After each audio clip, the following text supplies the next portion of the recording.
Salutations! Hello everyone! How's everyone doing? Here we are for another part of Trails in the Sky first chapter. This time I'm much more prepared than the last streams, by the way. We haven't been doing that much progress as of late, so I decided, well, there were a bunch of things I needed to do, so I decided to do a few off-screen preparations. So, like I said, I was going to, you know, mess with my quartz and stuff. So that's what I did off-screen, you know, tinkering with the quartz. We're much stronger now as a result.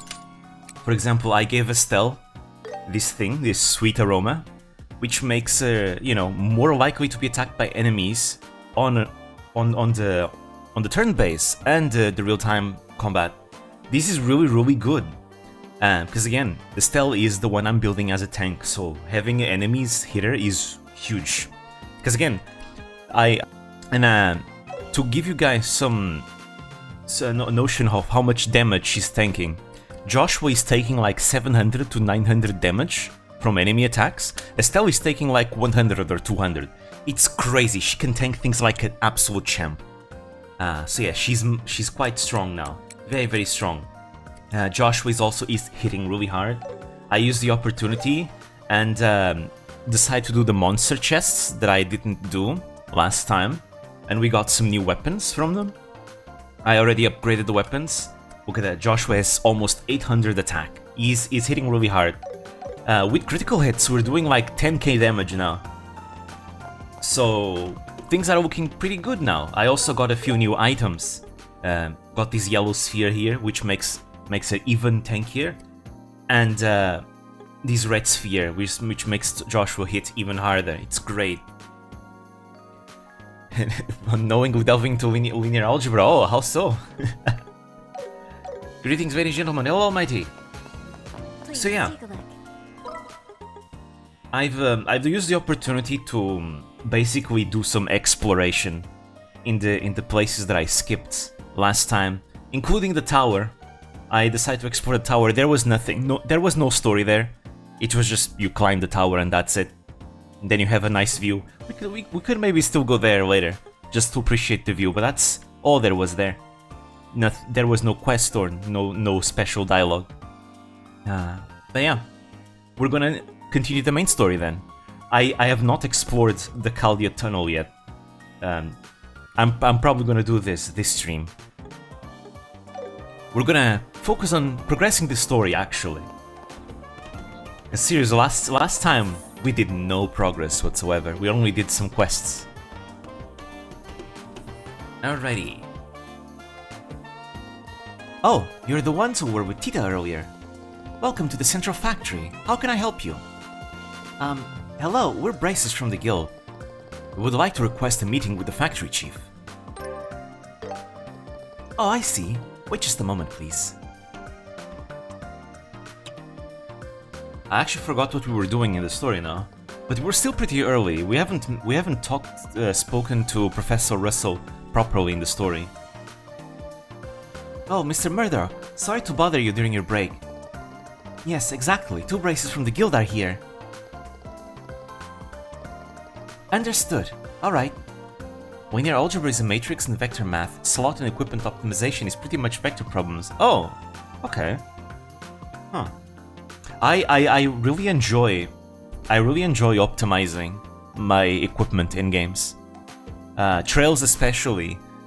With each Trails game, things get more complicated because they add more and more mechanics. And I legit just enjoy spending 1 to 2 hours just trying to mess with my equipment and seeing how can I optimize it. It's fun. I find it a lot of fun to do. I did not know that had like a name. I'm not very good at math, but it's not that I think math is difficult. It's just that because I don't particularly enjoy math, I tend to, you know, shut my brain off, alright? And I don't pay attention, and as a result, I miss out on the rules. So it's not that the rules are difficult, it's just I didn't pay attention to them in the first place. So that results in me not knowing what they're called or how to even execute them. But if someone were to explain me step by step, I would probably understand. But I just cannot be interested in math usually. That's usually my problem. I don't know why specifically math makes me have so much trouble paying attention, you know? Because again, with history, you could argue that history is also just as complicated with how many things you need to, you know, remember. Remembering dates, remembering names for things, remembering people, events. And yet, with history, it's much easier for me to pay attention because I see history as a story, right? And I feel like having that kind of, shall we say, world building in a way. That kind of world building and narrative, you could say, makes it very easy for me to pay attention because it's just the way I see it. With math, I guess you don't really have that, right? You don't really have that kind of narrative structure. You don't have that kind of, you know, world building, for a lack of a better word. So it's always much harder for me to pay attention. Even when I was having science classes, I always had a much easier time with science about things that are more natural, shall we say? I guess natural is not really the right word because everything is natural, right? But like, for example, I always enjoyed learning about space, right? I always enjoyed learning about biology and space. I guess it's because it's things we can observe better, right? We can observe the stars, we can observe the night sky, we can observe animals, right? So those tend to be things that it's much easier for me to pay attention and be interested in. But with things that are less tangible, my mind just shuts off. But at the same time, it's kind of weird, right? Because I also like learning about philosophy. And you could argue that philosophy is just as intangible as numbers, you could say, right? Because a lot of philosophy is just theoretical things that basically don't exist. It's just all theoretical things. But with philosophy, I also am very interested in. It's very... I don't know. Maybe it's because whenever I think of philosophy, I can kind of visualize it. I can kind of visualize it as a physical thing through examples in my head. Maybe. I don't know. This guy is the same. It's because you are a bunker, absolutely. I mean, I am 100% a humanities person over sciences. I know the thing. I think if we found the right way of showing you the problem, you would master math too. Yeah, I think that's pretty much the thing, yeah. I think it's more of a right way to teach me. If there was a specific way that could suit the way that I learn and pay attention, I think I could probably learn it well, yes. Mr. Murdoch is available now. He's waiting for you in his office on the second floor. Perfect. It's great we can see him right away. Alright, shall we head to the second floor? Okay. Second floor. Yeah, I remember it. I started not paying attention in math class starting in 7th grade. And then, because I just didn't pay attention to anything, because I got extremely sleepy, I was lacking a lot of essential knowledge for all the years after. Welcome, welcome. You must be Estelle and Joshua. The one exception is statistics. The statistics was easy for me. It was very simple. I could pay attention to it decently enough. So it was like one of the few things in math that I could do just fine. It's just statistics. That's right. It's very nice to meet you, Mr. Murdoch, sir. Thank you for taking the time to meet with us. Don't worry about it. It's good to meet you. The Bracer Guild has done a lot for us, especially Cassius. So of course I'd welcome his children. What? Mr. Murdoch, you know our dad? Estelle, I think you should know by now. Everyone knows your dad. He's like the most famous person in Liberl. We've been through every single region of Liberl and everyone literally knows your dad. How is this a surprise, Estelle? Know him? Wouldn't have come this far without Cassius. We've got the most advanced ordnance technology on the continent here in the Central Factory. There's a clip from some TV show that is just called Weed Math. What? So we've faced more than our fair share of issues about it. Whenever we couldn't solve a problem ourselves, we would contact the Roland's Bracer Guild and have him come over. I'm not even called the local bracers. You have to specifically call them from Roland. Oh, I never knew that. Now we know why he went on so many business trips. And now the children of our Savior have gone out of their way to see me. I'm more than happy to help you with whatever you need. Thanks, Mr. Murdoch. It's a long story, but...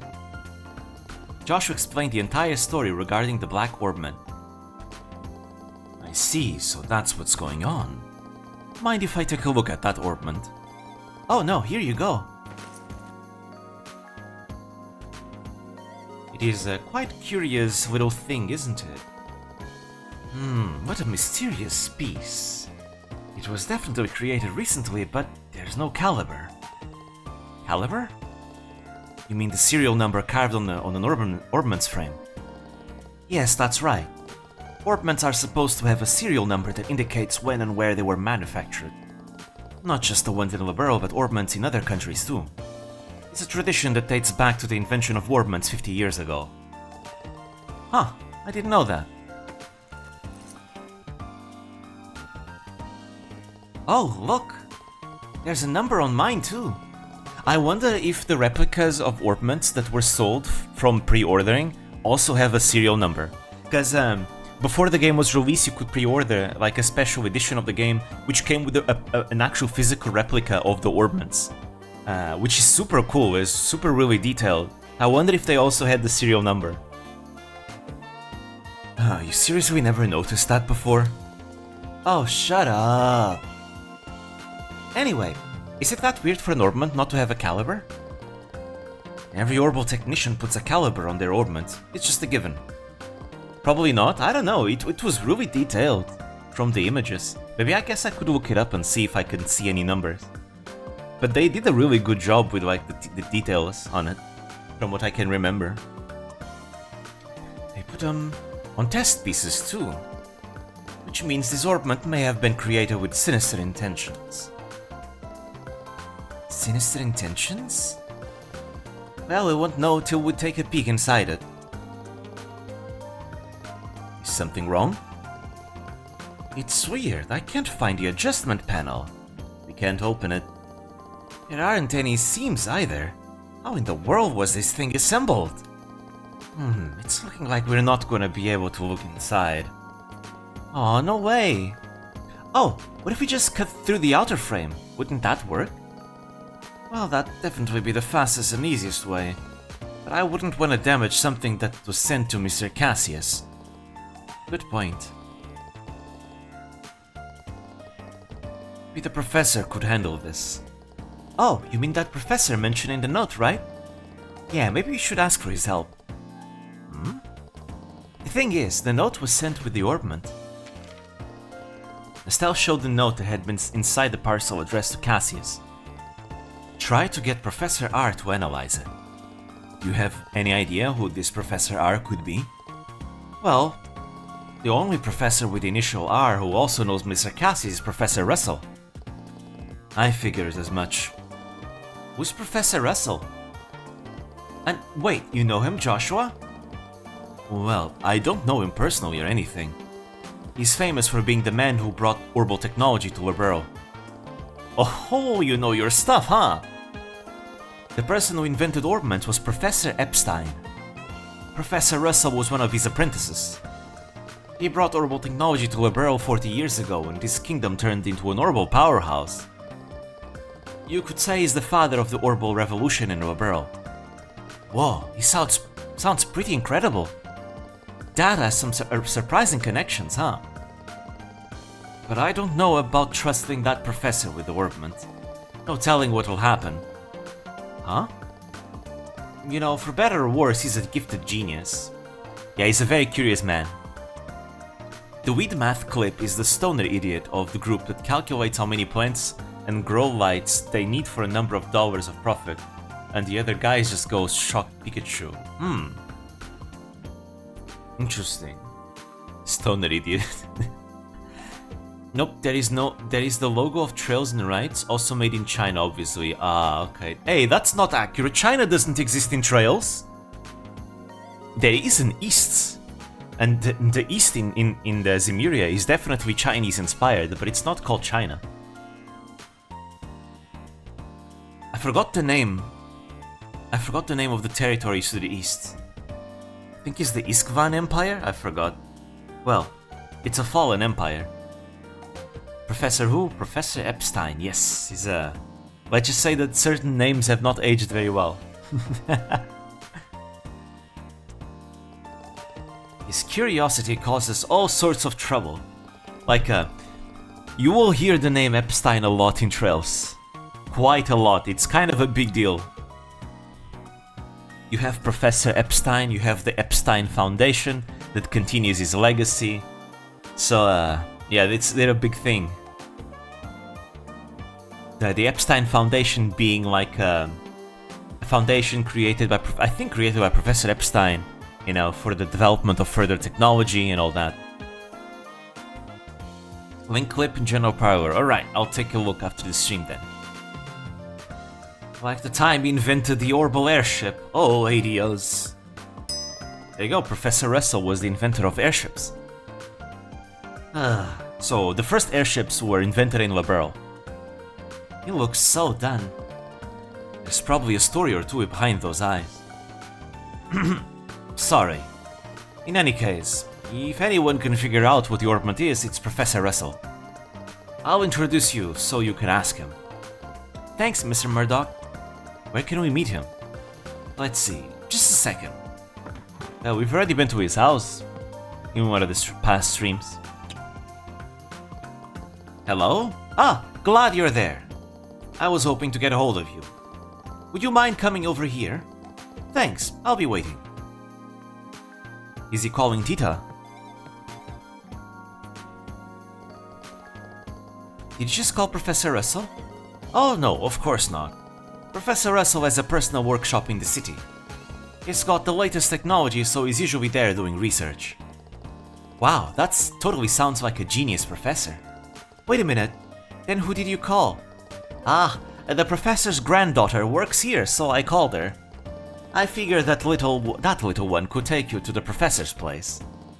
Little one? Coming in. It's Tita!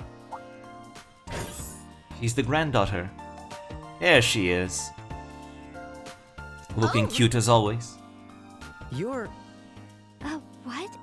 Miss Estelle? Mr. Joshua? What's this now? You know each other? Yeah, we actually just met today. So she's the professor's granddaughter? Yes, she is. So, Tita, looks like Estelle and Joshua want to discuss something with the professor. Mind taking them to your home? To Grandpa? Oh, yes, of course. I'm counting on you. Oh, and if you find something out, share it with me, yeah? It's so funny because it's a thing that is true for a lot of people. Once you frame the math correctly, it works. Yeah, I think I'm that case for sure. As a technician, I'm very interested.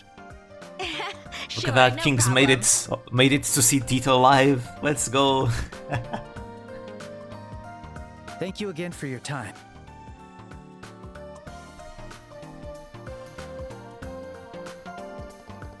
She's so small. Man, I didn't expect you to show up, Tita. And you're the granddaughter of a famous professor?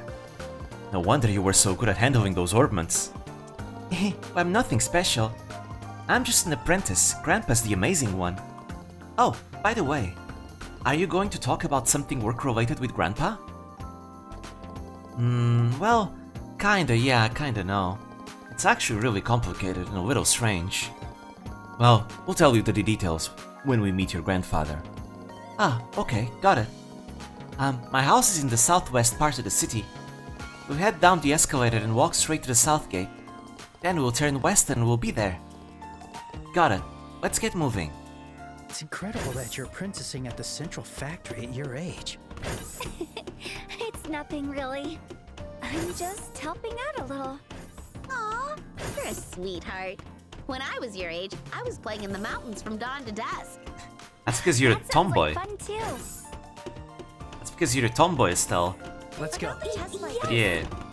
Look at her, she's so cute. Right, because I was doing a lot of fighting off screen. Well, she's level 28. Because I was doing a lot of fighting off screen. We have a lot of Sepith that we could probably use to, you know, work on her orbment. Obviously, I did not tinker with hers because she was not playable when I was doing the things off screen. So I'll need to I'll need to tinker with this. I'll do it after we progress the story a bit more. Because right now we don't need to fight. Oh, but I did want to do something. I forgot. I was waiting to get Tita to do this monster quest. So actually, I will be tinkering with the orbment right now. Because I want to. Thanks for adjusting my orbment the other day. Oh, that. You're welcome. Feel free to ask me anytime. Wow, so she really is a great mechanic. Her entire family are great mechanics. Even their parents, not just the grandfather, but her mother and father as well. But we won't be seeing them until the Sky Third. Where is the? Oh right, I need to go to the Orbital Factory. I forget. Because I need to open one more slot. It's over here. Yeah, we won't be seeing her parents until Sky Third. They're not in the country yet. About the test flight data. They all look nice. Let's see. We can open the So slot. much here. There we go. This slot right here. Damn, that's expensive, but I have a lot of Sepith, so it's fine. Look at that. It increased EP from 390 to 520. Alright, there we go. And now we need to take a look at her quartz. Because Tita is not really an arts caster, I'm not going to really be planning out on that. I'm going to base it basically on just the buffs that we get from the individual quartz. That's all that matters. I'll keep the strength because she deals physical damage. The EP cut, I guess I could keep it for the sake of utility, but it's not really a big deal. Honestly, she kinda would benefit from having HP, because her HP is so low. No, wait, but Tita is an AoE character. She really benefits from stuff that can spread status effects, like blind blade. The blind that from this stacks with a blind from her abilities, so if you give her blind blade, she'll have an even higher chance of applying blind. So we absolutely want this. We have hit +3, but yeah, I can't do it yet. Anything else I could give? I'd like to add more status effects. Chaos Blade. Chaos Blade is nice. Confusion would be really good. You know what? Screw it. We'll make her into a glass cannon. It's fine. Estelle has the aroma quartz that makes enemies attack her more often, so it'll be fine. Yeah, there we go. I can only put one of these per line, so yeah, you go here, and you... Let's see, Lone Blade? No, we don't want that. We don't want that. Sleep Blade, that would be useful. Seal Blade, it's alright. Freeze Blade, oh, this is only 10%. I'd prefer it if it was more than that. Petrification Blade, that's pretty strong, but... Poison Blade. I think I'll go with the Sleep Blade, why not? And I'll remove this, and I'll put attack 2 here. Was there anything else? Oh, I need speed. Speed is crucial. Oh. I cannot put it... Oh, because it's for space only. I'm gonna have to remove something. Oh, it's fine. I guess I'll remove the hit. And I can equip her with hit instead. Wait, oh, but this is space. God damn it. I'm locked behind space. A lot. Okay. In that case, then I can't do the thing. Let's see. I'll stack some time. Oh, I can't. I'll remove the Sleep Blade then. It's not as big of a deal. We'll make it this way. That's annoying. I'm locked behind space. The slot limitations are a bit annoying. There's a Mute Blade, but I don't want this. This is not very useful. I don't find it very useful, at least. Well, in that case, I guess I'll just buy hit +3. I made up my mind. There we go. Orbments. There we go. And I'll put the hit +3 right here. It increases her attack further. I would like if she could hit harder. And I guess I can buy an attack 3 as well. I'll pick this. There we go. Attack 3. She's extremely squishy. 187 defense. She's gonna explode if anything attacks her. But that's fine, because we don't want anything to attack her in the first place. And you get some speed here. There's seriously nothing better that I can give for EP. I guess not. I could give her this, but I don't want this. You can apply multiple status effects in quartz as long as they're not in the same line.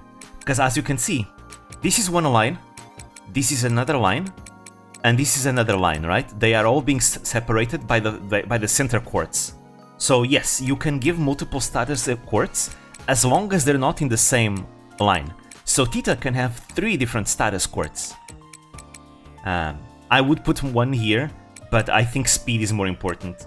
If she wasn't being limited by the lines, I would probably put one more here. Unfortunately, we are being limited, and the status for space are not very good. So this is fine. Blind and confused will be enough. It's already really good. Oh, so what about the others? Because I did tinker with it, but I did not buy anything further. Let's see. I could give her extra HP. And Joshua could get... Yeah, both of them could get extra HP, I suppose. Yeah, let's do that. I'll give them both extra HP. That's all we need to do. And now Estelle is even tankier. And Joshua as well will be tankier. There we go. Perfect. All we need to do now is just take a look at her equipment. Please come again. Because I did not mess with their equipment yet. Let's see. I can give her a black coat plus. Is that... Yeah. We'll give her a black coat plus. Actually, wait. Yeah, okay. Yeah, you take the black coat plus. That's better. Which one would be better? The military boots, I guess. I wonder, are they better? No, okay. Yeah, give her the military boots. And then, let's see. What can I give her here that would be really useful? If only there was like an item that could give me more status ailments. That would be cool. That would be cool to have. This gives her a lot of things. Ooh. Speed plus 14, I'll take that. Speed plus 10. Strength plus 30. Maybe I'll give her that one. Yeah, I guess I'll give her that one, just so she can hit a bit harder. Because she doesn't do much damage. I would like her to do more damage. Although more speed could arguably be better, because more speed means she attacks more, and if she attacks more, she's applying more status effects, right? Maybe that could be more useful, since she doesn't really hit hard anyways. What she needs is a better weapon.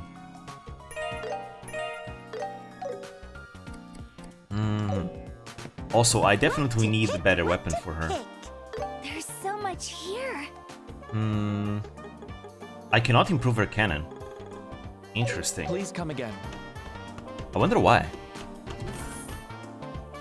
I've checked. You can't put multiple status quartz at once in original, even if they are not in the same line. Thank God, I thought I was playing wrong for 3 games. Oh, really? Huh. I thought that hadn't been changed. I thought it was the same as the original. Guess it wasn't. I got too used to the normal. Ah, there we go. So much here. Now you can buy a new cannon for her. There we go.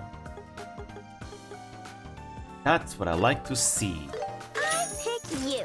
Okay, we have better stuff I'll take here. this. I want her to be less squishy. See you Well, later. time to return to the central factory. Ah, why do you have to put everything so far away from each other? The lady at the guild is so cool. It's fine, we're almost done here. I just need to upgrade these items and we can go fight. About the test Here to get your they ornaments all look adjusted? so good. There's so much here. Ah, we need all your materials. Okay, it's fine. I can exchange. I can get some more. Yeah, I did a lot of fighting, so I got a bunch. There we go. Perfect.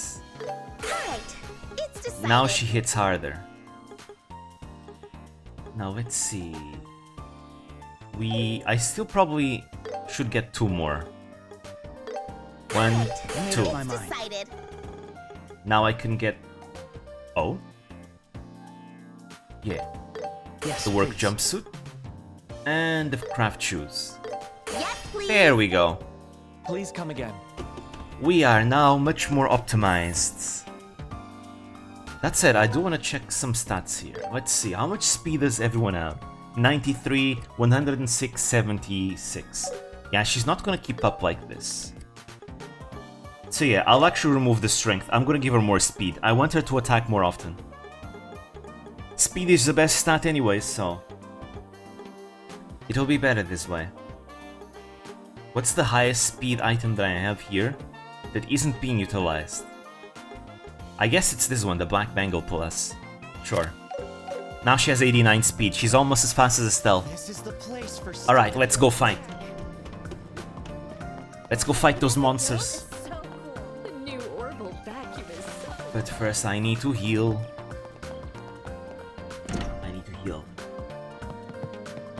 Here we go. So, you will be staying. Also, in case you don't know, we have the voting That's the for the stuff. Viewer Chosen Beginner's Guide on its way. Thank you for your patronage.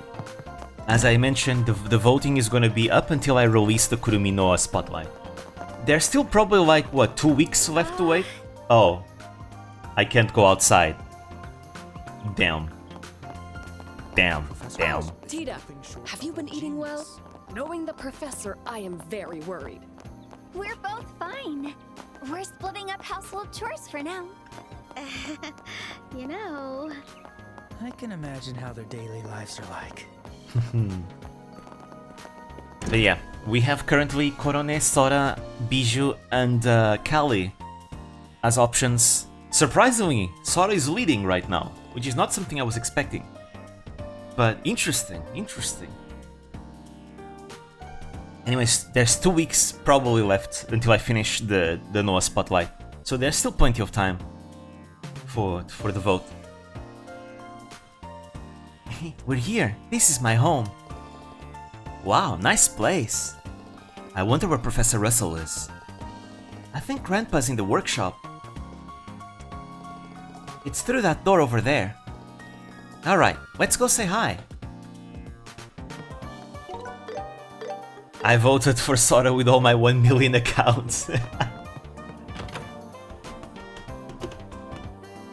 Surprisingly, not many people are voting. We have like 200 votes so far, which is not as much as I expected. I figured that by advertising the Viewer Chosen Beginner's Guide through videos that more people would vote, but I guess not many people are aware that there's a vote going on. I even pinned the comment with a link. I do this and that.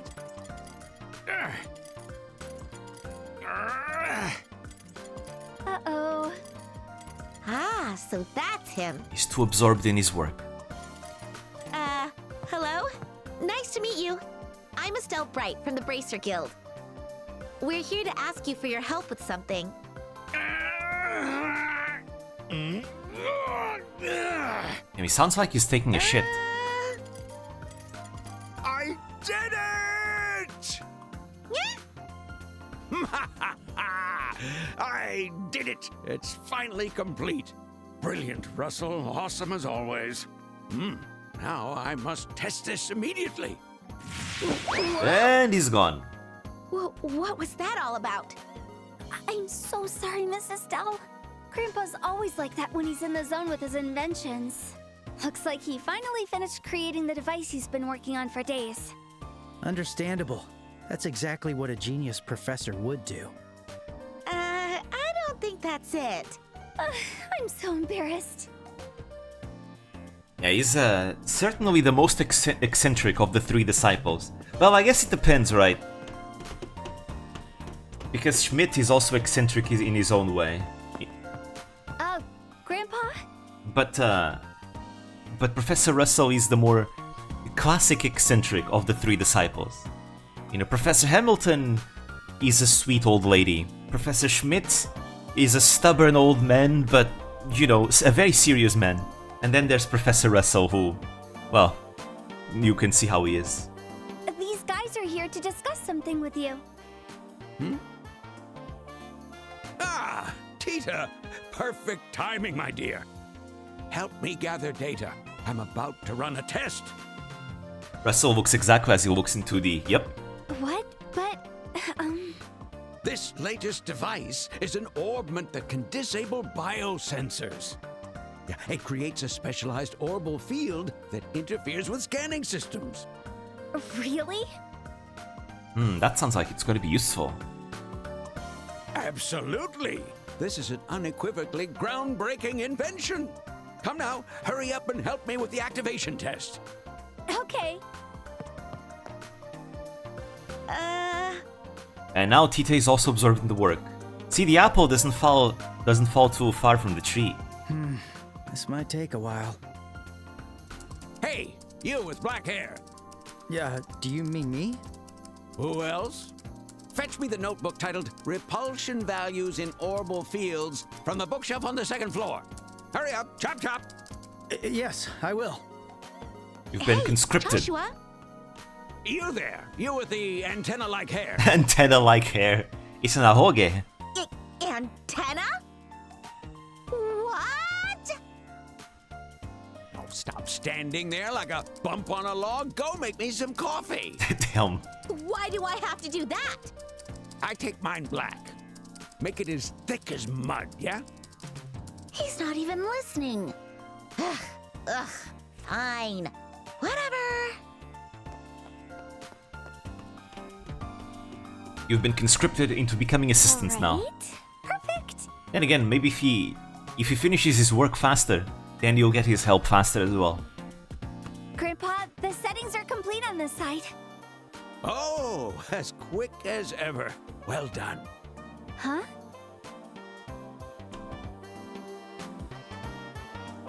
Grandpa, where are Mrs. Stella and Mr. Joshua? She wasn't even paying attention. Who?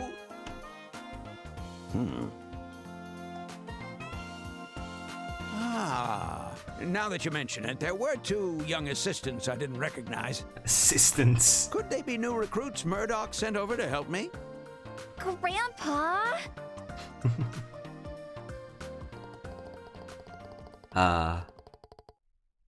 And so Estelle and Joshua ended up assisting Professor Russell with his experiment. You could easily have like a slice of life story just about the Russells. Yeah, you just call it the Russells. There you go. By the time it finished, the sun had already started to set. My deepest apologies. I truly mistook you two for new recruits from the Central Factory. So I put you to work, as I do with staff around here. Seriously, this is so not funny. We did way more than just make coffee. Come on now. It was such a valuable experience, wasn't it? We don't get to witness Wrestling activation with tests life. for a brand new orbment every day. That's a good one too. Oh, you're quite the insightful young man, I see.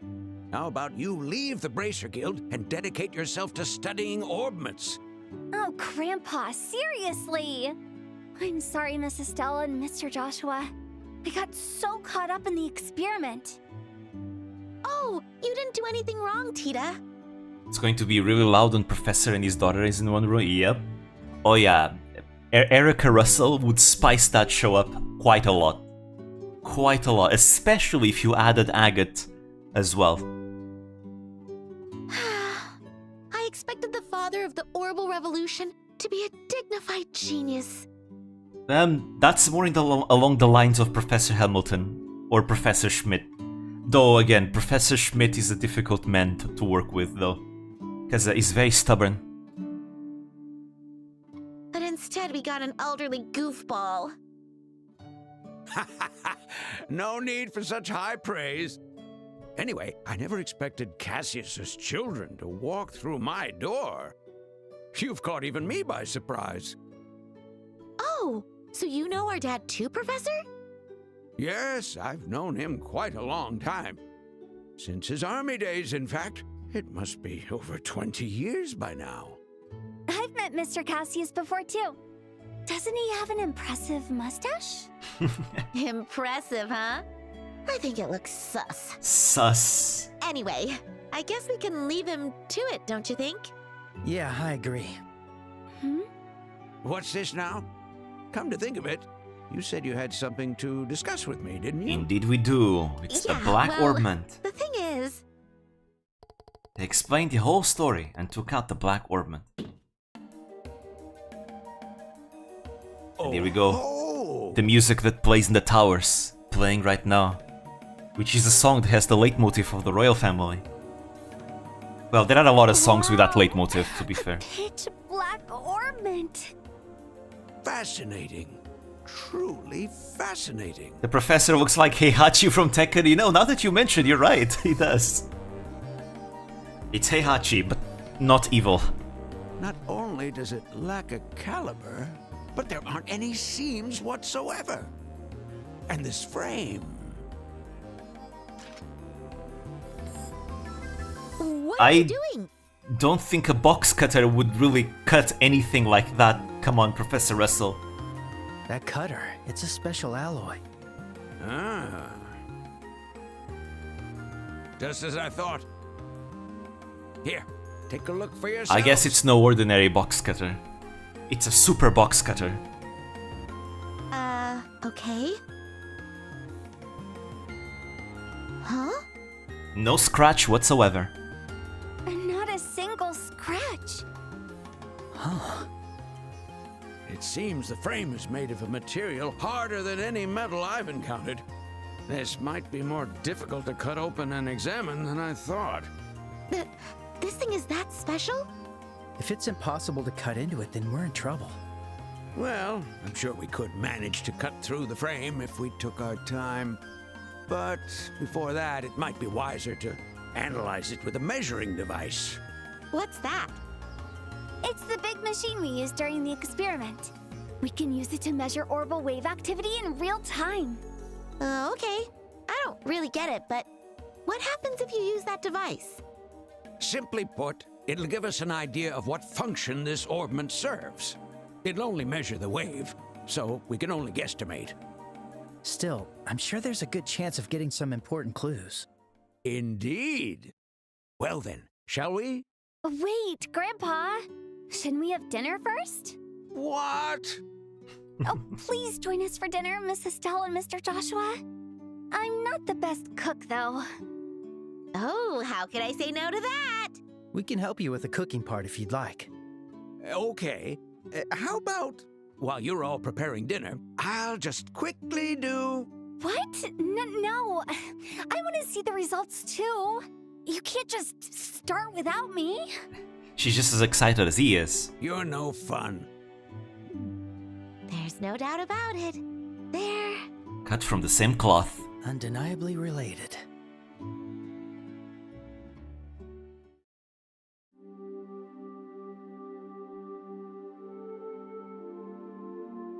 Alrighty, here we go. Now that we're all well fed, Estelle, Oh, I skipped place that on the accident. orbment on the platform. Sure. Is this okay? Yes, well done. Tita, how's everything on your end? Yep, it's ready anytime. Excellent. We will now begin the orbital wave measurement test for the Black Orbment. The Black Orbment? That's a creative name. I mean, hey, it serves the function. It pretty much describes what it's supposed to be. Simple is best, they say. We do need to call it something. It's inconvenient otherwise. Most things tend to have very simple names. Ooh, this is so exciting. Aww, look at her getting all hyped up. Oh. Now, Cute. let us begin. Tita, can you activate the device? Sure.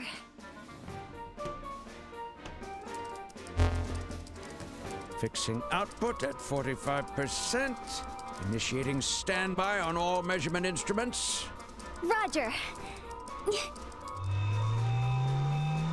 Okay, all measurement instruments are now ready. Now then, the real work begins. With no visible input or output, you'll need to bombard the quartz circuit with orbital waves and monitor its reaction. This is where this measurement device will truly prove its worth. Wow. Someone's totally into this. Krankenwagen. It's the topic of simple names. True, the Germans have mastered the art of simple naming. Boop.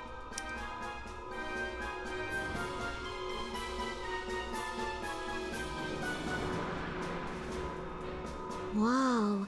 So this is how they glow during experiments. I see. So that's how they apply stress to the quartz. Good, good. Tita, how is the measurement instrument reacting? Something seems off. Say what? The tachometer needle is wobbling and... it's starting to spin! Uh-oh. What? That doesn't sound good. And... there we go. What's going on? Joshua, isn't this... Orbital shutdown it's phenomenon. that black light. What?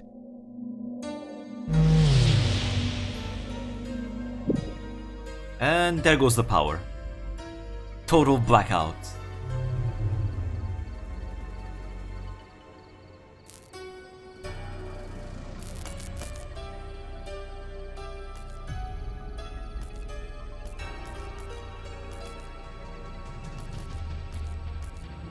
This is what Portugal went through last year. The light's out! What's going on? What's happening?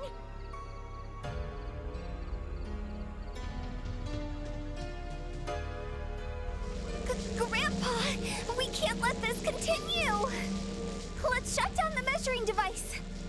No, don't shut it down. We're on the verge of discovery. Guys, this is bad. All the lights in the city are out. What? No way. Oh, we have no choice. We're concluding the experiment. There we go. It's back to normal. I mean, all the orbital power being out is kind of dangerous because it means the monsters can go, can come into the city. Because the lanterns that keep the monsters away would also have no power, right? That means the monsters would be able to enter. And the instruments? Oh, not good. Nothing was recorded. That means the only part that remained functional was the main unit holding the black orbment. The rest completely died. Oh, thank goodness you stopped the experiment. Joshua, how's the city? Yeah, it looks like all the lights are back on. There's still a commotion, though. Oh. But seriously, what the heck happened? If I were to name it, I'd call it an orbital shutdown. Orbital shutdown? That must mean the orbital energy inside the orbment stopped working. Did the black orbment do all that? Yes, there's no doubt about it. But to think it could disable all of the orbments across such a wide area... This orbment is far more extraordinary than I expected. Fascinating. Absolutely fascinating. This isn't exactly the time to be fascinated. I mean, it is fascinating, Estelle, if you think about it.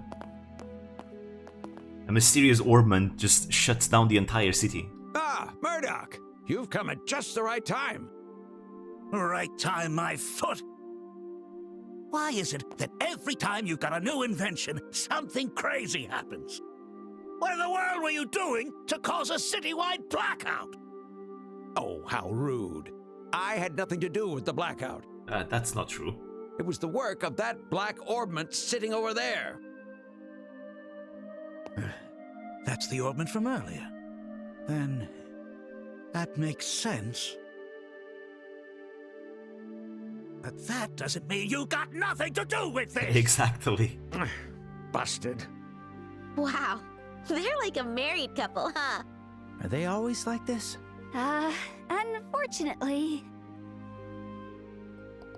So the first day in the city of Zeiss passed by in a whirlwind. It was late at night, so Estelle and Joshua decided to stay at Russell's home and workshop. Quite the eventful day.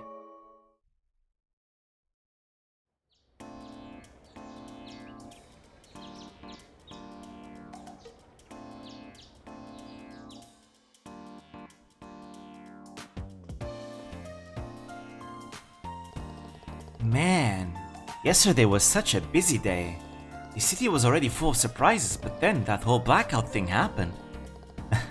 I know, right? But that black orbment, seems like it might be much more trouble than we expected. Yeah. Since the experiment failed, I wonder what the professor will do now. Good morning, Mrs. Stell and Mr. Joshua.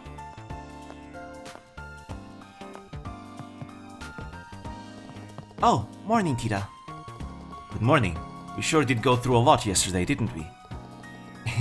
You can say that again. Did you two sleep well? Yep, slept like a baby. So, is the professor already up? Oh, Grandpa already left for the Central Factory early this morning.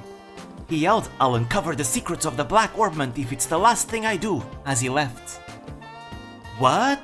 He still hasn't learned his lesson after Mr. Murdoch's lecture? I mean, as we learned, Estelle, this is kind of what they always do, so most likely there's no lesson to learn. That's just routine.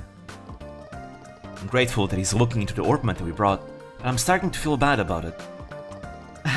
Please don't worry about it. Grandpa's doing all this because he wants to. I'm going to the Central Factory myself after breakfast. What about you two? Yeah, we'll tag along. I want to know what the orbment is too. Yeah, and hopefully we can help out. Yay, we get to head out together! Oh no, I left the soup on the stove. Breakfast will be ready soon, so please wait just a little bit longer.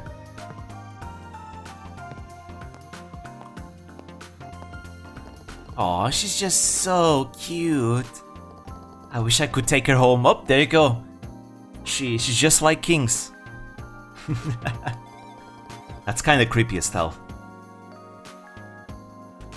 Pulling a Ryugu Rena from Higurashi. Oh, mochikairi! Alrighty, now that we've got that yummy breakfast under our belts, time to head for the Central Factory. Maybe we should drop in at the guild first, though. We might want to report yesterday's blackout just to be on the safe side. Yeah, there's that too. Hey Tita, you don't mind if you take a quick detour, right? Sure, no problem. Yes, come, let's fight monsters together. Big fuss. I hope everyone's alright. I am a little worried. It was for a short while, but maybe we should take a look around. Oh, come on! Let me go! The monster is just waiting right there. He's literally in view of the city. Almost. Ah. What a shame. Let's see. Yeah, you can't go anywhere. Not yet. I wonder, are there any new things to do? No, not really.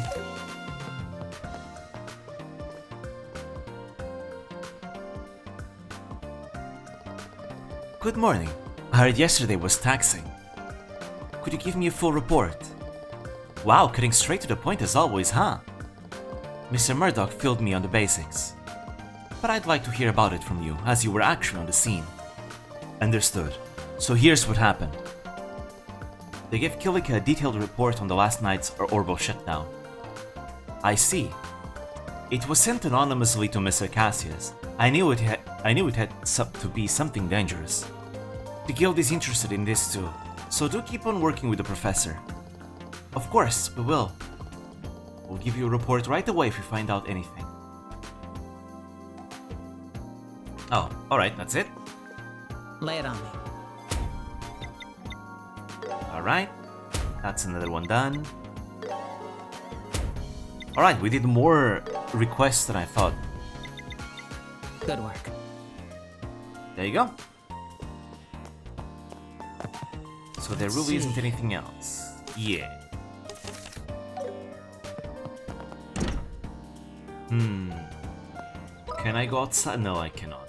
They did not let me go outside. Not at all. Guess that's that. I guess we progress the main story instead. Right, we're going to find Russell and Murdoch. They're probably having some kind of big argument.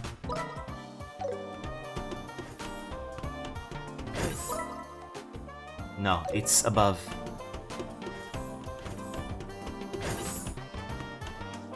Above. There we go. Found the room.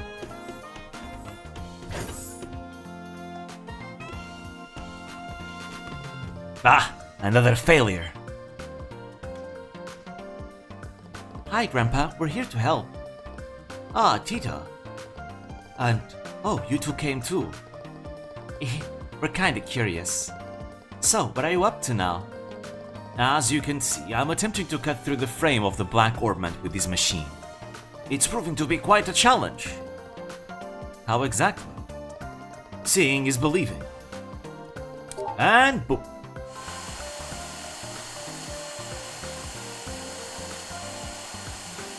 Whoa, what's that?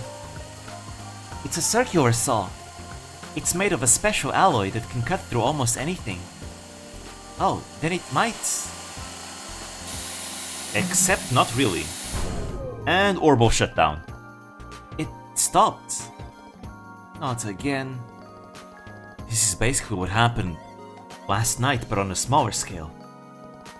It seems this black orbment has the ability to shut down any orbments trying to interact with it. It appears to work on all kinds of orbments, not just the lights. Oh. But Grandpa, won't it spread like it did last night? Great point, my dear. It seems this orbital shutdown spreads to other active orbments within a specific range, which is about 5 Arch. That also means that if there aren't any active orbments within that range, it won't spread any further. Oh, is that how it works? Of course, knowing that still doesn't solve the problem. We can't look inside it if it keeps shutting down the machine. This is quite a predicament. Hey, can't we just, like, cut it with manpower? You know, determination and a bit of violence? We can't do that, Estelle. The special alloy cutter didn't even make a scratch, remember? Oh, good point. How about fire? We can chuck it in a furnace and watch it melt. Oh no, that ruined whatever is inside. Oh yeah. Wait a second, that might actually work. What? Like, we could melt it down? No. The biggest problem we have is that it uses orbital energy. We could modify the machine to run on something else. Ah, like steam energy, right? Steam energy or something like that. Modify the machine to run on something else? Is there even a way to do that? There sure is. It's called an internal combustion engine. It's a type of machine that generates energy by burning fuel. The concept has existed for a long time. It's far less efficient than orbital engines. But we should be able to get a little machine up and running. I didn't know an engine like that even existed. I mean, Estelle, they had technology before orbments. It just wasn't orbital technology. It was like steam and fuel and things like that. And coal. I see. Now I understand how you got the idea from the word fire. But Grandpa, I've never seen an internal combustion engine unit anywhere. I believe there's an old research unit somewhere in the central factory. Oh, and we'll also need to get fuel for it. Fuel? You mean oil? No, it must be a highly combustible liquid called gasoline. It's also used as a solvent. I believe there's a decent supply stored here. Yes, this just might work. Alright, let's start modifying the machine. I'll help you, Grandpa. Is there anything we can do to help? Obviously not any technical stuff like Tita. Perhaps you could fetch me the internal combustion engine and gasoline? They're a bit heavy, but I think bracers are strong enough to carry them both. Okay, leave it to us. An internal combustion engine and gasoline. Got it. Can you tell us where they might be?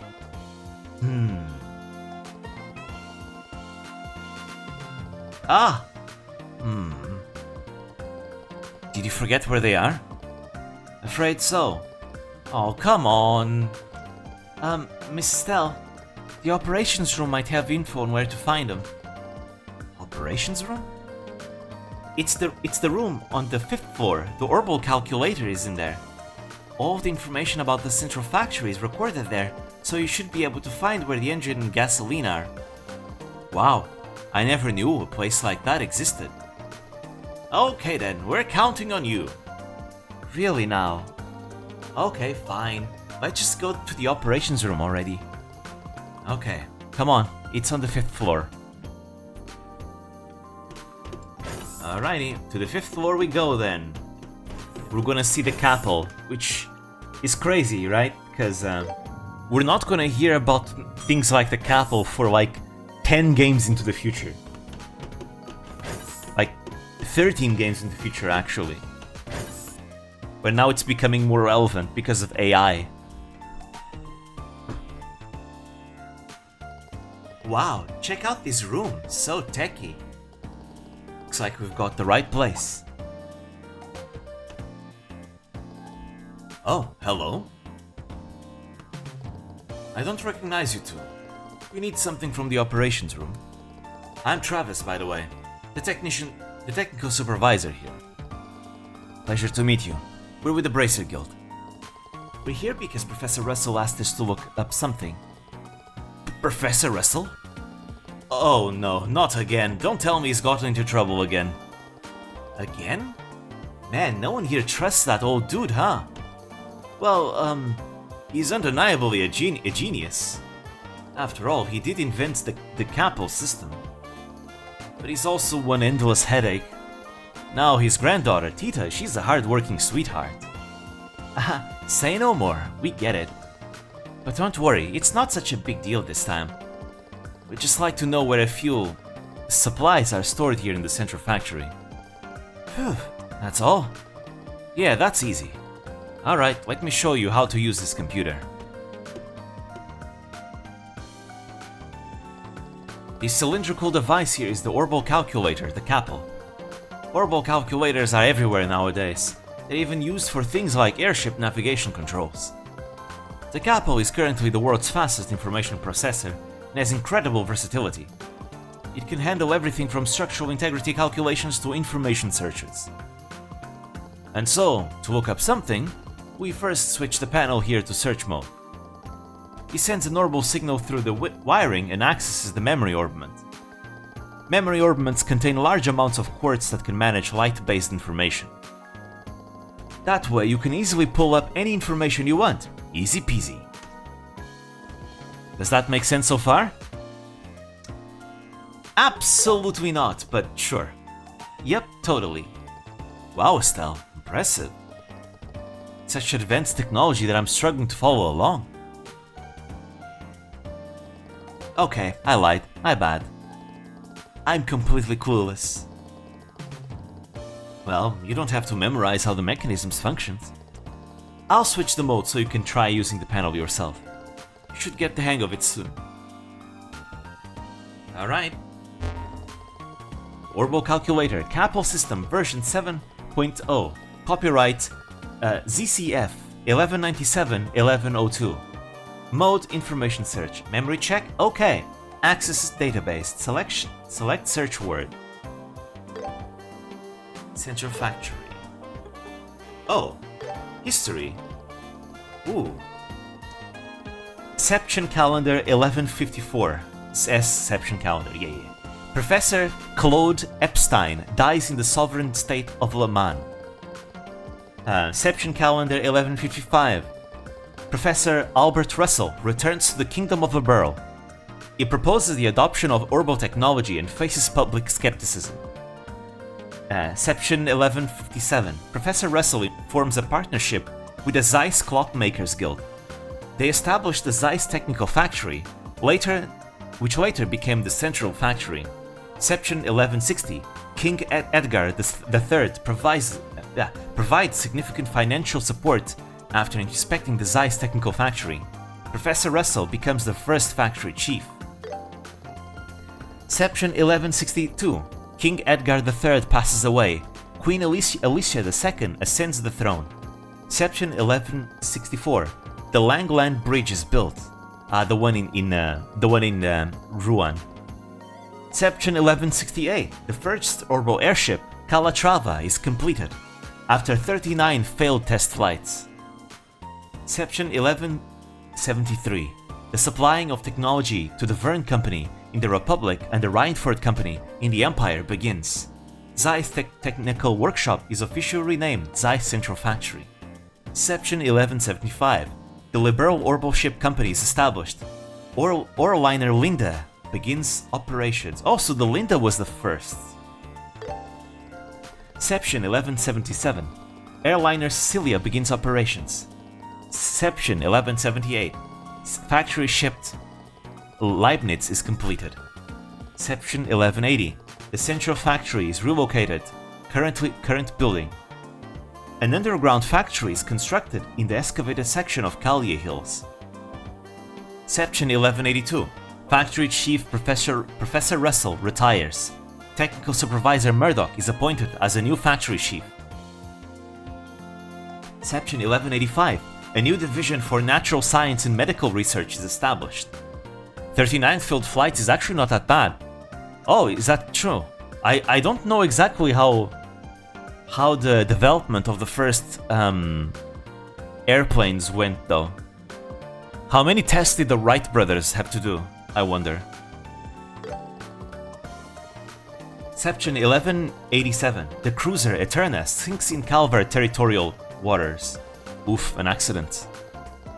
Crown Prince Judas and his wife pass away. Oh right, that's when the Republic was still a kingdom and not a republic. Crown Prince Judas and his wife pass away. Wait. Oh no. This is, the Republic is a republic already. Because I remember it happened like 40 to 50 years before the events of Trails Through Daybreak. So yeah, they are... Actually no, that's not true. It happens in the year 1500? Damn, I forgot. Yeah, it's the year 1500. Crown Prince Judas is the Crown Prince of Liberl, of the Kingdom of Liberl. So we're talking about the son of Queen Alicia. They're the parents of... Well, I can't say it, it's a spoiler. Although, to be fair, I think anyone could probably deduce that it's her parents. But yeah, it's Queen Alicia's children. Yeah. They did 2-3, but they probably had 80 to 90 engine tests. Oh, okay. Section 1190. The Epstein Foundation, in collaboration with Liberl, announces the Orbital Network. And so begins the internet. Yeah, but we're not going to be seeing the Orbital Network be relevant to the plot until at least Trails from Zero. That's where the Orbital Network starts becoming an actual proper thing that you see. And now in like the modern Trails games, the Orbital Network is everywhere. Which is really cool.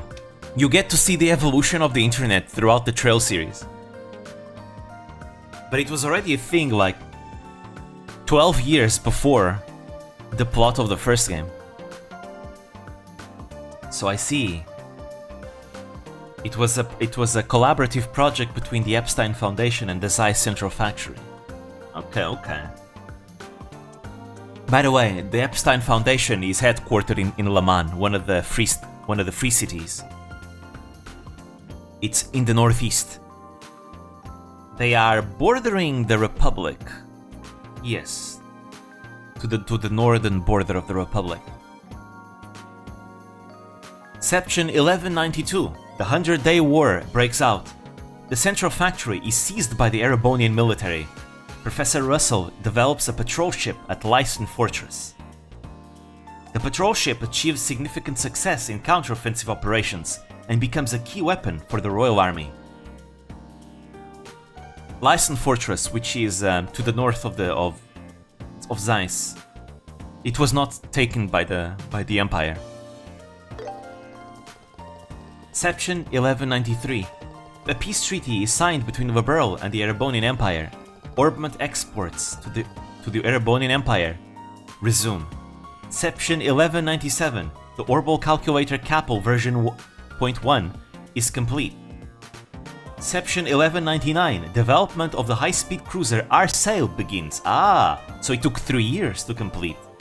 Section 1102, the high-speed cruiser Arsail is completed and starts test flights.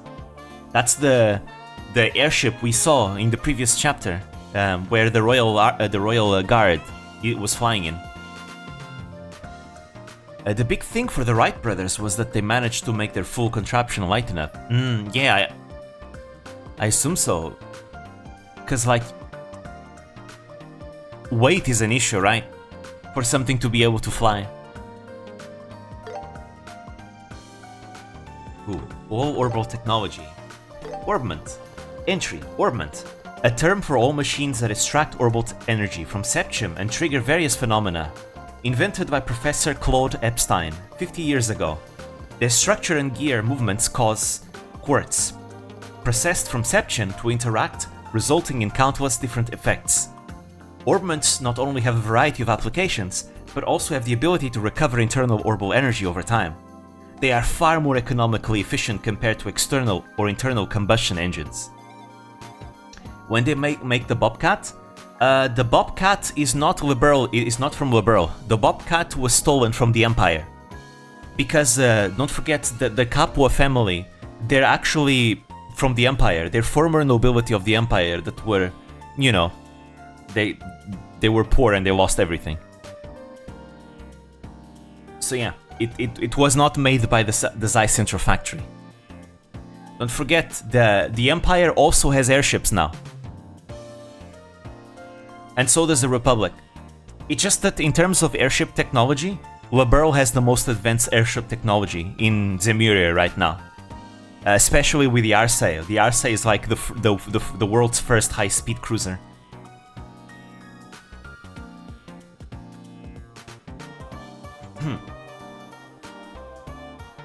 And of course, throughout the series, we're gonna be able to see even more advanced orbital airships developed by all the countries. Yes, and gliders had flown for a decade or so, but it was gliding down a hill type flight. Yeah, those make sense. I remember that in Japan, there was a guy in the Edo period that made a glider, and apparently got into trouble because people got super scared. They thought it was a Tengu, right? So he got, you know, in trouble with the authorities because, oh, you're flying without notifying the authorities. You can't do that. And then he did it again and got arrested. The Glorious. Well, the Glorious technically already exists, right? But the world doesn't know, right? The world doesn't know that the Glorious already exists because, well, it's kept secret by the society, right? Actually, the society has more advanced technology than everyone else, but again, nobody knows that because they do everything in secret. But with the exception of the society, then yeah. The Liberl currently has the most advanced airship technology in the world. Specifically airship technology, because obviously different countries focus on different things. As we're gonna see, the Calvard Republic becomes the country with the most advanced, you know, land vehicles, you know, cars and stuff. Meanwhile, the Erebonian Empire has the most advanced railway system, you know, of trains and also the most advanced tanks. Actual, like, battle tanks. And they'll also be the first developers of other things that I'm not gonna say because it's a big spoiler. But yeah, different countries are gonna start developing and specializing in different kinds of technologies, but they'll also kind of try and outdo each other in their respective technologies. So, you know, yeah, the Empire decided to also develop their own, you know, patrol ships, which is how, you know, the Bobcat comes to be a thing, because the Bobcat is a patrol ship. And we'll see more. Eventually, Calvard actually ends up with a really advanced air force as well, even before we get to the Calvard games.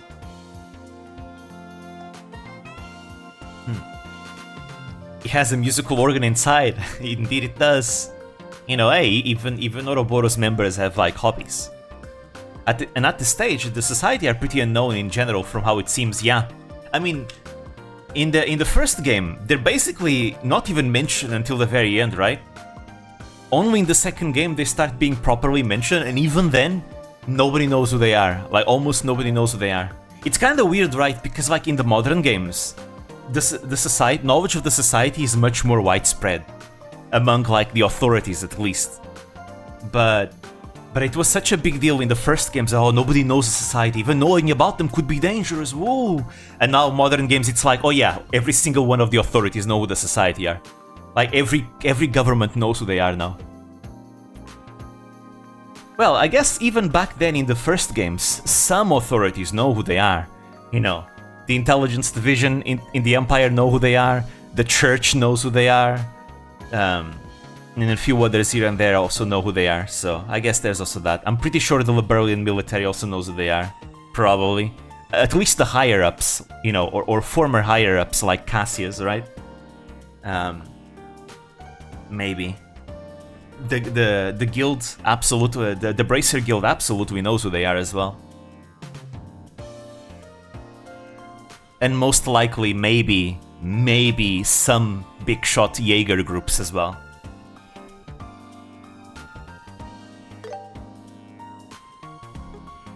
And as well as other like organizations out there like the Gardens or, you know, the former Order of the Moonlight Horse. Damn, there's a lot of organizations in Trails now that I'm thinking about. There's like so many different like institutions and organizations like throughout this Trail series. I mean, hey, you got 13 games. You may as well have like a super huge world, right? 70 playable characters so far or something. I mean, Cassius would know about from his current job. Yep, absolutely. Right, entry, quartz. A crystal circuit refined and processed from fragments of septium, sepith. It serves as an energy source while also functioning as a device that induces various phenomena. However, it does not exhibit its effects unless set within an orbment. Cassius knows everything, basically, yeah. Would be cool if he becomes the main character of the final game. Do you expect people not to be organized? Of course, they have to be organized. I think it's cool that Trails has like so many organizations because it's accurate, right? It's very historically accurate. And especially when we have a series that spans like multiple countries. It makes a lot of sense that each country has their own like local institutions as well as a few international institutions as well.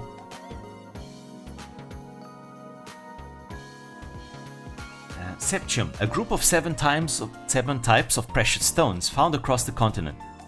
They are highly valued as gems and symbols of mystery. Since the invention of technology to process fragments of septium, sepith, into quartz, the value of septium and resources among the nations has significantly increased. Airships. Orbital ships, airships. The pinnacle of orbital technology. Well, so far. Because orbital technology is about to go crazy throughout the series. Like, if you compare the technology in the first game to the technology in Beyond the Horizon, holy shit how far we've come in technology. Like, we got like super advanced AI now and stuff. In the most recent games, like technology is about to go crazy, and it's only been like 7 years from the first game to the most recent game. Like, in universe, only 7 years. Technology's gone crazy. Like, we got the internet, we got AI, we got a bunch of other things that I don't want to say because it would be spoilers. But yeah. The pinnacle of orbital technology. They combine two major innovations to fly. Large-scale flight devices and orbital engines capable of supplying massive energy.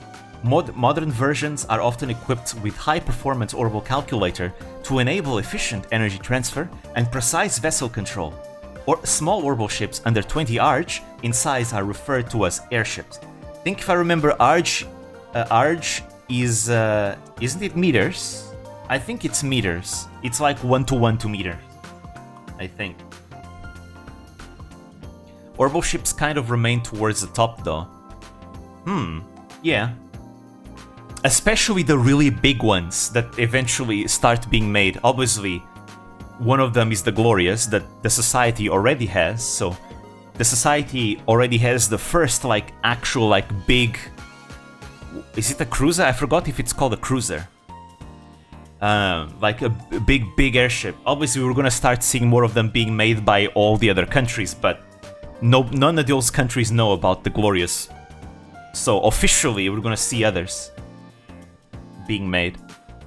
Actually, one of them we see even before Cold Steel. It's the Lusitania in Sky Third, that luxury cruiser, right? So that one was already a thing. It's just that the Glorious is bigger.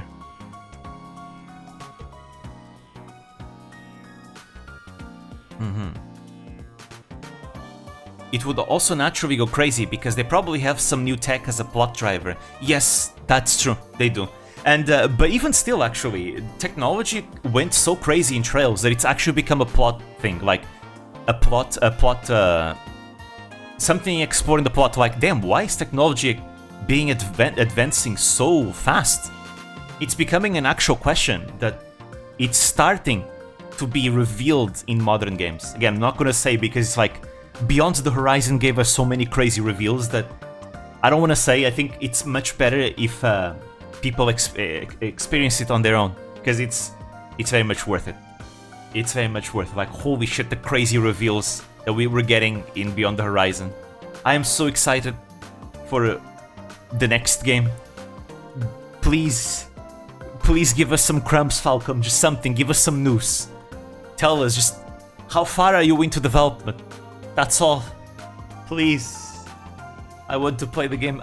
Actually, I actually have a theory that the reason why they haven't said anything yet is because they probably want to surprise us. I have a big theory that from now on, Trails games are all gonna be global releases. And I think the reason why we're not getting anything yet is because they're most likely working on the translation, and that takes time. So that's what I think. I think when the game gets announced, I think we're gonna have a global release. Because I think Falcom realizes, yeah, we have like a bigger player base now overseas, so we gotta do global releases now. I think they've said earlier its script is complete. Oh, really? They did? I did not know that. So yeah, if that's the case, they might be working on a translation. I mean, the game has been under works for like, what, 2 years or something? Keeping in mind that they're probably going to reuse a lot of the assets that they used in the Calvard game so far, it shouldn't take too long for them to make the game. Because most of the assets are already made.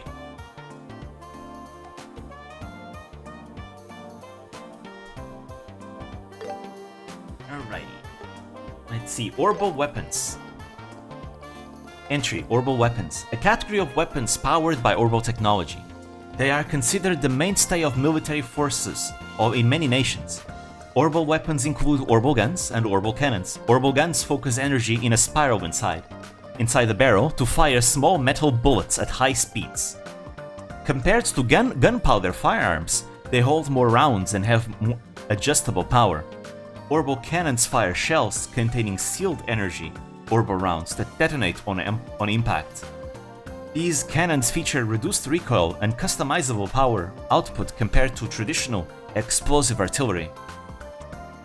So wait, orbital guns still fire metal bullets though. That would still be able to kill you. So all those like training exercises where they're using orbital guns against you, that's still dangerous as hell. Oh, well, then again, you also do like sparring fights with like swords and stuff, so I guess that would be dangerous too. Tactical orbments. Orbments designed to activate orbital arts, roughly the size of a pocket watch. They are intricately and elegantly constructed. Quartz designed for tactical orbments enhance the user's ability when installed. Through the resonance phenomenon, the quartz synchronizes with the user, enabling magical energy to manifest via the intricate mechanisms inside the orbment.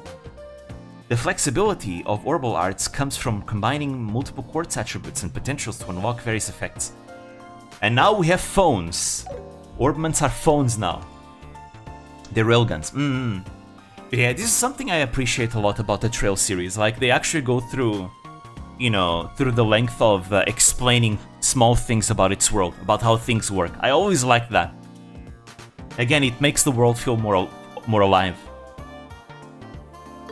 Other information. Oh, Orbital Automobile. Various vehicles powered by orbital engines.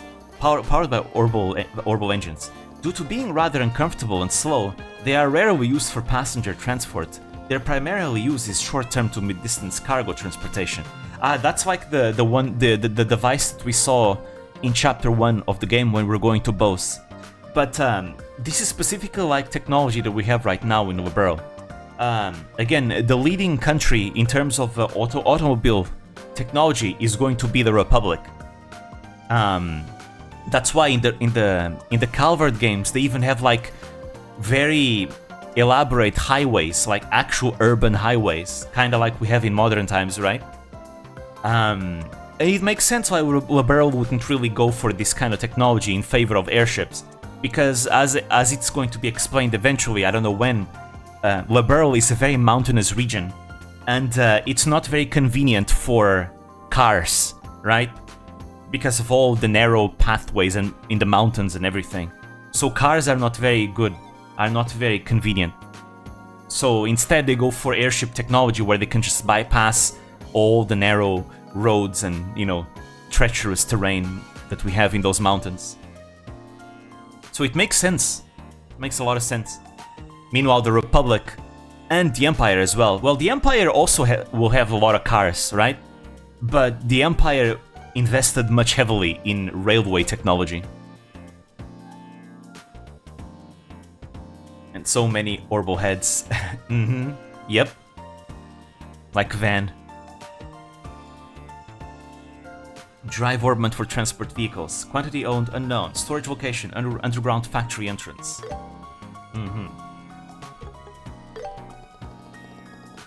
But yeah, the Empire and the Republic kinda compete with each other for everything, for all technology. None of them want to stay behind. Like, ooh, our opponent has like a really advanced car. Okay, we have to develop our own car. Oh, our opponent has a really advanced airship. We need to develop our own super advanced airship now. So even though certain countries will become kind of leaders in a specific kind of technology, the others, usually their rivals, don't want to stay behind and will immediately start developing their own kind of advanced technology. In some aspects, there will be some countries that will start surpassing each other in their respective like fields. Like the Republic specifically is going to surpass the Empire in a specific technology that I'm not going to say because it would be a spoiler.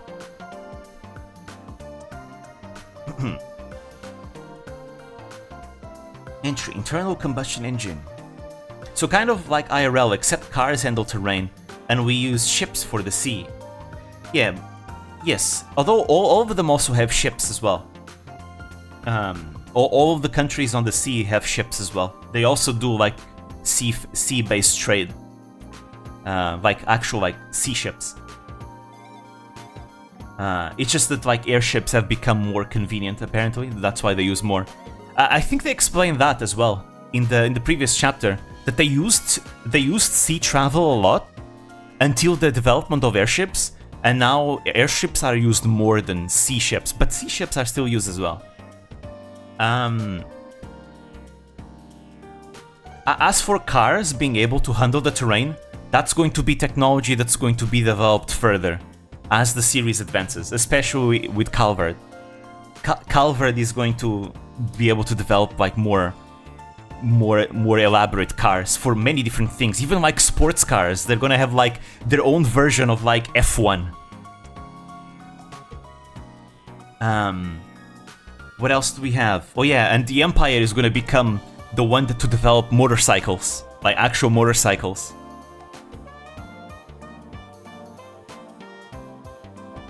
Regular boats are pretty heavily used in Zemiri too. We just don't see them very often, just harbors, yep. Let's see. Internal combustion engine. A motor that generates energy by combusting fuel inside the engine. Compared to orbital engines, it is less economically efficient and has other issues such as noise and exhaust emissions, so was never mass-produced. Internal combustion engine units in possession 1, Manager Maintenance Chief Gustav. There we go, we now know where that one is. Gasoline, a substance created by distilling and refining a naturally occurring liquid hydrocarbon compound, petroleum, used as fuel in internal combustion engines or as an industrial solvent. Republic produced gasoline, stock 20 times medium tanks. Storage location, Orbment Production Factory. There we go. We now know where it all is. And yeah, meanwhile, the Epstein Foundation, the Epstein Foundation kinda helps every single country, right? Because the goal of the Epstein Foundation is like unity through technology, right? So they're all up to like having countries working together to develop further technology that helps humanity, right? But the Epstein Foundation is going to specifically going hard on like the internet, basically, you know, the orbital net. They're gonna go super hard on that kind of technology. And obviously we're gonna be seeing AI also be a thing much more. Seems like you found what you were looking for. Wow, these things like a magic treasure chest. The orbital calculator is far more advanced than I could have imagined. I heard Professor Epstein, Professor Russell's mentor, was the one who originally came up with the idea. But only Professor Russell could have actually brought it to fruition. In fact, in terms of like AI technology that is like more, you know, less of the crazy kind that we're gonna see, the Capel that we have here right now in the Central Factory is kind of a predecessor to it. There's just a much more crazy one that's gonna be invented because of certain reasons. If only you could be a little more level-headed. As they say, Adius doesn't give with both hands. By the way, a mechanic called Gustav is responsible for the engine, right? Happen to know where he is? The maintenance chief is in charge of the landing port too. You should be able to find him there. As for gasoline, the Orbment Production Factory is in the basement of the Central Factory. The staff there should be able to help you with that. So, we can get the engine unit from Mr. Gustav at the landing port. The gasoline in the Orbment Production Factory is in the basement. Thanks a ton, you're a lifesaver! Don't mention it. Come back if you need anything else. Whew. Thank the goddess I didn't break anything. Don't say that, you're scaring me. Still, the Central Factory's technology is incredible. And it's amazing. Let's see. Where would it be? Over here. The most ground floor. I seem to think this might become commonplace someday. Man, that would be crazy. It would be crazy, wouldn't it, Estelle? That's exactly what we're about to see. This is gonna become pretty commonplace. We're gonna start seeing it more starting in the crossbow games, you know, Trails from Zero. That's where we start seeing more technology. But it just continues to advance more and more and more. Yeah, there you go, the landing port. Hey, what will it be? When's the next ship to Laced Fortress? Here we go. Hey, looking to take an airship? You're out of luck if you're headed westbound. I'm afraid it just left. No, we're not here for that. We're looking for a guy called Gustav. Oh, you want to see the chief? Sorry, he's not around right now. Oh, he's away somewhere? Yeah, he's been over at Laced Fortress the past few days. The Royal Army made an urgent request for some maintenance work on their patrol ships. Laced Fortress? It's the Royal Army's largest military base along Valeri's shore. It's in the northern part of Zeiss. Guess he won't be back anytime soon then. So what do we do now? Not sure what you need him for, but you should be back before long. I got a message not too long ago, see? Oh. Huh? Is that the next airliner here already? Nope, it's just incredible timing.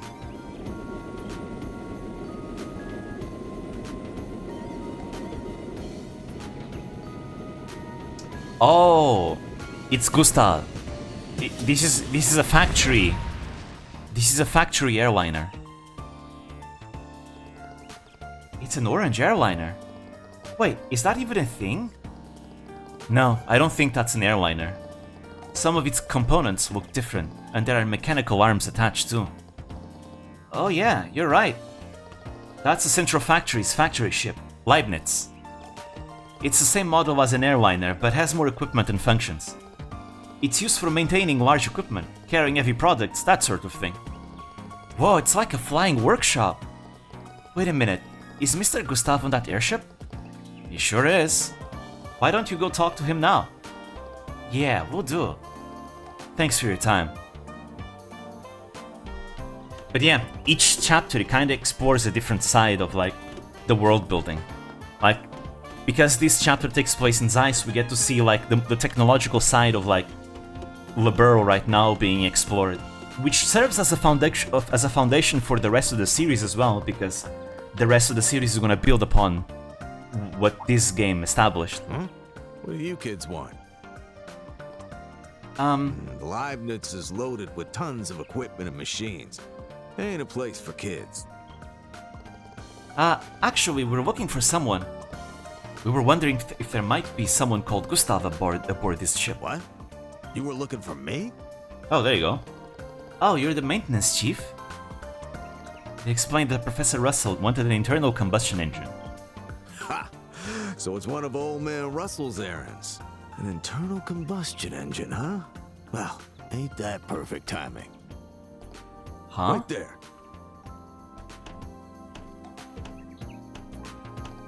You don't think he has one on the ship? Yeah, looks like it. Here, take it. Watch it though, it's heavy. That does look pretty heavy. Hell, the bag alone looks heavy on its own. Whoa, you're right about it being heavy. I can totally handle it. Not bad for a young girl like you. You've got guts. I like you. Thanks, I guess. Funny, eh? We just got this back from the army, and now the old man wants it. What? You got it from the army? Yeah, the thing is, we were lending that sample to the Royal Army for a while. Said it was for some kind of research. That sounds suspicious. They finally gave it back to us today. Huh, that sure is a strange coincidence. Something wrong? Oh, it's nothing. Alright, now we just need the gasoline. Shall we head to the basement of the Central Factory? Looks pretty light for what it is. Oh. Yep, sure thing. Thanks a lot, Mr. Gustav. No problem. Tell the old man I said hi. I wonder what it's like inside the factory ship. I'd love to take a peek. Getting in would be a hard sell. There's probably confidential things in there. Bummer. Also, something I just realized and I never, mentioned. Yeah, you can actually see the weapons of the main characters. I know it took me this long to actually, sink in. But you actually see their weapons, like Estelle's staff and Joshua's, daggers, swords. Because usually, in every game, they just pull the weapons out of their ass. You never see the weapons. But you actually get to see the weapons here. Except that one time where for some reason, you couldn't see, Chloe's sword, and then suddenly she has a sword out of nowhere. What's the next ship to Leiston Fortress? Hey, what will it be? Joshua doesn't believe into this much. He's a sharp one. And he also knows much more. Here to get your ordnance adjusted? Let's see. Yeah, that way. Also, I need to check something out. Okay, we still have time. Maybe I should just fight the monsters and see if I can beat them right now. Because I haven't tried.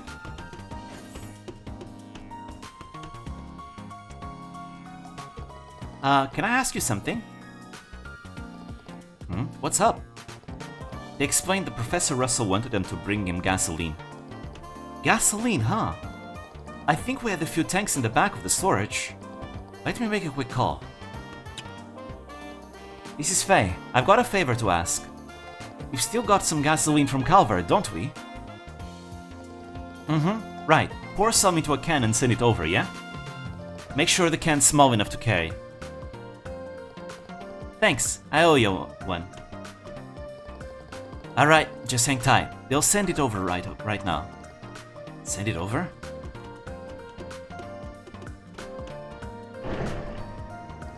Whoa! It's here.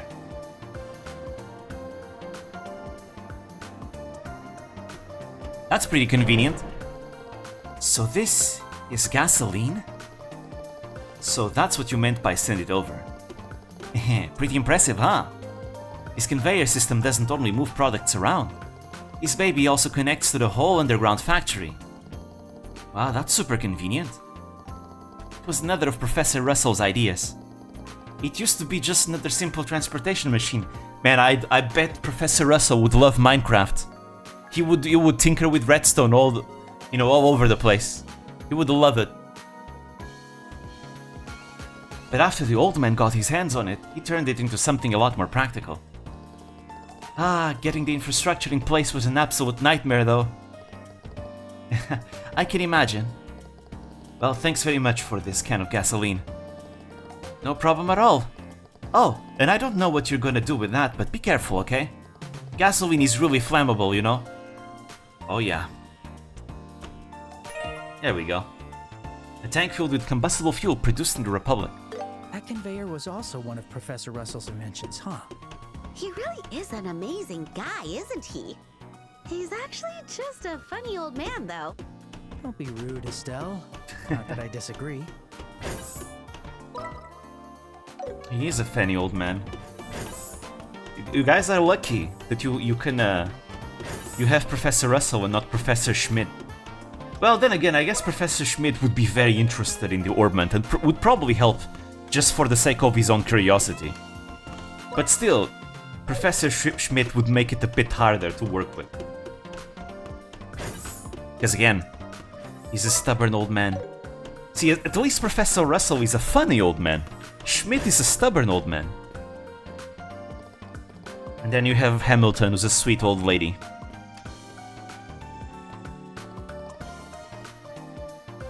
You've got the things you asked for. Ah, you're back. Thank you so much, you guys. Whew, that was getting so heavy. Well done, both of you. We've just finished the modifications. All that's left is to install the internal combustion engine and pour in the gasoline. Tita, my dear, time for the final touches. Okay. And done! Wow, that's a chunky addition. Is that the internal combustion engine? Yes, that's right. It burns gasoline inside, and that energy powers the machine. I see. So now we can operate the machine without using orbital energy. Indeed. Time to fire it up and see if it works. And beep boop. Yo, that is loud. It's so loud. Makes a lot more noise and vibrations compared to the orbital engine. Indeed, that's one of its drawbacks. But it appears we were right about it not activating the black orbment. Now then, let's start dismantling it. I'm so nervous. Whoa. Yeah, you guys should have probably put on some headgear to protect your eyes. Let's check how much of the frame we've managed to cut. Nothing. Oh, wait, there's a scratch. Just a scratch? I can't believe it. That's all that happened, even with a saw made of special alloy. Of a special alloy? With a hard material. That's gotta be Zemurian ore. I think we can cut through it eventually with enough persistence. We'll likely need to replace the blade several times though. It's gonna be a battle of endurance now, huh? It is really hard. Professor, may I? Just a scratch on the Black Knight. Tis just a flesh wound. Ah, I see the modifications have been done safely. Of course, who do you think I am? So what's up? Something happened? We just received a message for you from the inn in Elmo. Seems the orbital pump used to draw up the hot spring water has broken. They need you to fix it or else they gotta close the hot springs. What? You can't be serious? Unbelievable, now of all times. Want me to send another technician instead? No, that thing is a clunker from over 4 decades ago. It's far too outdated for the younger ones. They only know modern machines. This is quite a dilemma. Grandpa? I could go in your place. What? Tita? I helped with the maintenance last time you took me there, remember? So I know how to do it. Yes, I know you're more than capable, but my concern lies elsewhere. I agree, there are a lot of monsters along the road. But Grandma Mao's in trouble. We can't just ignore it. Gotta go. As much as I want to watch Tita, I hate my supervisor watching at the window. Understandable. Don't worry. Do what you need to do. Hey, why don't you let us handle this? Huh? Ensuring safety along the road is one of our bracer's duties. Don't worry. We can ensure Tita gets to and from Elmo safely. Ah, if you do go with her, there should be no need to worry. I suppose that could work. Are you sure it's not too much trouble? Hey kid, no need to worry. We'll go to Elmo together. Thank you so much, Mrs. Stella and Mr. Joshua. Grandpa and Mr. Murdoch. I guess I'll be going then. I'm counting on you, Tita. Take care out there. Hang on, Russell, Hamilton, Schmidt, Bertrand Russell, and William Rowan Hamilton? Mathematicians. Oh, I see. So the names in Trails are all very deliberate, huh? I see. So all the names of the big disciples in Trails are named after real people. Interesting. Interesting.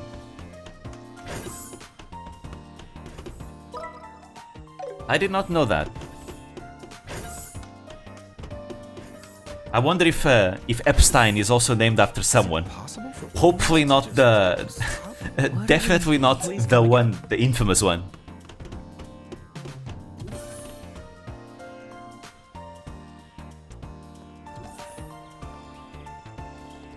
Elmo, huh? Sounds exciting. It's Hot Spring Town, right? Yeah, it's a really lovely place. Grandpa took me there a few times. Or they picked names that are scientisty, and those no names. Could be the case also, yes. So time to get going? It's out through the south gate, huh? Right? Yeah, you just follow the Plains Road south. And you're there. Alright, let's get going. Oh, we got a lot of side quests though. The birthday festival's coming up next month. Let's see. I see. That's a lot of stuff to do. Product piloting. I'm looking for testers for a new model of sneakers. Oh, Estelle is gonna love this one. Bracers active across a wide range of terrains are preferred. To those confident in your leg strength, head over to the lab on the 4th floor of the Central Factory and talk to Terry. Paul Epstein, also mathematician. Okay, there we go. Stopping smoking. Someone has stolen cigarettes from the clinic's cabinet. Please find the culprit. Why would there be cigarettes in the clinic? Regarding suspects, eyewitnesses, and other relevant details, Please speak to Miriam in the clinic on the 4th floor of the Central Factory. Fresher flavors. Forgo Bar is seeking powerful ingredients, befitting its upcoming new menu. Bring any ingredients that you believe meet the criteria to Ben, the proprietor. Note, the proprietor is extremely busy. Please refrain from direct inquiries about the request. What the hell? Cargo car. It appears a cargo vehicle bound for Wolffort did not arrive on schedule. Although braces were dispatched to escort it, they may have encountered trouble. Please investigate the Trat Plains Road along the direction of the Wolffort. Ritter Road Monster. A dangerous monster known as Mercury Viper has appeared on Ritter Roadway, east of Zeiss. We request immediate assistance from braces affiliated with this branch. Gotcha. I shall do it.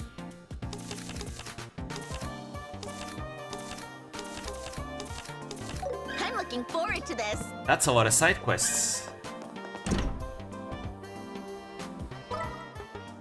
That's a lot of things to do. I want to do some fighting first, though. I'm gonna do some fighting first. Let's take care of the monsters while we can. We'll do the other side quests afterwards. Because I'm really wanting a fight right now. Be on your toes. It could totally be a coincidence that they are all surnames of mathematicians. My brain started churning when Leibniz was mentioned. Threat. Careful. So Leibniz is also the name of a mathematician.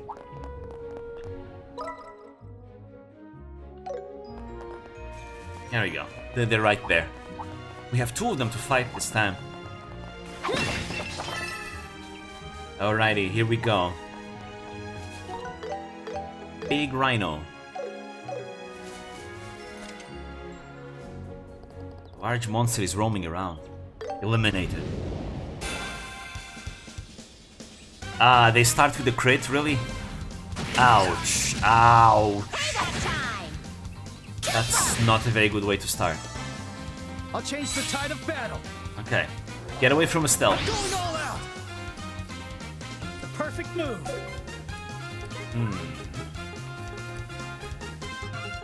Actually, I should probably do this.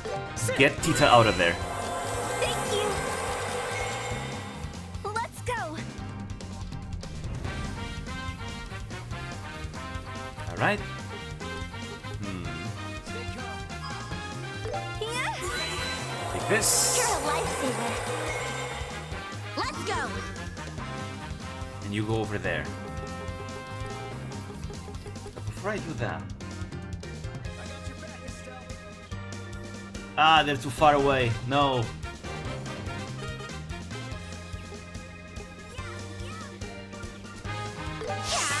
That's fine. He invented algebra in parallel with Newton. Thank you. Let's There we go. And see, they're weak to sleep. Blind can also work, yeah. Water arts. This one not so much.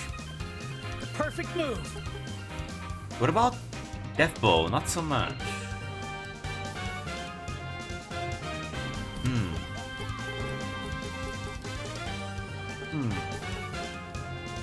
What about Confuse? They kinda can. Let's do it. Let us begin. Let's see. Smoke Cannon. Smoke cannon. Nice, two of them are blinded. One of them is burning. Ah, we missed. Yeah, Chaos Brand is not as broken as it was. Herschel is also a real family of astronomers, so yeah, they've used a lot of real names. Herschel as well. Okay. The perfect move. So yeah, it's definitely deliberate then. Because yeah, Herschel in Trails is also an astronomer.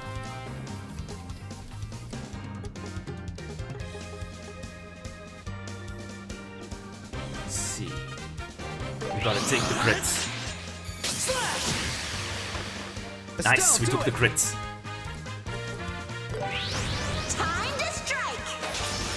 Let's make ourselves tankier. How's this? Again. Let's do this! I'm counting on you.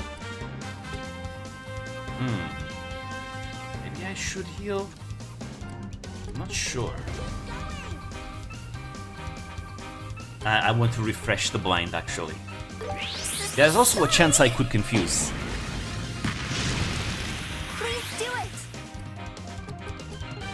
How's this? Extreme stun. Or seal. Can I hit all three? I cannot hit all three. That's a shame. And in that case, I'll use Barrage. Time to end this! Wait. Did I not hit the other one? Oh no, I did. In the animation, it didn't see it, but I did. Roger that! Let's do this! Oh, nice damage. Let's do it! I could Black Fang. The perfect move. Yeah, I'll Black Fang for extra damage. This is the end. Bite. Oh, amazing damage. One down. The main one is the discover of the planet people will have a giggle at when they say William Herschel. The discover of... Oh. Let's go! Was it? Actually, wait. No, I can't be.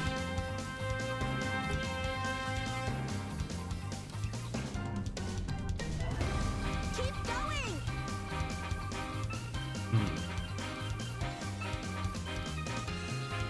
I cannot interrupt this, can I? I cannot.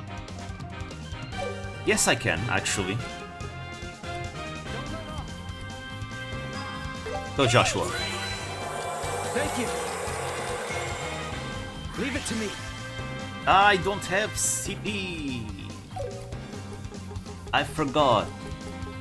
Alright, it has to be you, Estelle. Sit. Thanks! We're being extremely inefficient with the... Oh.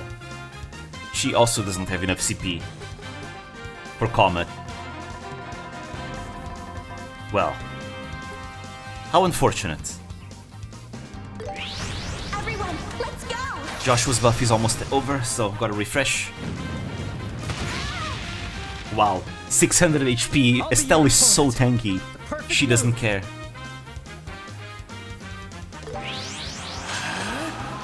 Between Saturn and Neptune. Faster. Let's go!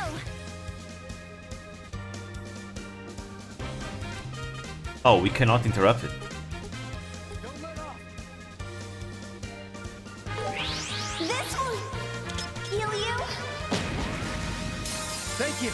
Now I'm mad. Yeah? Full power. We don't want him to get the HP.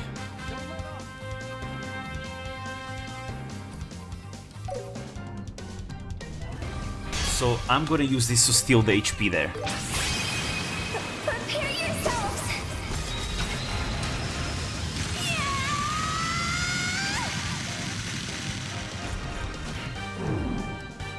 There we go. This is the end. All right, Okay. everyone, let's go. Refresh.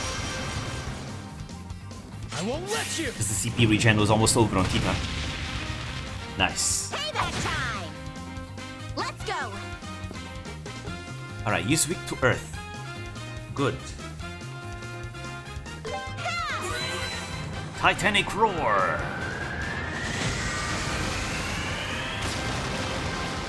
That wasn't that much damage. Too slow. Now I feel the need to look out for names. There's plenty of names to look for then throughout the series as a whole. The perfect move. We don't have any earth. But I want to use this. I guess that's a free speed buff.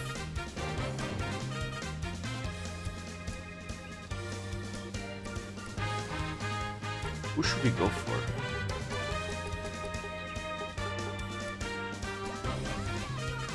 Maybe Tita? No.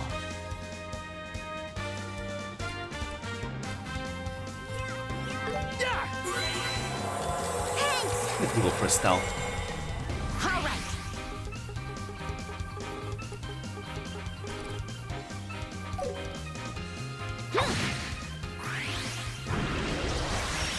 Oh, I'll be your opponent. well, we cannot allow you to have buffs. Better be prepared. Give some buff removal. Cut you down!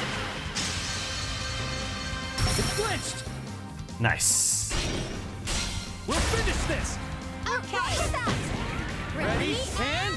Finishing blow. And you're done. Yeah, that's good. That was great. All That's one monster dealt with. that was Now for great. the other one. There we go. Let's go. We do need... We do need CP though.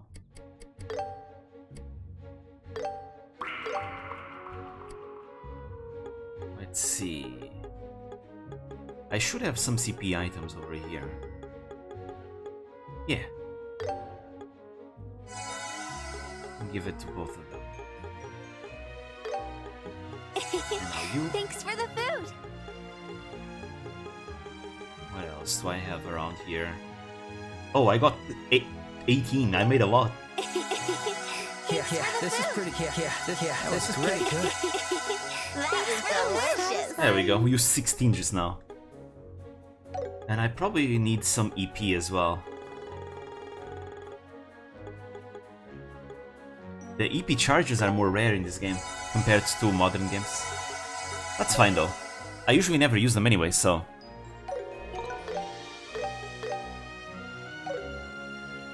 Bertrand Russell is known for his book Principia Mathematica, a massive book that proved that 1 + 1 = 2. Oh, Ollie also did that once! She did it on stream once. They look tough, but we're tougher. Mercury Viper.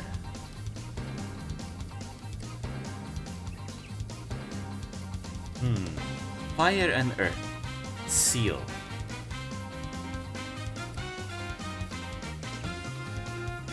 Yeah. You can still blind the others. Keep going. Nice. Sorry. Nice. 4 of them are blinded. Please do it. Alright. Now what we can do? We go for this. She did a simple proof. Russell started off by proving that mathematical proofs are reliable. Let's do this.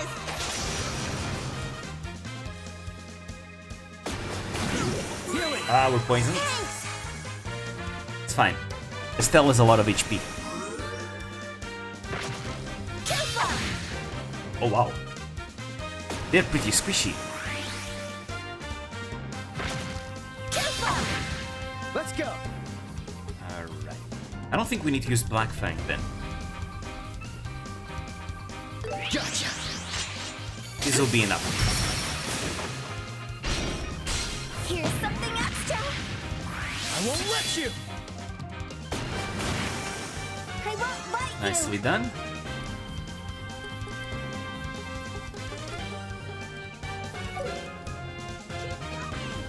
I want smoke. Yeah, we have a chance to burn. That would be good. Sorry. There we go. Confuse and burn. Are you ready? Okay. Ready, and... Adjusting. Please do it. Oh. Everyone, let's Then go. some student, Godel, proved that there are things that are true in math but can't be proven. That is an interesting concept. Really. Unleashing! That is a very interesting concept. Perfect move! Is there any mathematician called Novartis?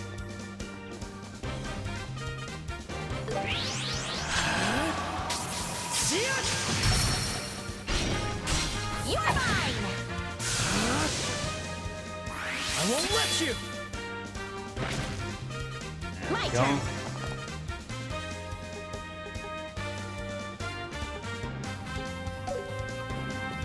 We could go with arts. Got your back, Estelle. That's the case, I guess. Fireball DX is gonna be the strongest. The perfect move! Dual strike! Faster! It's on you! That's done.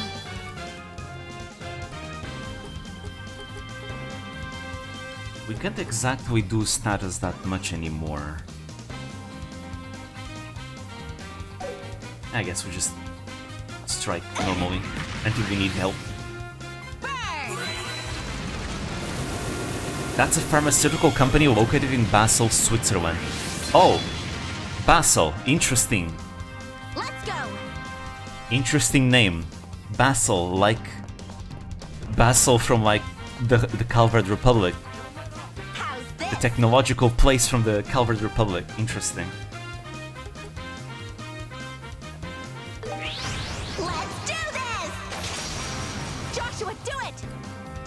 I'll get you all! Alright, we'll kill them all with one blow.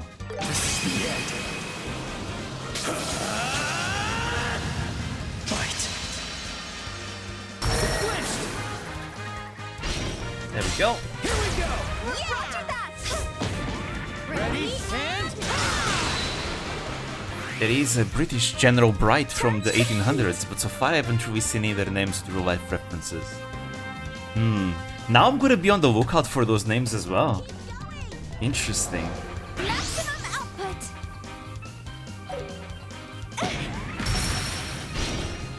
Bonus! Adjusting! Please do it!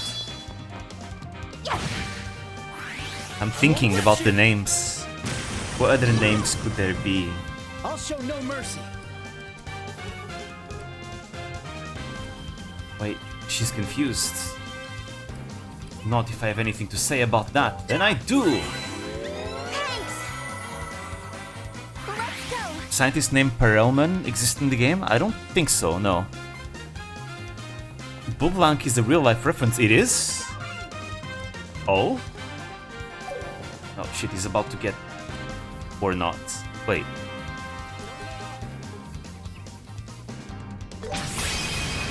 Prepare yourselves! The Wikipedia article just reference our Bublank. Oh, I see. Too slow! And that's that. Easy peasy. I did it! Again, now that I did all the tinkering. Oh, she's got a new craft. Oh, finally.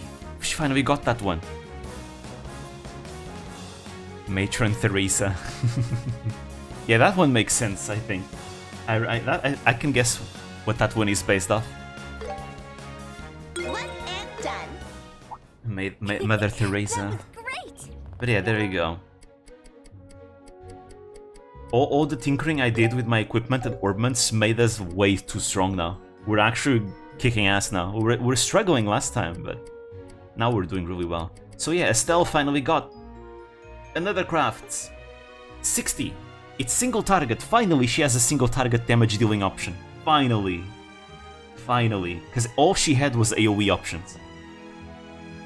Power, physical, A power, single, heavy stun. That's really nice.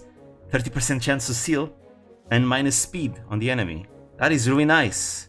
That is really, really, really, really, really nice. Finally. It's almost as strong as Pummel. Took her long enough to get this. I wonder if Joshua... Oh yeah, Joshua should also get Evil Eye eventually. The AoE eye attack that he has.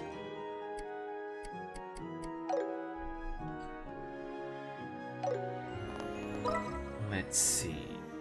Okay, now that we did some fighting, let's do the quests. We need to go over there. Let's get going.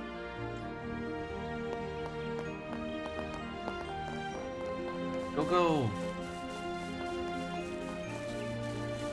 Yeah, we saw Mother Teresa in chapter 3.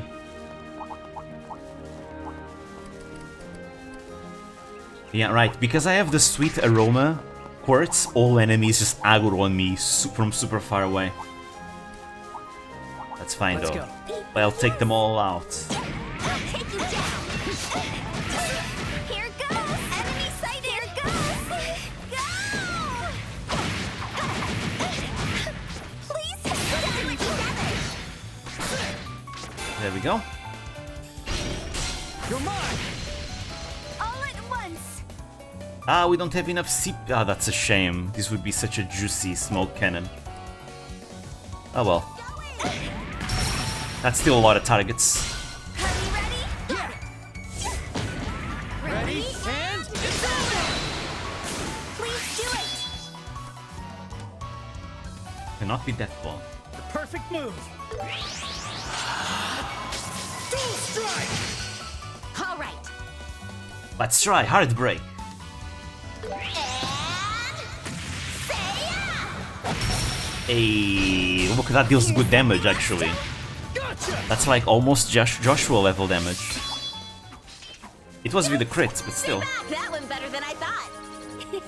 That was great. Hey, do they look stranded? Wait, Let's go look closer. wait. I see shining palms. Hey, that light. Engaging the enemy.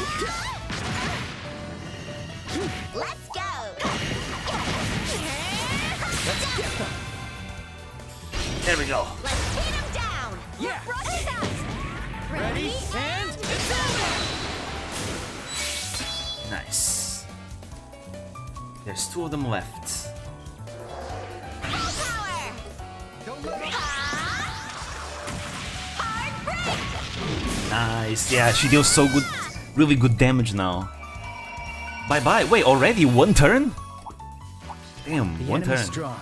Keep cool. Oh yeah, every enemy in the area is just aggroing. Ready, and Let's do this. you're mine! Single target. So I can take them all. I got you. Hurricane. there is no black kung fu sheep. Too slow! The sheep, at least, the sheep have some really interesting moves actually. They do kung fu. It's just that they don't have the bandanas.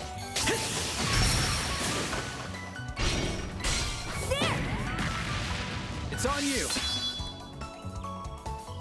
Aha, I see. Sorry. Nice. You're mine. My turn.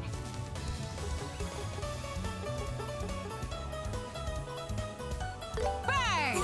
Take this. Firebolt EX. You have a crit, but guess what? You're blind. You can't hit us. You're done!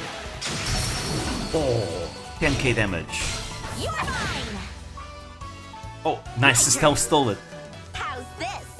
Now take this. Crit hard break. Hard break. Here's something extra. Hard break is much stronger than it was in the originals. Hard break, I think, was her I did it. her option to impede enemies. Damn, oh, another one. Let's go.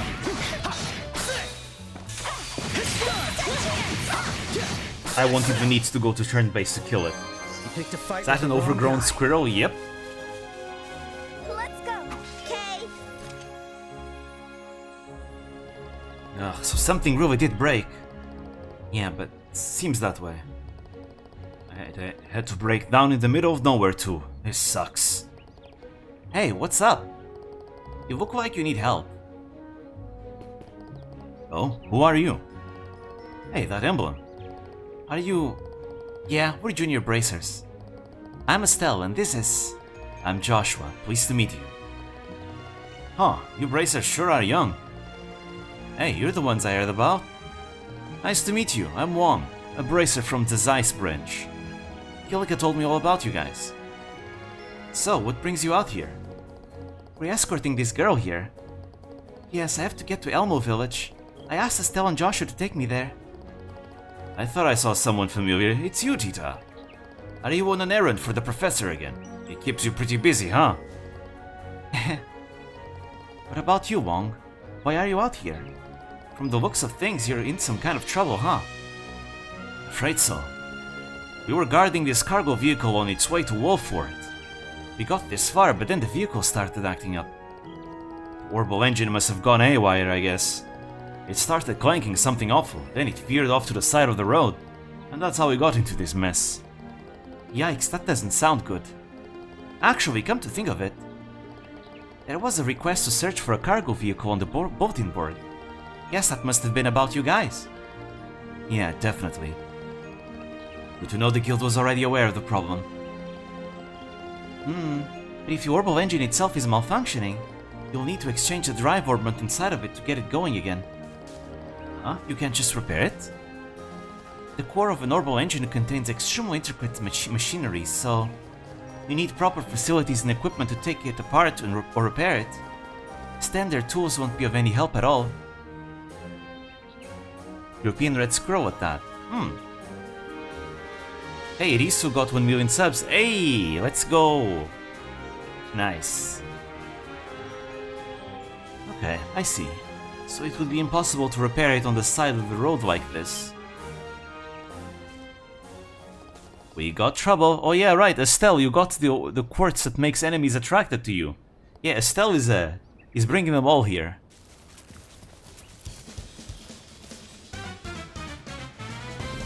Monsters? Wong, above us. And we're looking at what Squirrel Risu has to be. Oh! Bruno, get back. Yeah, got it. Uh-oh.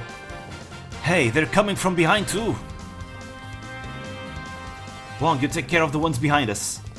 We'll take care of the ones over here. Understood. I'm counting on you too. Yeah, leave it to us. We can deal with these easily. All at once. Smoke cannon. All blinded. Are you ready? Got it. Yeah. Ready, and it's over! My turn.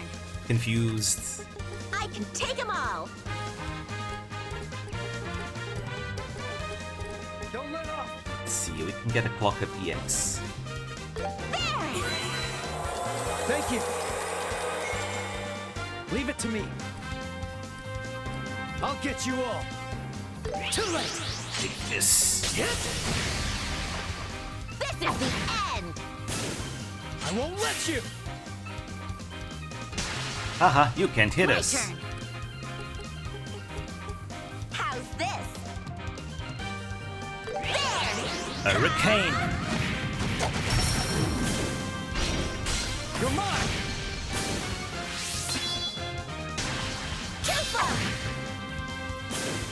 Ah, that was easy. They didn't even touch us. Ooh, resurgence.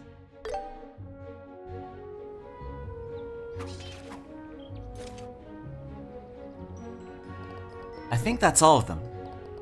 Yeah, we did it. Oh, thank goodness. Seems like we all made it out in one piece. I was too close for comfort. Well, now that we're safe, we have to decide what to do. Right, sounds good. First we have to move this car somehow. From what you were saying before, it can't be repaired, right? I think it'd be pretty much impossible. In that case, there's nothing for it but to swap out the part. The manager of cargo vehicles is Prometheus, at the central factory. He'll know where the parts are stored, but we'd have to return to Zeiss if we want to ask him. Tough choice. What do you think, Bruno? We go back to Zeiss? I doubt it'll work, but I'll try tinkering with the engine some more first. If it moves, great. If it doesn't, then we'll really have no option but to head back. Right. I suppose keeping at it a bit longer won't hurt. Yeah, let's do that.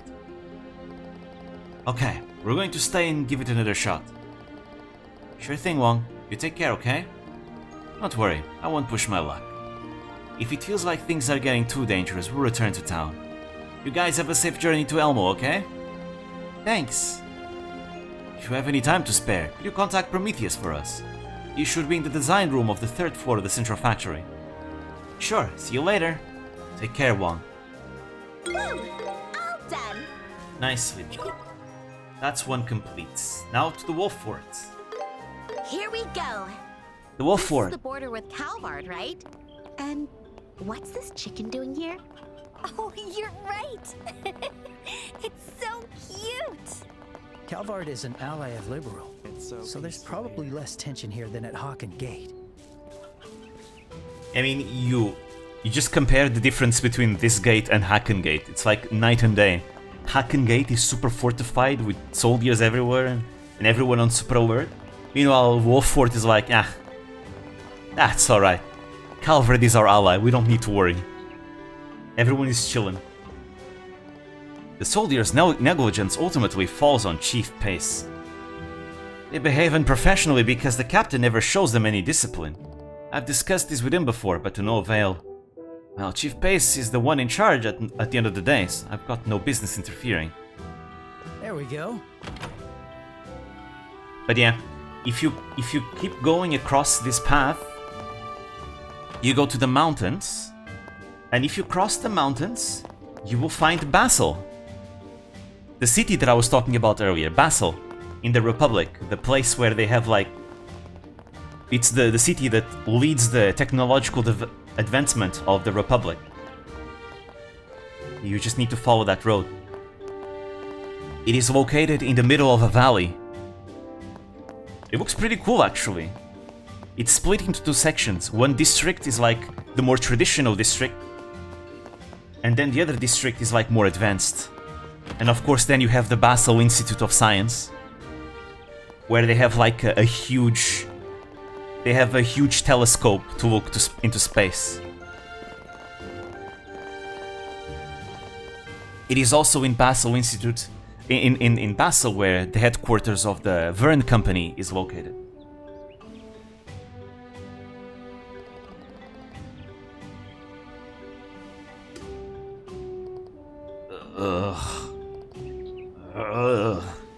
It's probably the same sort that Haken was before the 100 Days War, I guess.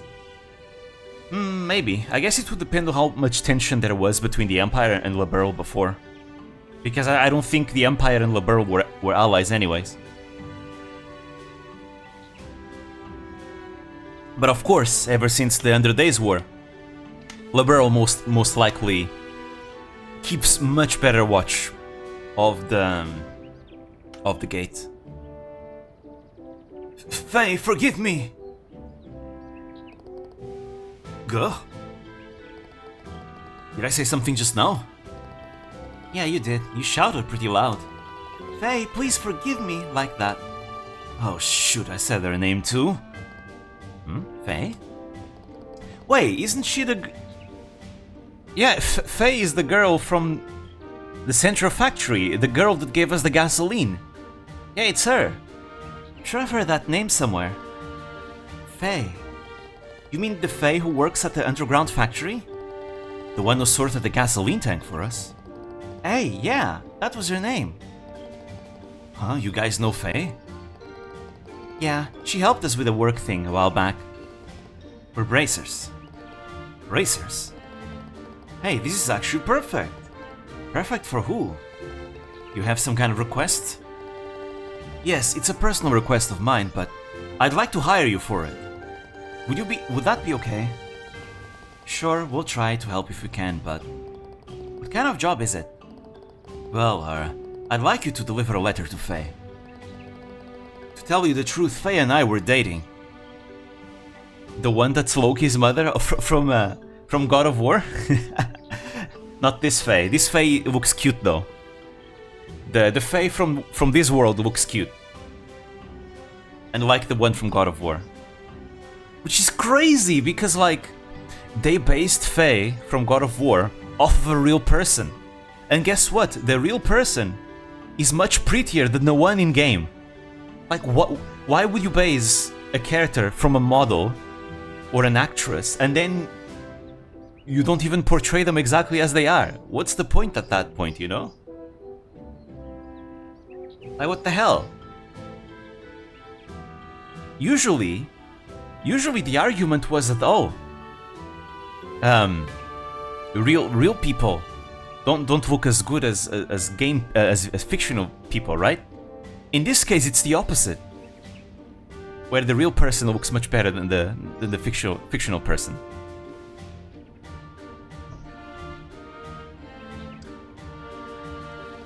Oh, I'm lagging behind again? Wait, let me check something out. Could be on my side. Okay, it's not on my side. It's all green on my side. Things weren't working out, so we broke up a while back. If you wanted a more rugged woman, use a more rugged woman in the first place. Yeah, exactly.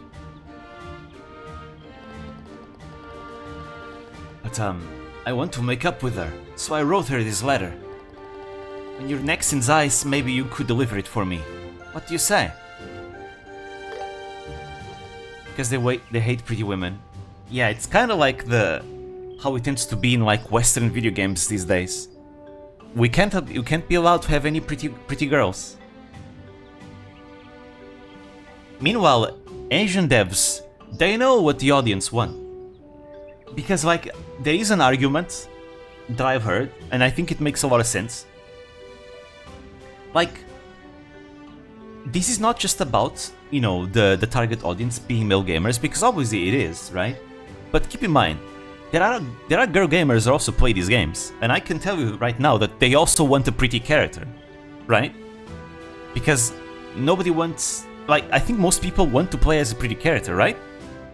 Be them girls or guys, everyone wants to play as a pretty character. And then there's cosplay, right? People will choose to cosplay characters that they either find cool or they find pretty, right? So it feels very counterintuitive to like, this trend of Western gaming to make characters really ugly. I don't understand, like, you're just shooting yourself in the foot. Regardless of how much realism you want to portray in your games, wouldn't it be better to just make something that the player base will enjoy? Like, the actual player base will enjoy? Wouldn't that result in better sales for the game? There are a lot of people who play games just because the character is cute. Trust me. I mean, holy shit. Asia's been doing that for years now. You know, be it Korea, China, Japan, they all are making pretty characters. Guess what? It sells well. And don't get me wrong, it's not like you can't make a character that looks more rugged every once in a while, sure. But the problem with Western gaming is just like every character looks like rugged, right? We don't have pretty characters every time, you know? A bit of a misunderstanding of what representation is about, I guess. Exactly, like, we're going too far. Like, we're going too far to the point where we don't get to see any pretty characters anymore. Like, that's not a representation either. Like, we're going too far. It's fine to make a rugged character every once in a while. Hell, Arknights has a playable character that's an old woman. No one complained. Hell, people thought that was cool. Because we already have a lot of pretty characters in Arknights, right? So, alright, let's put an old woman into the game. You know, playable old woman. And nobody complained. Right? If you want to do representation, sure, do representation, but like, you know, give us pretty characters too. And ideally, the main character should be pretty, because that's the character we're going to be looking at throughout the entire game. You know?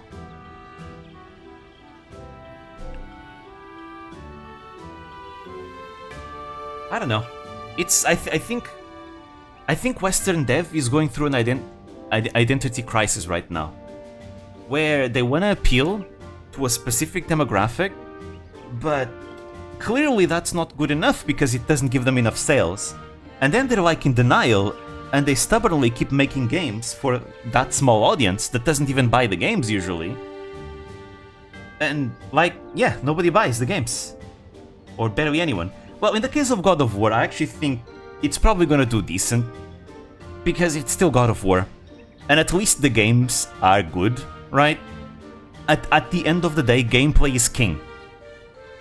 And God of War plays well. You know, I've seen playthrough. I've never played any God of War, neither the modern ones or the old ones.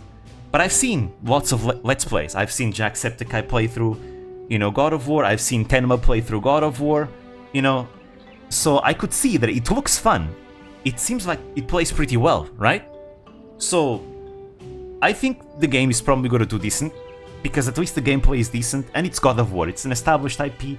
As long as they don't screw up too much, it should be fine. But it's not going to sell as well as if it was a game where either the character is pretty, or if the main character was Kratos.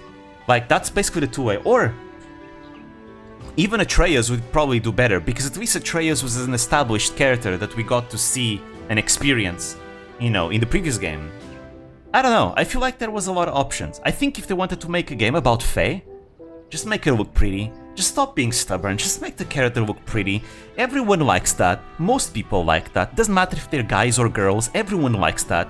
Guys like looking at pretty girls, girls like being pretty as well and playing as pretty characters too. And hell, there's a lot of girls that also like to look at pretty girls. So like, what are we even talking about? Like, almost every VTuber that I watch, all of them like it when the characters are cute. So like, what are we talking about? This is not just about, you know, oh, it's just the guys only care about characters being pretty. No, the girls also do too. You know, the girls also like pretty characters. Everyone likes pretty characters. Most people like pretty characters. Fine, I won't say everyone. Most people do. So, for the sake of selling more copies of the game, just give people what they want. Stop being stubborn. God damn it. You're trying to prove a point, but that point is not being proven. Instead, it's going to lead to less sales, less money, and possibly ending up as all the other studios that, you know, are not here anymore. You know, you don't want to end like Ubisoft. You don't want to end like all those other studios that, you know, went down the drain because they were making, like, Concord, the studio that made Concord. You know, instead of making all the characters look good, you know, a la Overwatch, because at least Overwatch, in spite of all the controversies Overwatch has had, at least the characters look good, you know? And that has helped Overwatch stay afloat this entire time. People love Overwatch characters, people love cosplaying them, people love a certain kind of material that's fan-made as well. Regardless, people like Overwatch characters, right? So why would you sabotage yourself and making Concord characters like would just look ugly? Like, why? Who wants that? Who wants to play that? No one. And I feel like more studios will need to fail until Western developers realize that, hey, just give people what they want. Just take a page out of the Eastern dev books. They seem to figure it out. So yeah, you know, rant over. I would never play a game unless it's like gameplay that I really, really like from an established IP that I like. But if all the characters look ugly, I don't think I would play any of those games. Again, with that exception, if it's like an established IP that I like with really good gameplay, that's like the only exception. You need to give me something else to like, I guess. Write good stories with interesting characters as opposed to making empty games with the same gameplay we've seen 100 times before. Yeah, I mean, if the story is really, really, really good, I can give a pass to the characters not looking good, sure. But you need to keep in mind, if the IP is not an established IP, then I'm probably not going to be curious to check it out, right? Like, if the characters look bad, but the story is really good, and it's an IP that I already like, okay, I'm probably gonna play it. But if it's an IP that I do not know, I don't recognize, I'm not invested into it because I've never played it before, and the characters look ugly, even if the story is like a 10 out of 10, I'm not gonna give it that chance because, well, I'm not invested into that IP, right? I'm not familiar with that IP, so I'm not going to give it that try. I'm not going to give it that trial run, you could say. Because how a game looks, how characters looks is very important. That's the first impression you have of a game. You know, and impressions matter, you know. So, the characters needs to look good, ideally, you know?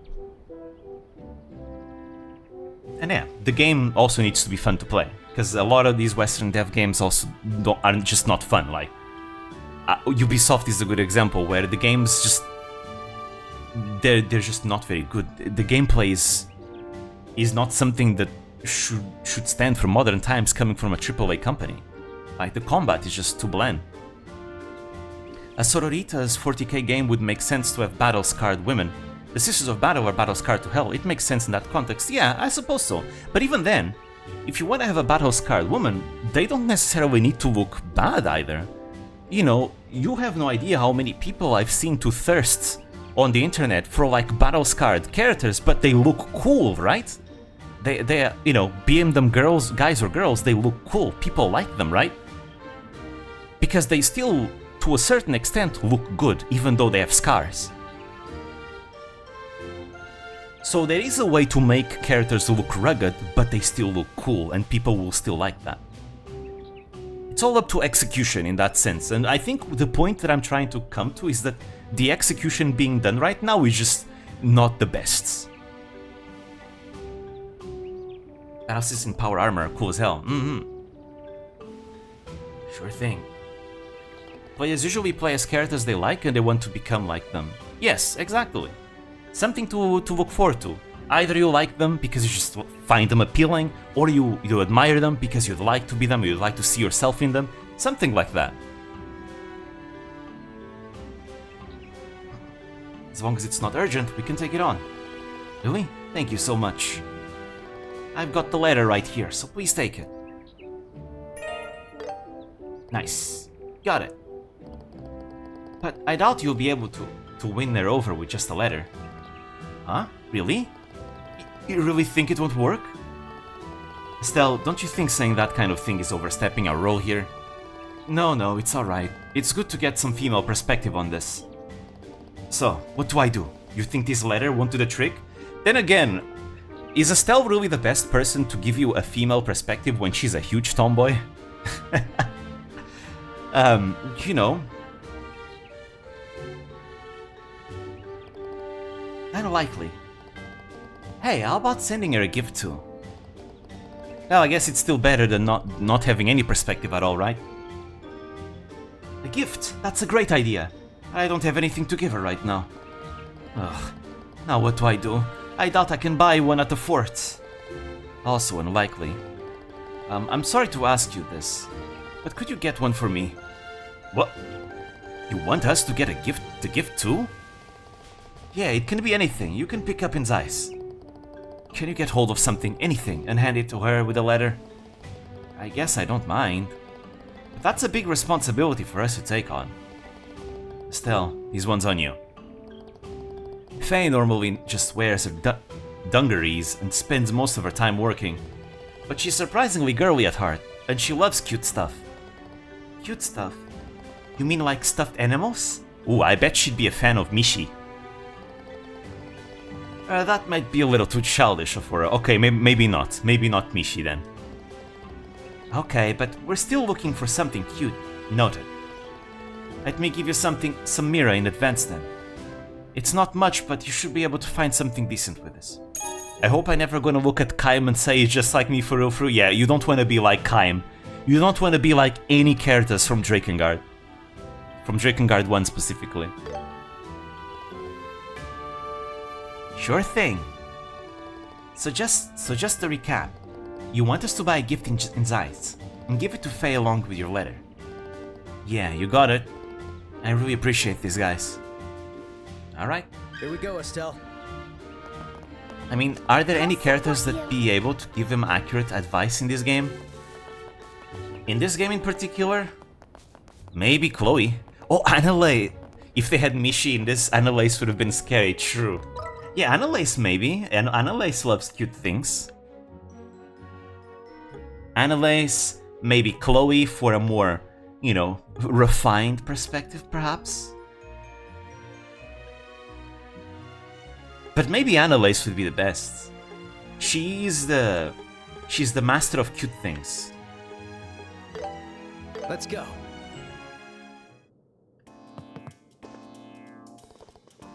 No, no, that's not what I wanted to press. You will be staying? That's the stuff. There we go. Thank you for your patronage. Onwards to the others.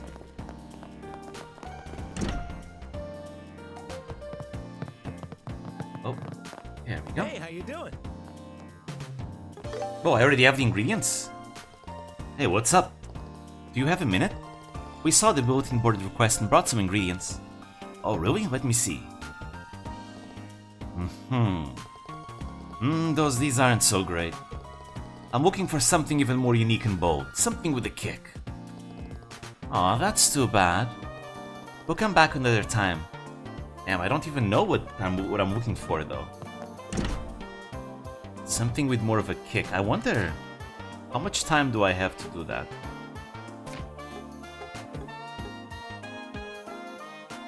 How much time do I have?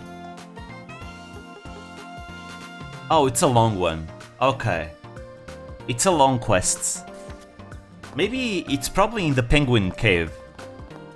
Maybe I should just go to the Penguin Cave. With Tita, it should be safer to explore it. Yeah, I think I'll go explore the cave. It's not? Oh, never mind then. Ah, looks like something arrived in the mailbox. Another package for Grandpa, probably. If it's for his work, I should deliver it to him right away.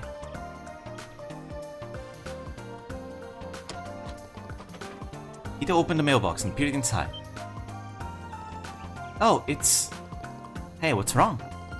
It's some kind of package. It's wrapped up so nicely and neatly. It has to be... It must be...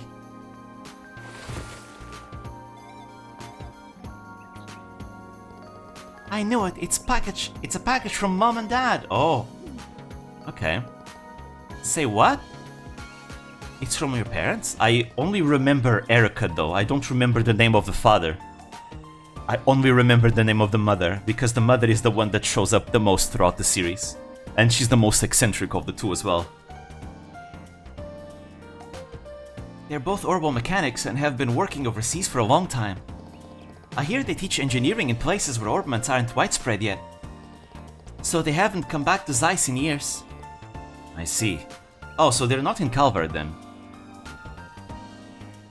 Dan, okay. I don't think they highlight where you can pick it up even. Oh, I guess I'm gonna have to explore. So that means the package was sent from abroad, huh? I've never seen a device like this before. Yeah, it's probably one of their latest inventions. They send me things like this every now and then and let me know how they're doing. Looking at this tells me what they've been up to.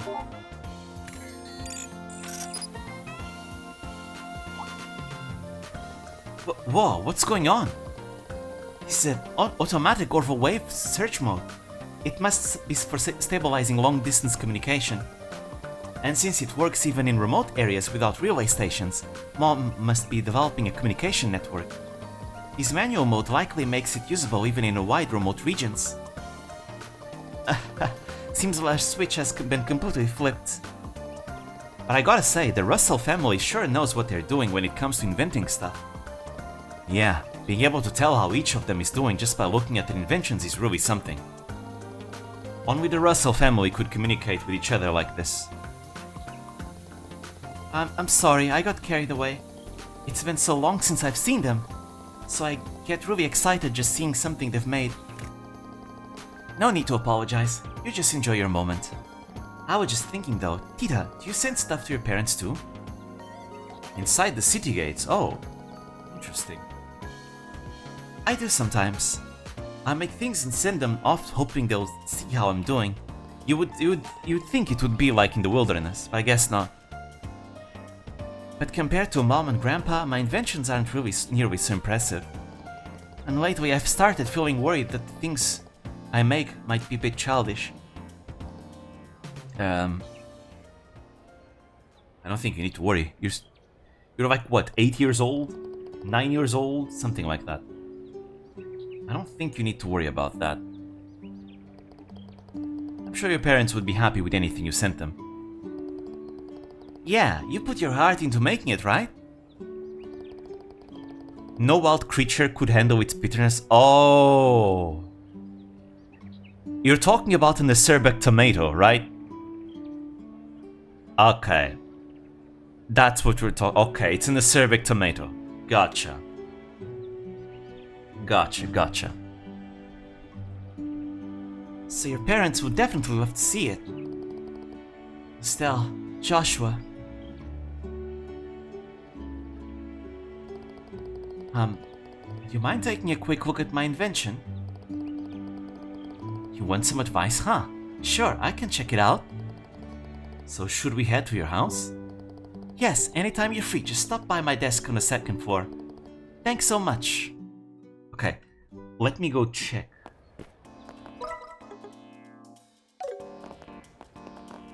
But yes, one of the few things that are still just about as easy to miss as in the original.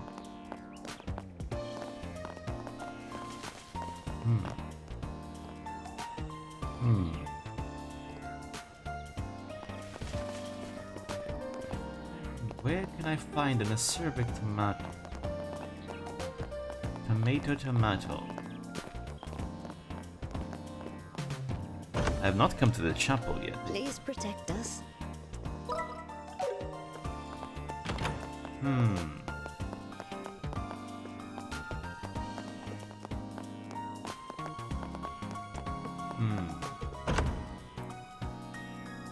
I swear I remember something that you could find in the bushes, but I'm not so sure anymore. It has been a long time.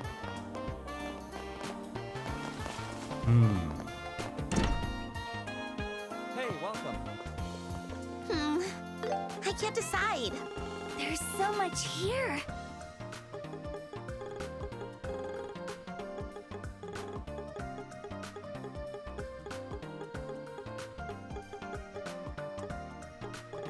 Wait. But it said he had something new here. Oh, it's just the Titan stuff, probably. I have a lot of money. Maybe I should just buy all the cosmetics and see how they look.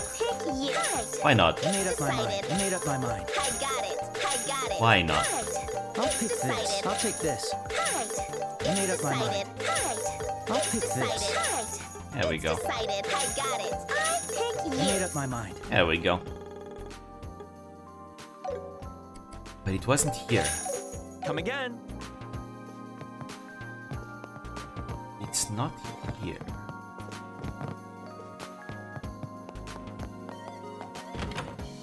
No, this is room. I don't think it's on the market yet.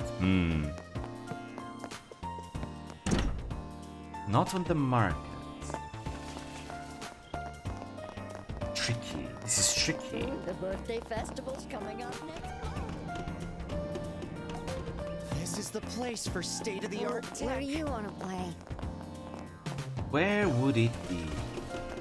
Please take a Which one should I pick? look. There's so much here. Thank you. Hey, what will it be? Are there any bargains? There's Thanks.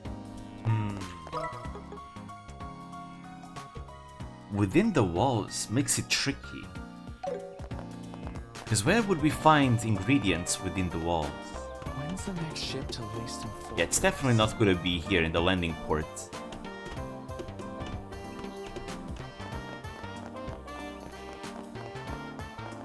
I am completely lost then. Oh! Never mind. Maybe it will be inside.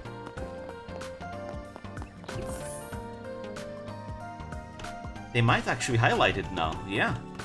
Is it possible? Now to figure out which floor it is.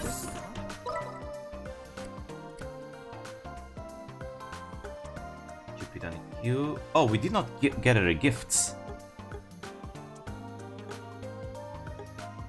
We need to get her a gift, but what would it be? I bought a bunch of things.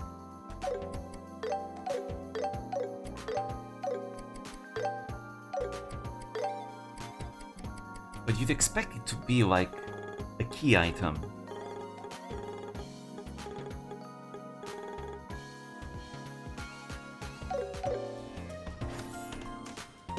We'll do that last then. Okay, not here. So many quests. There's one over here.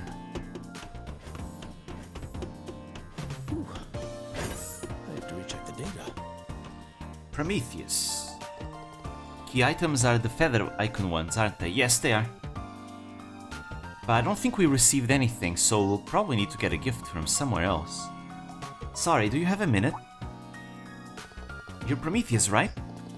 Yes, I am Prometheus, but... You want something? Yeah, actually. We're looking for an orbital engine part for a cargo vehicle. We were told that you'd be able to help. A cargo vehicle's orbital engine? I'm sorry, but I have no clue. Huh? What do you mean?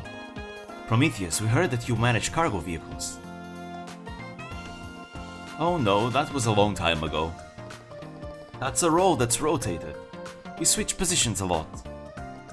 And before you ask... General Goods, the kitty hat. Okay, I'll check it out. Before you ask, I've got no clue who is in charge now either. Oh, if you read my mind. Are we done here? I have a lot of work to do.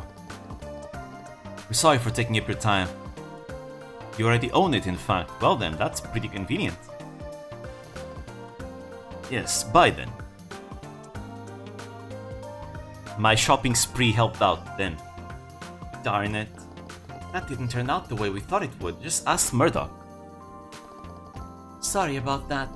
We're pretty sloppy when it comes to managing parts. Can't be helped. We'll have to find another way to learn how to fix the cargo vehicle. We're all out of booze now. You could also go to the capo. Another way, huh? Hey, you know what? Got an idea. A little while back, we researched stuff using some kind of warband, right? You mean the orbital calculator capo? Yeah, that. I think we saw something about the cargo vehicles then. Oh, right. It's true that the capo would have records on cargo vehicles. Let's go check it out. Operations on the 5th floor, if I remember correctly. Okay.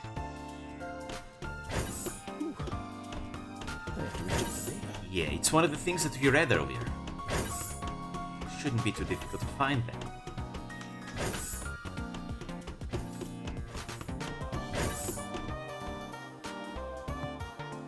Aha!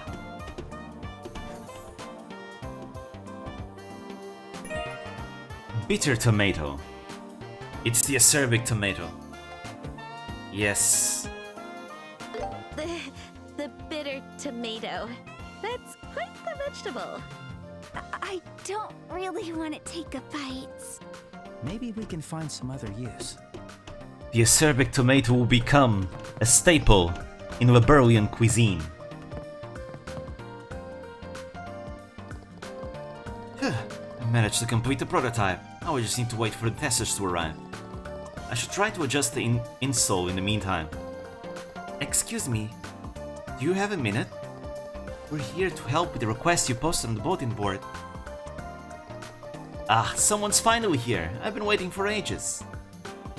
Shoes, indeed. I'm Terry. I'm a Central Factory researcher. I'm Estelle, a junior bracer. I'm Joshua, pleased to meet you. The pleasure's all mine. So I want to ask you to do a job for me. You have time in your schedule? Yeah. Yeah, no problem. The job was to test out a new set of sneakers. Can you tell us more? Of course. But first let me give you these. Holy Stregas. Strega Alpha. These are the new sneakers? Yeah, it's a joint project with the Strega company. I'd like you to wear these prototypes and travel all over the country. Once the test is complete, we can move forward with mass production. Oh, I see. Wait, hold on. Did you just say Strega company? Huh? Yes, I did. Estelle is a big fan. So these new sneakers are actually... Yes, the latest model from Strega. As I said, I'd like you to test them. Oh, Dios. Thank you for blessing me with this wonderful job. Is she alright? She just started praying out of nowhere. I do apologize. Estelle's hobby is collecting sneakers. And it just so happens that she's a huge fan of Strega. Oh, really? Ah, so she's one of those so-called sneakerheads then. I've never met one in the flesh before, but they all react in such interesting ways. Hey, we all need our hobbies. For Estelle, she likes sneakers. Van likes cars. And saunas. And sweets. Estelle, run it in a bit, please. I know you're happy, but saves the celebrating for after we've taken the job. I suppose you're right. I'm a little concerned that your enthusiasm will get the better of you. This is supposed to be a test, so please try to behave as you would normally. Yes, sir, roger that. You heard her. Okay, then. Anyway, thank you for helping out with this. Just to confirm the job details. We simply need to travel around as usual while wearing these sneakers. Yes, that's the general idea. To be specific, I'd like it if you could travel to Elmo Hot Springs, Wolfort, and Sanktheim Gate. Once you feel you've tested them sufficiently, come back to me. I'm in charge of the outsole and insole. In other words, the base of the shoe, so I need to check its durability. So we just need to find the right time to come back and give our report. That's right, I'm counting on you. Go ahead and test them as you're trying to wear them out completely. No problems there. We'll be back soon. Alright. New Strega!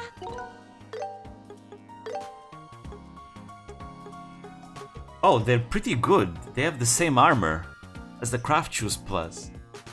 But more arts defense, but less movement and speed and all that.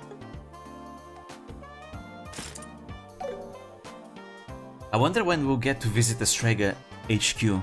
They and the Foundation are the few of the major companies you haven't got to visit yet, true. I can't help but dance. Just don't get too carried away. I think I understand how it is, dealing with things you like.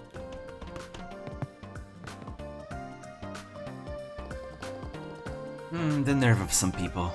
I swear they won't get away with this. Dr. Miriam, hello.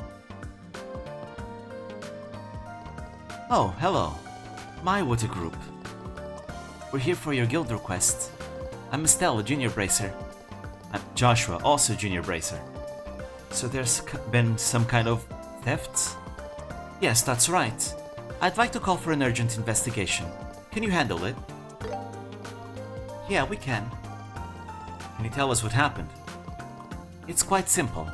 Someone has taken the cigarettes stored in the cabinet. Isn't this a clinic?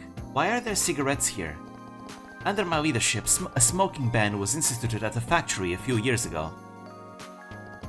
The cigarettes confiscated from rule breakers were stored here. Surely the first place to look would be among the people who had theirs confiscated. Someone took back what was originally theirs. Good point. That was my suspicion too. After all these years, the smoking ban has finally taken hold. If I turn a blind eye to this, all my efforts will have been for nothing. We can narrow down the suspects to the former smokers. You have a list of them. The first is Supervisor Travis of Operations. Chief used to be a chain smoker despite appearances. He only stopped smoking recently, so he has a motive. Can't judge a book by its cover, huh? Wait, I'd better note this down. There's also Hugo from Design. He should be in the first floor lobby for a meeting. Company culture has an impact. The longer a person has been with us, the more likely they're a smoker. Oh, I see. Supervisor Trav is in operations and Hugo on the first floor then. Is there anything else we should know? If not, we'll start investigating now. Well, I don't know if this will be useful to you, but there is a witness. Isn't it kind of a done deal then? Who is it? Right behind you. The cat. It's Antoine. Iago. A cat? That's the witness? See, that's why I wasn't sure if it would be useful to you. I see. I understand now. But Antoine is a very smart kitty. He might even remember who the culprit is. Exactly. If you take him along, he might give you some sort of hint. A cat's sense of smell isn't as good as a dog's, but it's still pretty useful. Hey, that could come in handy. If you bring him his favorite fresh milk, I'm sure he'll follow you around till the cows come home. Pardon the pun, but if you run out of clues, it's worth keeping in mind. Okay, will do. If we do discover anything, we'll come to let you know. Yes, please. I hope you catch the culprit. Let's begin. Yep, Antoine MVP. Here, Antoine, it's your favorite. Meow. Wow, he's really following us. Let's hope we can get a good hint. Come on, Antoine. Let's go. So let me see. It was the first floor. There was one guy.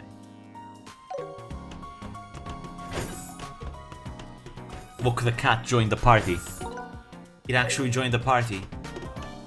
Is the cat language manual from earlier in the game relevant? Yes, indeed. Yes, it is. Yes, it is. But first... Alright.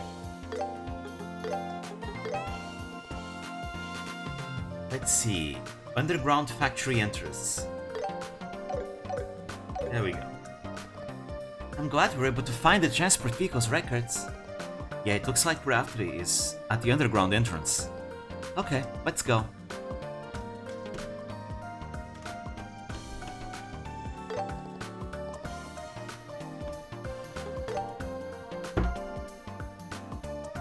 Oh, hello. Did you find what you were looking for?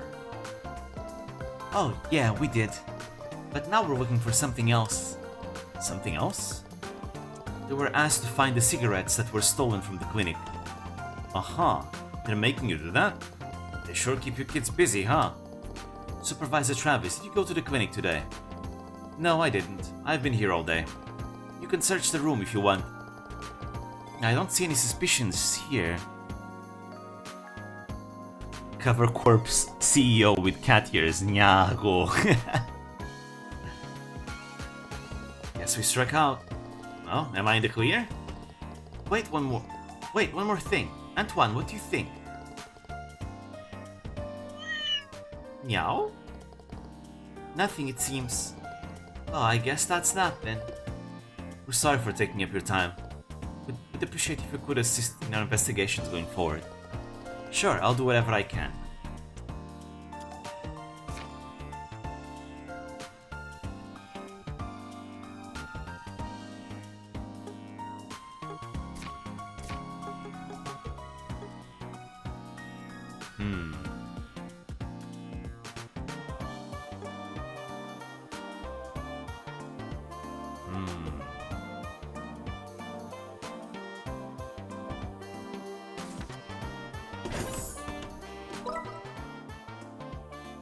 And now we have to go to the lower floors. But I swear in the original game you actually needed to remember the cat talk.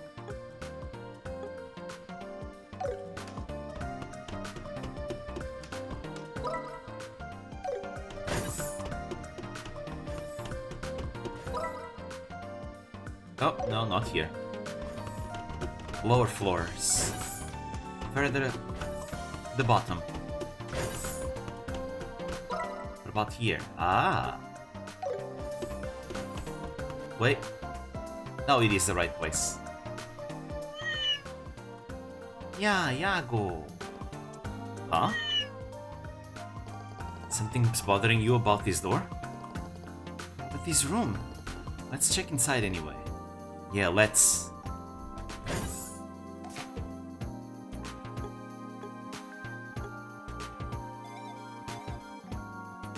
Kindly hold a moment.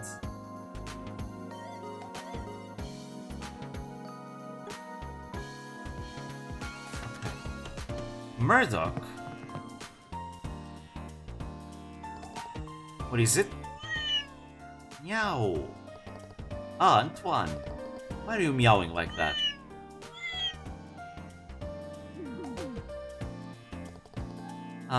Is this... He's definitely guilty. Yep. What are you talking about? Factory Chief, you went to the clinic today, didn't you? Huh? No, I didn't. We're looking for the cigarettes that were stolen from the clinic. Mind if we look around around the room? Sure, go right ahead. Okay then, we're going to conduct a proper search. I don't think I saw any cigarettes. Well, we'll find out soon enough.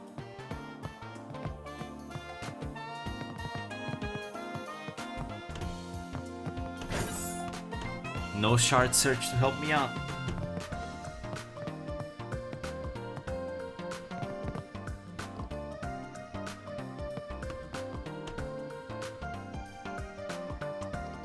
The door is locked. In here? Let's look for the key. It's probably somewhere in this room. Got it.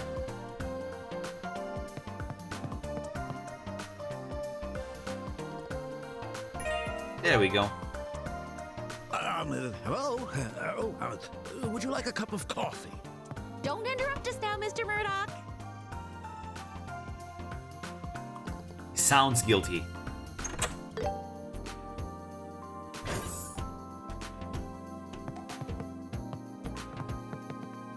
Aha! Look at that. Cigarettes. Found cigarettes. The factory chief was the culprit. Found them. Wow. I didn't think it would be the factory chief. Yeah, that was unexpected. You really can't judge a book by its cover, huh? Wait, it's not how it looks. Please don't get the wrong idea. Just one puff and I was planning to give them back. Mr. Murdoch, you can plead your case to Dr. Miriam.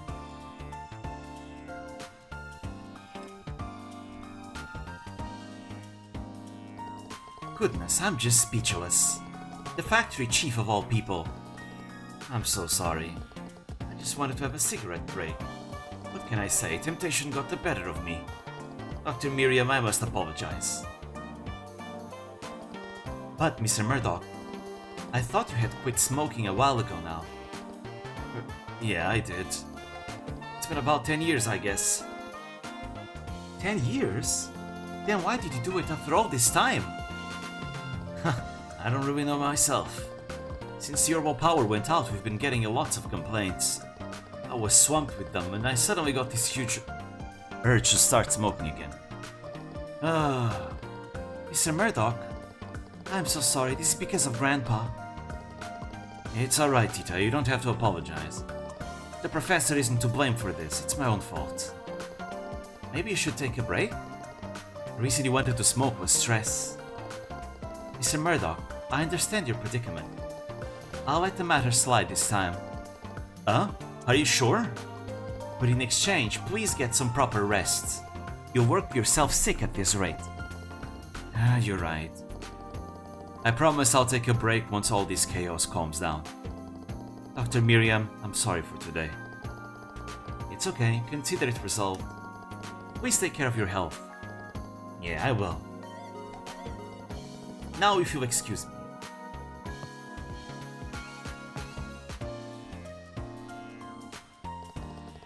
I feel sorry for him.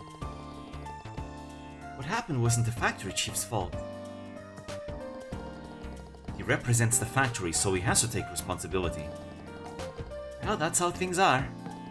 Now then, I have to thank you for your hard work. You solved the case. You're welcome. Half of it was thanks to Antoine, though. That's right. I'm glad I recommend that he join in. If you see him around, be sure to reward him with lots of attention. Of course. Thank you for today. I hope to see you again sometime. Absolutely. Well, we'd better be going. See you later. Alright, quest completed. There we go. All's well that ends well. Antoine is clearly the MVP. Indeed he I is. hope you'll follow us again. But maybe he's full. You can see him at the Central Factory anytime. Now to do the other quests. We should be almost done. Right? There's 4 of them to do.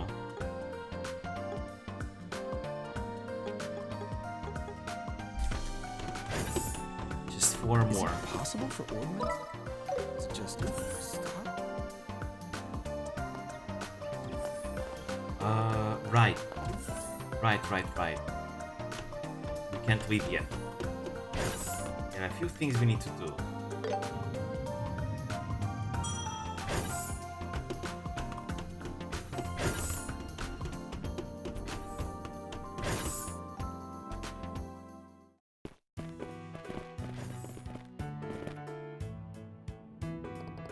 Ugh, I'm so useless. Hey buddy, you look kinda down. Oh. I just got yelled at by one of my bosses. Anyway, what do you want? Oh, well, there's something we wanted to ask. We're looking for a small orbital engine part that's used for cargo vehicles. We heard that the storage facilities around here. Do you know where it is? You're looking for a drive ornament? Why do you need one of those? There's a cargo vehicle stuck on the side of the road. It seems like its orbital engine has malfunctioned. Oh, okay, that makes sense. So you need replacement parts. That's easy to solve. Hold on just a moment.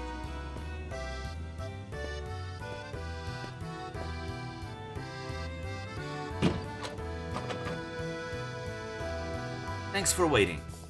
We don't have many of these left, so be sure to make good use of it. I will. Will do. Thanks. Alright, let's hurry back to Wong. I'm sure they're still at Trat Plains. Yeah, they're probably still there.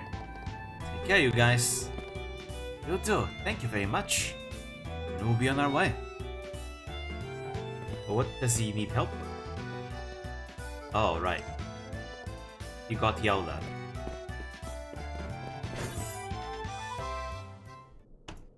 Okie dokie. Now we go meet Faye.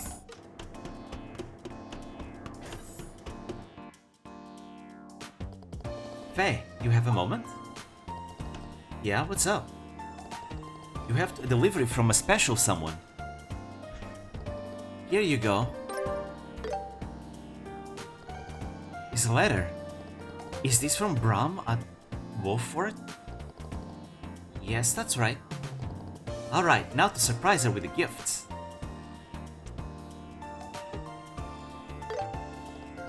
Oh, and here's a gift for you. Wow, this is cute. Maybe it's not as dense as I thought. Maybe he really does care about me. Took him long enough. Shoot, sorry you had to hear that. Thanks for coming all the way here to deliver these. I'll head back to work now. Stuff needs doing. Yeah, bye. We did great, Estelle. There you go. That was great! I wonder if that was all right. I didn't know you had these kinds of concerns too, Estelle. Hey! Why do you look so surprised? First of all, it's all Here to your get your fault. ornaments adjusted? Is it possible for ornaments to just... Girls are a mystery. She already jumped on another guy. Oof.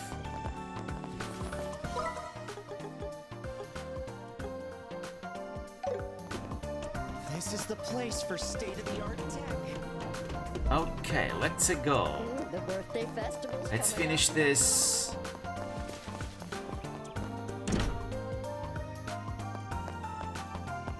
I got your acerbic tomato. Hey, how you doing? Hey, what's up? You have a minute? We saw the— okay, we already saw this. Oh yeah, I'll take this tomato. It may look like a normal tomato, but it's pretty potent. Let's have a taste.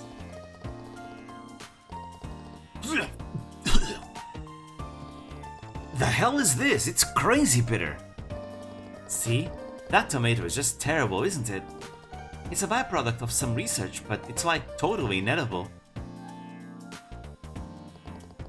It can't be eaten as is, but its flavor is so strong. I'm sure I can make something interesting if I try a few tricks. You don't have to force yourself to use it, you know? No, the harsher the ingredient, the more nutritious it is. That's why traditional Zeiss cuisine uses particularly strong ingredients. That's weird. Yeah, if I combine these with meat, it should offset the bitterness nicely. Here you go. This is the first sample dish of my new menu. Dude is like, ew, this shit is so disgusting, I need to cook some sandwich with this one. Yeah. It's perfect. Disgusting. Perfect. Bitter tomato sandwich. I'll try it later for sure. Suit yourself. I'm going back to work. Thanks again for today. Yeah, see you later. Bye for now. One and done. Estelle, will you do the honors? 50 CP down. That was satisfying. See, she liked it.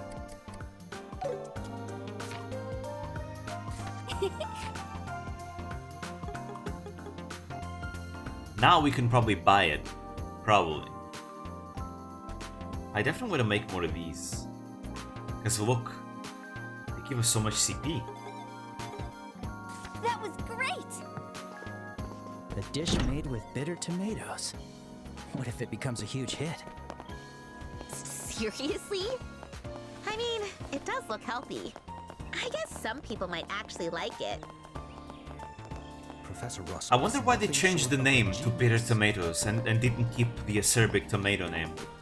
I know that the script was translated from scratch, right? And actually the script is more faithful to the Japanese compared to the original script, which is why there are some differences from the originals to this. Apparently, the originals took some liberties, but the script in the remake is much more faithful. But still though, acerbic tomatoes was called like that, even in modern games. It's the name they use all throughout the series. Even in the games that Exceed did not work on.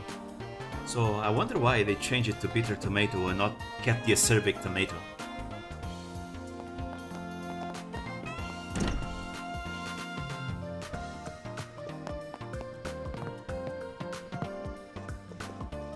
Sandra saving my ass in last chapter. CP restore is convenient. Yep. Looks like this is teacher's desk. There are a ton of tools scattered around, huh? Gung-Ho broke with quite a few of the original terms. Sorry about the mess. I think it's in this box. Oh, that's cute. Found it. It's V-Rabbit version 0.33. Erasing is a word acerbic from the game book. V? Not sure I get it, but is that plushie your invention? Looks like there's a normal mechanism inside it. The ears look like speakers. Does it make sounds? Yes, I got the idea from a plushie I was given when I was a kid. You're still a kid. It can sound an alarm to wake you up in the morning or play your favorite music at night. So it's great to have by your bedside. Cute and useful too. So, it's really just a simple combination of words. I think that's impressive enough. Yeah, when it comes to things like this, what really counts is the thought behind it and how the other person feels. In this case, maybe you could add some personal touches your parents would appreciate. That's Joshua for you, always knowing just what to say. So, for example,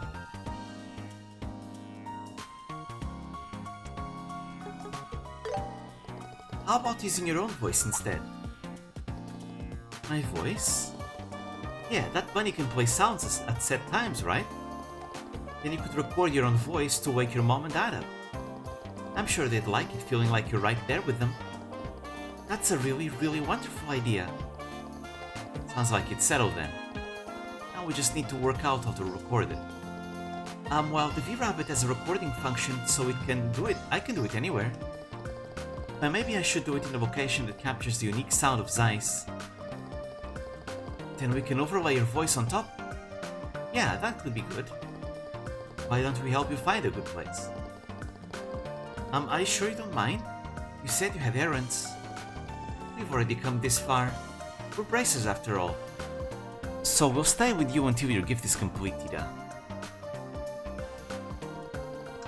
That doesn't sound like something that'd be safe around Erica. Well, you know. Then again, it could also become a treasure. A prized treasure. Still, Joshua? In that case, thank you again for helping me. Sound, huh? I wonder what makes a sound in a city. So give me just a moment. I think it should be a Let me sound stretch that it. Tita's Let me do parents some are familiar stretches with. real quick. I'm feeling a bit There's dizzy. a place next to the church.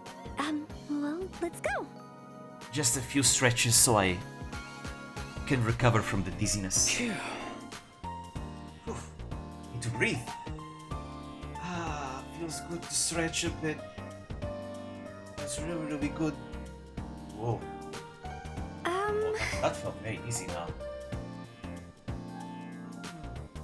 Because I've been sitting for a long time speaking non-stop. And that tends to make me dizzy. Whenever I speak too much non-stop like this. Now then. That feels good. Stretching my legs, stretching my arms, stretching my body. That feels much better. Right.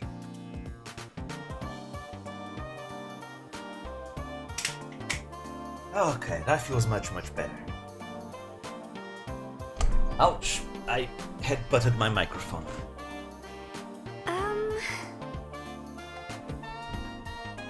Okay, slightly better. Not completely better, but slightly better. I just need to breathe, I guess.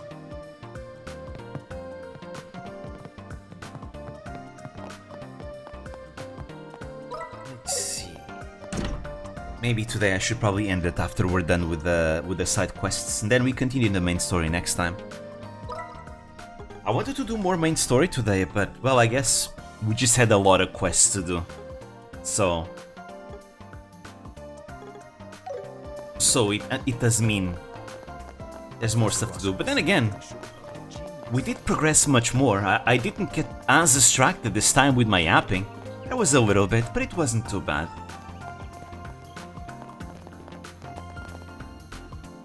We, for the most part, were progressing through the game and doing quests. Meaning next stream we can probably just continue the main story with no issues. Hey, the Zeiss Street clock feels like it might start chiming at any minute. It does look like a mechanical clock, actually. Yes, it plays a nice little tune when it chimes every hour.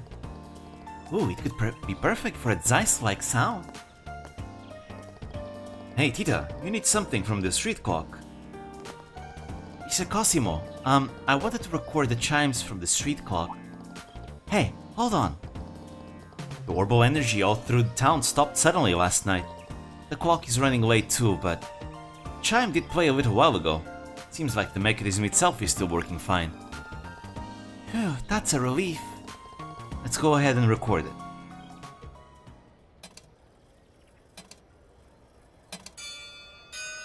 It is now 6 o'clock. Dad, Mom, wake up! It's morning! Mom, if you go back to sleep, then no breakfast for you. So please wake up. And I hope you have another great day. From Tita. Cute. Very cute. Got it. A perfect recording. Yeah, I'm sure your parents will love it. They're bound to. No doubt about it. I can just picture your mom hugging that doll tight and fussing over it like crazy. Really? Tita's mom sounds intense. Oh, she is. She's very intense and she loves Tita. Really, really much. So, yeah, she's very intense. And, she'll destroy any red-headed dudes that try to approach her. Intense is one way of putting it. I miss her when she's gone, but when she's back, everything turns kind of chaotic. Erica will die. You've no idea, Estelle, yep. Sounds like she's an interesting person. Anyway, is your gift complete now? Yes. Now I just need to wrap it up nicely. Huh? What's wrong? The doll might not be very comfortable to hug. It wasn't like this before. Oh. What do you mean exactly? Well, there's the device inside. Well, when I hug it, the orbment inside feels hard and uncomfortable. It just somehow doesn't feel right. I don't want Mom and Dad to see it like this. Okay. Now let's find out what's causing the problem and fix it. We'll help you until you're happy with it. Yeah, we said we would, right? Joshua, Estelle. Okay, let's get it fixed. First, I'll take it apart to examine it in the inside. Then I'll run some chemical tests in the lab. Oh yes, when I made this I got advice from Ray at the Central Factory. Maybe you'll know what's wrong. Ray from the Central Factory? Alright, let's go see him. Good luck, you two. I hope you can help her out. Wait a minute. Let's go here first. Let's get going. So recently, you know, I usually have like 60 tabs of YouTube clips open. Recently I decided, once again, I'm gonna watch them all. And I did. Feels good now to have 4 tabs open. Feels really good. That was a lot of clips to go through. So I decided, well, now that I watched all those clips, Be careful, I Estelle. can actually watch anime again. High-level threat. And there was one anime that I had in mind that I wanted to watch. And it's called The Elusive Samurai. Because, you know, I saw it on Twitter once.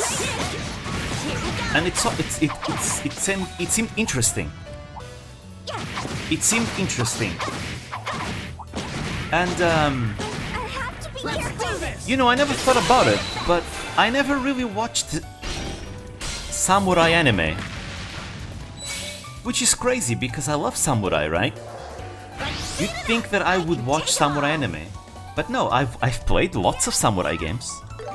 I've watched historical taiga drama from NHK, but never actual anime. Here's something extra.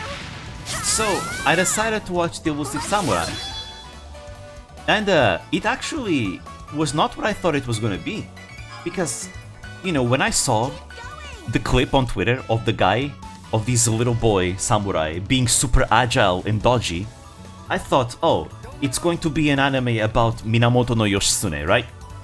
Because Minamoto no Yoshitsune, when he was, you know, if you watched my Senbakuro no video, you'll notice that in a lot of the artworks, the historical artworks of Ushiwa Kamaru, aka Minamoto no Yoshitsune, he tends to be portrayed as a very dodgy, jumpy, you know, samurai, especially as a young boy, right? But again, there's even the legend that at the Battle of Dannoura, he jumped over a bunch of boats. It's over. So I thought, okay, Elusive Samurai it's probably gonna be about Minamoto no Yoshitsune, you know, because it's kind of like how the Tengu are super agile fighters, and Minamoto no Yoshitsune was taught swordsmanship from the Tengu, right? But no, that was not the plot. The anime is a different time period. So, instead of it being the end of the Heian period, no, it's the end of the Kamakura period and the beginning of the Muromachi period. Specifically, that transition period, which is called the Nambokucho period, where Japan was split into two different imperial courts, the northern court and the southern court. Which is cool because I have never seen any media, personally, about that period. That's pretty cool. It's you know, the story begins in the year 1333. Which is when the Kamakura shogunate ends. The main character is Hojo Tokiyuki. He is the heir of the current regent of the shogunate. So obviously, anyone that knows the real life history knows that, yeah, it's not a good ending for his story. But I'm very interested in watching it.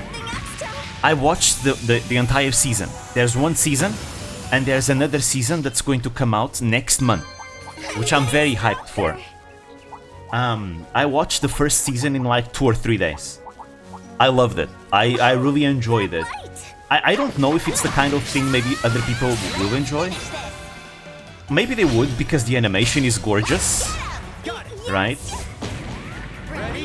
But personally, I feel like I enjoy it more because of the fact that I like how historically accurate it is. That's the thing I like it, because yes, I am looking for historical samurai anime, but I want them to stay more historically accurate if possible. I want them to be more about real history, like the taiga dramas tend to be. And that's exactly what Elusive Samurai is. Elusive Samurai honestly is pretty historically accurate. In the first episode, you have like the main character running on top of the rooftops, right?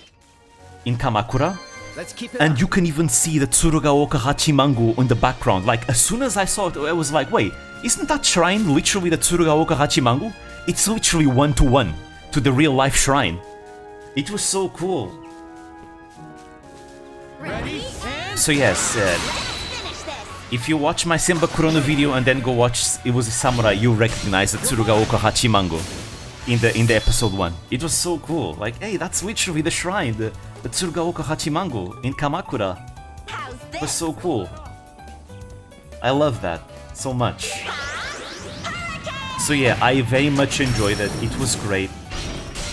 Main character is charming. It teaches you a lot of the history of the period. It's really cool how much of the actual history it teaches you. Not just like what happens in terms of events, but also like context on certain things of the period. It was awesome. That's exactly the kind of samurai anime I want to find. It's exactly it. So I can't wait for the next season to come out. It was really nice. And the animation is beautiful. I got to learn some new things that I did not know. Because I tend to get curious, right? And, you know, I tend to pause and then look things up to get some extra context as well. Something that I like to do even when I'm watching the taiga dramas. So it was cool to learn about, you know, that period of history. Because again, the Nambokucho period is not a period that I'm as familiar with. You know, the Sengoku period is my specialty, right?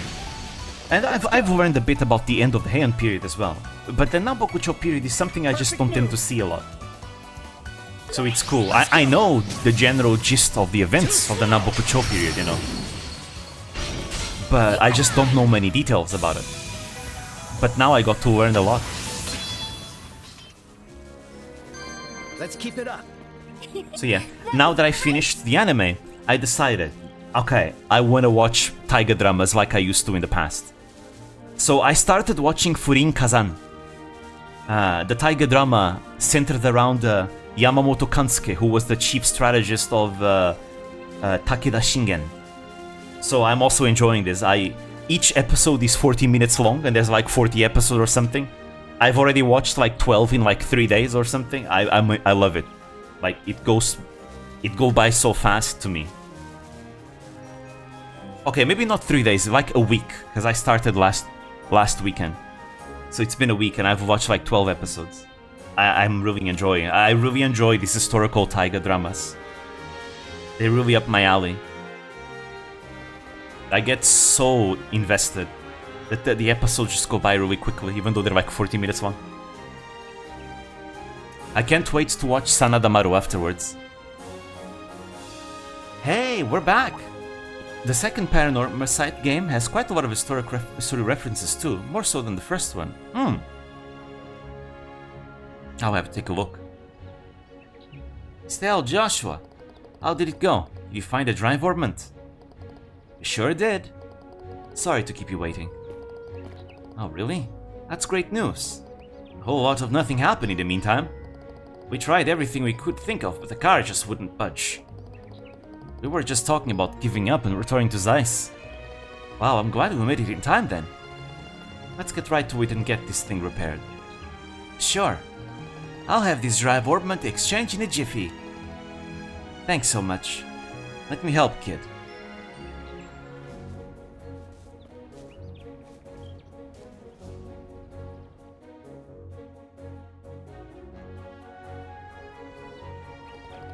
That should do it. Alright, here goes.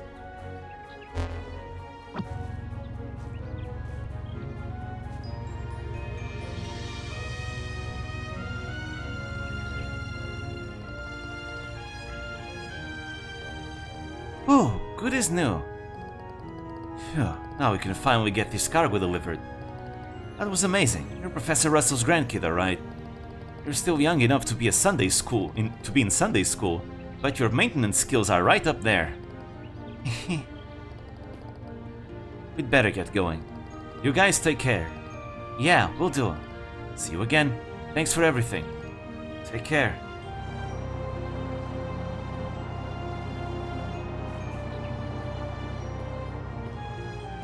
And that's another one done.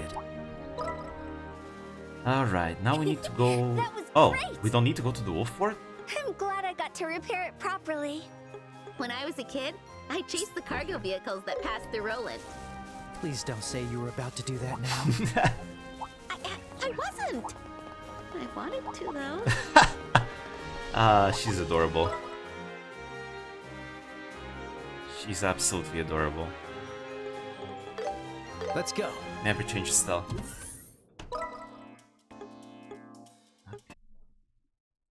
Alright, are we back? Are we back? I think we're back. Yeah, I think we're back. We're back. Good, good. Oh, internet is not doing too good though. Well, I guess I may as well wrap things up to end it now. But yeah, internet is not doing too good. But at least we're back. Yeah, I had a blue screen. I don't know why these blue screens happen every once in a while. They're very inconsistent. Very inconsistent, but they happen every once in a while. Don't know why. Don't know what the cause might be. Alright. But yeah, as you can see, Trails autosaves are a godsend. Because it autosaves extremely frequently. So, you know, the blue screen is not really a concern in that aspect. It's just more of a mild inconvenience, more than anything. I think I enabled autosaves like every minute, specifically for situations like this. So, we're fine. No progress has been lost. We're literally where we were when where the blue screen happened. But yeah, I just want to finish these two quests anyways. Possibly bad RAM? I don't know. I don't know, and I'm gonna be honest, I also don't know enough about computers to know if that would even be the issue. I am honestly a bit illiterate when it comes to computers. I had assistance when building this one, I asked for someone who knew about recommendations for like affordable but good parts. And then I had someone help me with the assembly of it. Possibly bad RAM. I had the same with the with these random crashes that turned out to be a bad RAM stick. My PC actually went down with bad RAM. There are mem check programs that can check that. I see. Yeah, like, it happens every once in a while. There are times where it just never happens, right? I go like a few weeks without happening. And then there are other times where it happens like almost every day. Right? It's very inconsistent. And it can happen at different times of the day.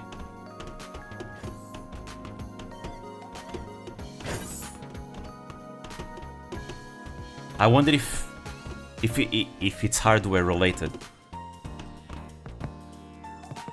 Because on one side, there's also like, you know, Windows configurations that I'm like not doing. You know, obviously I do the updates, right? But there's like extra configurations for things that I'm like, I don't want to do that. I don't know if that would cause a blue screen. Oh, wait, we haven't done the thing yet. That does sound like bad RAM. What would be the fix for that? Hey, Tita, is something wrong?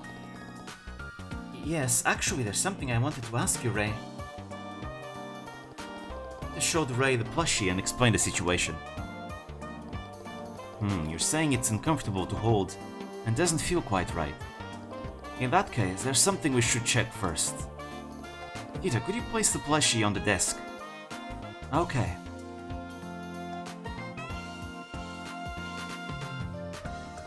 Checking if you do have bad RAM and then unfortunately replacing it. Okay, so that's the only way. New RAM, the thing is that's super expensive right now. Then yeah, it's not very convenient to do that right now then. Not at all.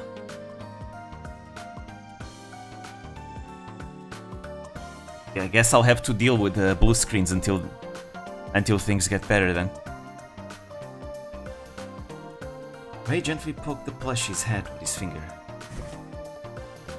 Ah, it fell over. Even though you hardly touched it. I get it now. Its center of gravity isn't right. Exactly. And those rabbit ears with the speakers inside are probably to blame. You're very talented, Tita, but it seems this goes beyond the load capacity. Oh, I see.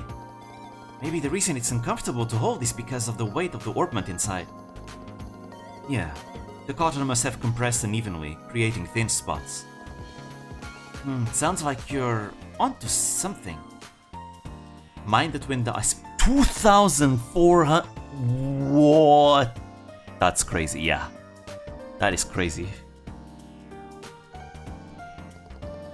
Yeah, I guess we can't fix the issue then. For now. We'll have to wait.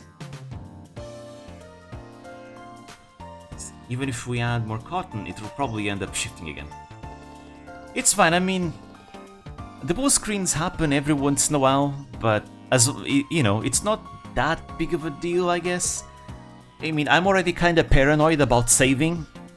You know, whether it being whenever I'm editing and I save constantly, like I do an edit, save. I do another edit, save. Right? So, you know, as long as that doesn't cause like any other big issues, then it's more of an inconvenience, but not one that I cannot work around, right? So that's why.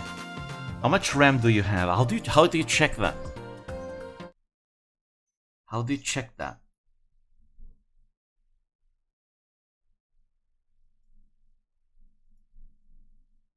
Because I can check that right now. If you tell me.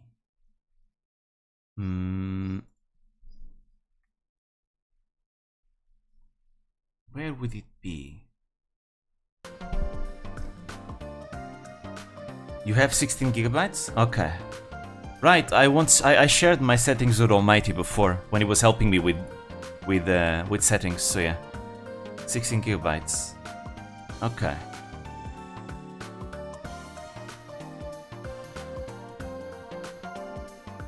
Is that good or bad?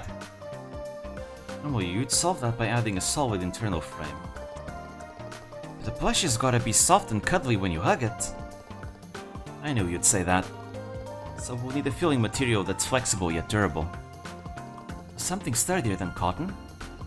Maybe wool from the creepy sheep that you can find on the Trap Plains Road would work. I hear there's a subspecies with particularly high quality wool. They're pink, just like the plushie. Not really an option to remove a stick if it's bad either then. 8 GB would be a bit too little nowadays. That's perfectly normal. It's fine, pretty much enough for anything. 16 GB is normal, okay. Alright. And nothing can be done then.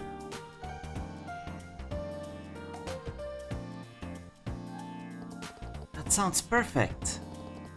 It's definitely worth trying to find some. Yeah, what are we waiting for? I'm looking forward to seeing the finished product. A pink-colored creepy sheep? I hope we can find one. Aww, she sounds so dreamy. Let's try to find the sheep as soon as possible. Oh, wait. No, not this place, over here. It's only weirdos like me that go for 4 sticks of 32 GB each. But isn't that good though?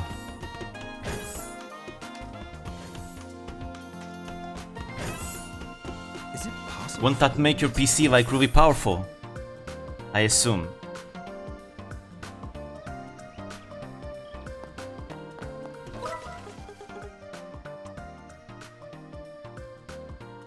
Also, I need to do the thing. Aha, there we go. Then Let's get going. it's kind of overkill. Oh, outside of servers and high-end workstations, it's very much overkill. Okay. For my use case, yes, but it's overkill for most users. Okay, okay. Makes sense then.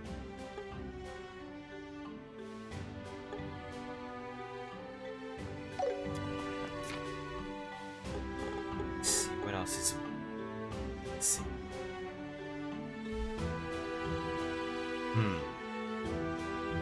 Doesn't tell me which other place I need to go. I guess I'll just go everywhere. Wait, if I go here, it's gonna do the mission.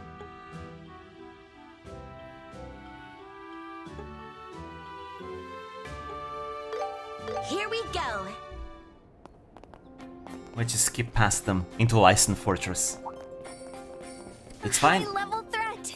Careful. It's fine if only you are working with 3D graphics.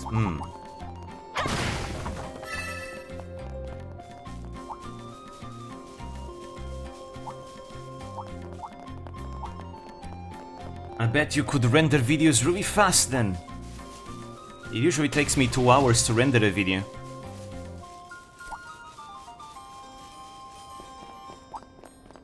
Well, it depends on the length, of course.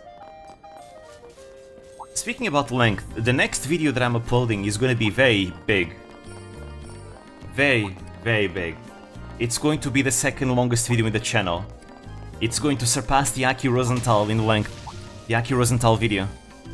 It's still going to be shorter than Aqua's, but by like 20 minutes. This is going to be like over 50 minutes long. Oh, there we go. Like my dad's rendering a 6-minute video for 3 days. Holy shit.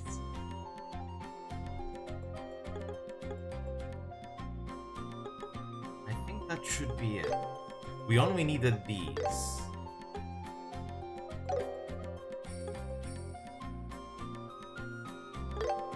We only needed these. Go. Not that dependent on RAM, CPU or GPU, if using that for rendering, would matter a lot more. Would your graphics card have any effect on it as well? Time to move out. I'm really illiterate when it comes to these things.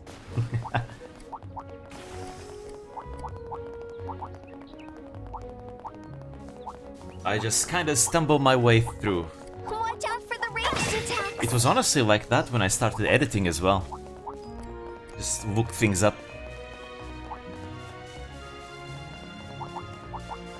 There it is. The pink creepy sheep.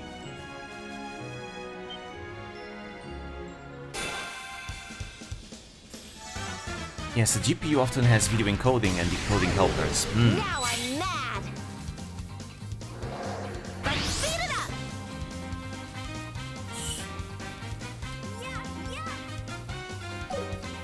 We'll use morale Everyone, let's go. and Black Fang. Leave it to me. This is the end. Farewell. Stun! Nice damage. Here we go!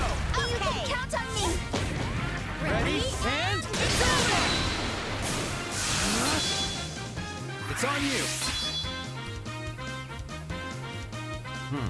It can be blinded. Smoke cannon. Please do it. Take this. And say yeah. Stun. There. Nice. DaVinci Resolve does make use of those helpers if you can. It's my turn. You know, I need to look into like into better editors for sure. I've been using Sony Vegas for a while now, but I think there's like better options. I think there's even some free options that are pretty good apparently. I need to look into it.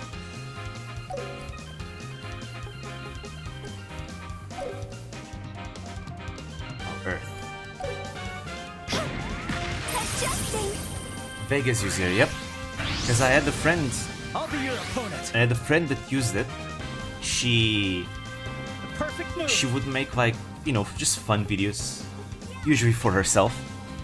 So when I started doing videos, I asked her to teach me the very, very basics, right? And she basically taught me like the very, very basics. And then from then on, I just look things up and learn to do things. Honestly, it got to a point where now I was the one who was teaching her things after a while. It's over.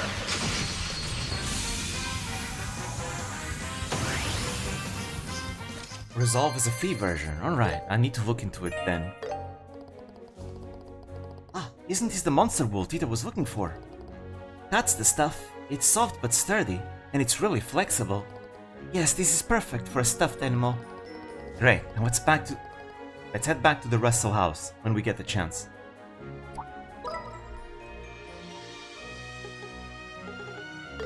Let's go. I was using Sony Vegas for 15 years until I started using DaVinci and I like it. Do you recommend it over Sony Vegas? Studio version isn't very expensive either, comparatively. Will we only add some machine learning features though? Thank you for your patience. I generally don't need much to get going. Professor Russell is nothing short of a genius. It's 350 euro for the studio version, but what you should do is that you buy a speed editor device. They come with a license for the full version, and you get a nice editor tool. Okay. I think for now I'll stick to the free versions. For now, just to give it a trial run. And then maybe if I like it, I may consider upgrading it.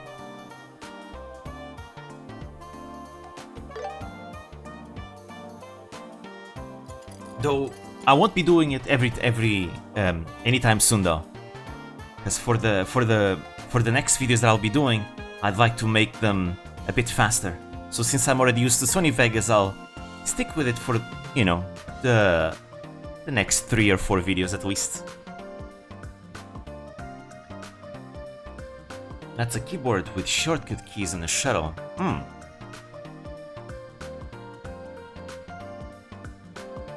I've reassembled the orbment and made it lighter. Now I just need to stuff it full with monster wool. B-Rabbit version 1.0 complete. Great job, you were really focused. Yeah, in the end, there wasn't even anything left for us to do. That's not true at all. Estelle, can you try holding this? Alright, like this. Ah, you're right. It's so fluffy. It feels really nice. Thank you for hugging me. Mom, Dad, please take care of yourselves too. Cute. Kawaii. What? What's going on here? You made it react beyond just the alarm function, huh? And this is... That's right. It came to me after that incident. I thought I could even make it respond to hugs if the sensors could pick up a change in its state. The tests went perfectly, so it's finally complete. You sure bounced back quickly from the setbacks. You really are Professor Russell's granddaughter. Looks like you're hard at work. I overheard a little, and I was glad to hear it's finally finished.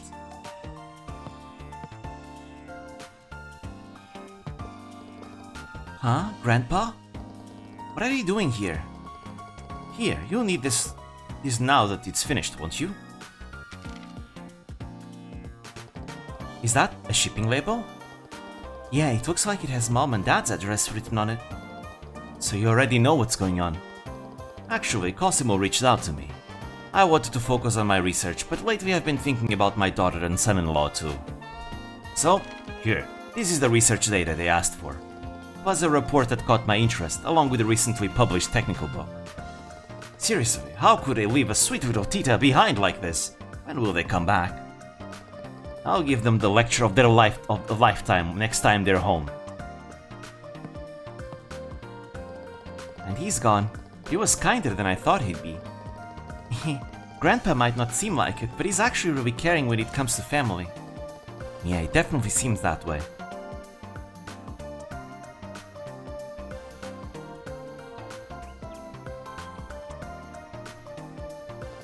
Thank you both so much for helping me.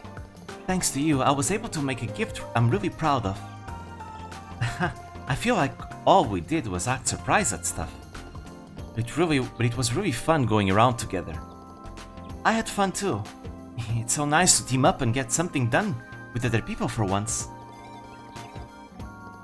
Tita? Oh, it's nothing. Anyway, we should probably head to Helmo soon. Yeah, let's finish up our errands and then head over. Only one quest left. When's the next ship to Lacey? We just need to finish it. That was great. Yeah. Only the Stregas quest. The Shadow scroll wheel is amazing for navigating the timeline. I bet my methods for editing are probably very rudimentary and like scuffed, if I had to guess. Very amateurish, most likely.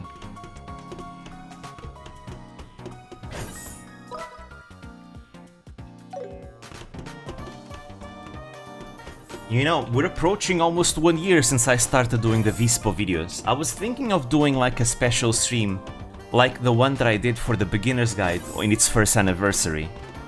Maybe I could do a first anniversary to the Vispo Spotlight as well, where we can do a watch party where we watch all the Vispo videos, including, well, actually I'd like to start even with the esports community video as well. I think it could be fun, you know, do a watch party and maybe give some commentary, you know, behind the scenes commentary on things, and maybe talk about some other things, developments, and yeah, I think it could be a lot of fun. Just like the beginner's guide first anniversary. I'd like to do that for sure. So that'll be next month then. I need to finish Trails then, quickly, so I can do that. Well, I guess I could always interrupt it, Trails, to do it's just one stream anyways, so I think that could be a lot of fun. I feel like we've walked around quite a bit. Maybe it's time to report back? If you feel like there's still testing left to do, it might be a good idea to continue a little longer. Yeah.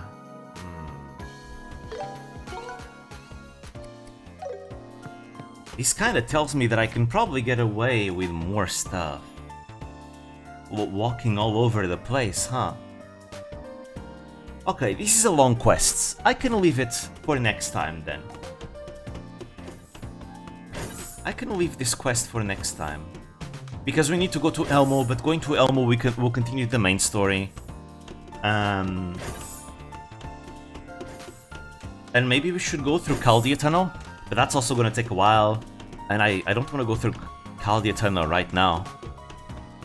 I mean, I guess I could just skip all the monsters. Fine, I guess I'll do that. I'll skip all the monsters. I was planning on killing them the next time I come back, but it's fine. I'll kill all the monsters. Wait. Oh. Now where's the... Oh, the tunnel is over there. Let's see if we get extra points from doing this. But yeah.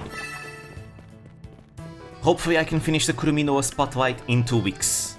Hopefully. I am still working on the footage for the video, because there's a lot of footage I need to add. Again, it's a 50 minute long video. So I have a lot of footage to fill it up with. Could be trouble. I have already completed the footage of the first section where I talk about the, you know, the VTuber's personality and all that, and I've also finished the gaming section where I talk about her gameplay skills. So now I've started working on the competitive history. But you know, the competitive history is like 30 minutes of the 50 minutes, so yeah.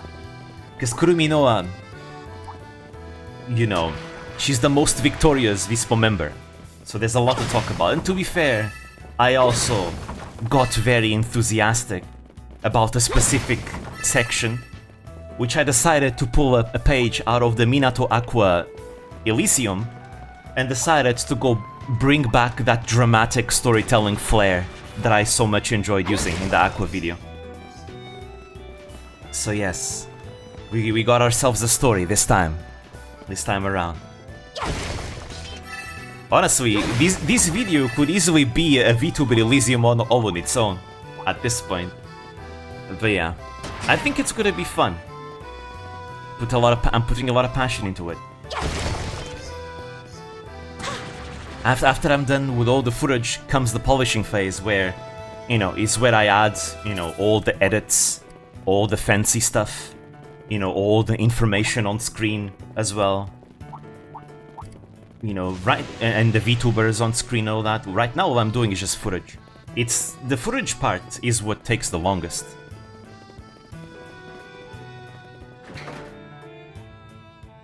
There we go. Here we are. Ah, you do get extra points for it. Good to know. Good to know.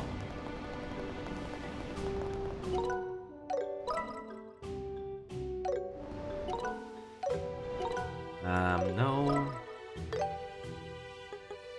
Fine. Here we We'll go to Elmo Village. I may as well finish it.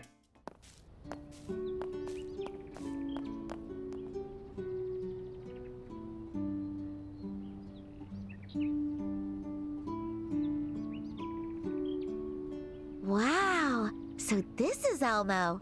It's got such a relaxing vibe. Wait, what's that smell? Oh, that's sulfur.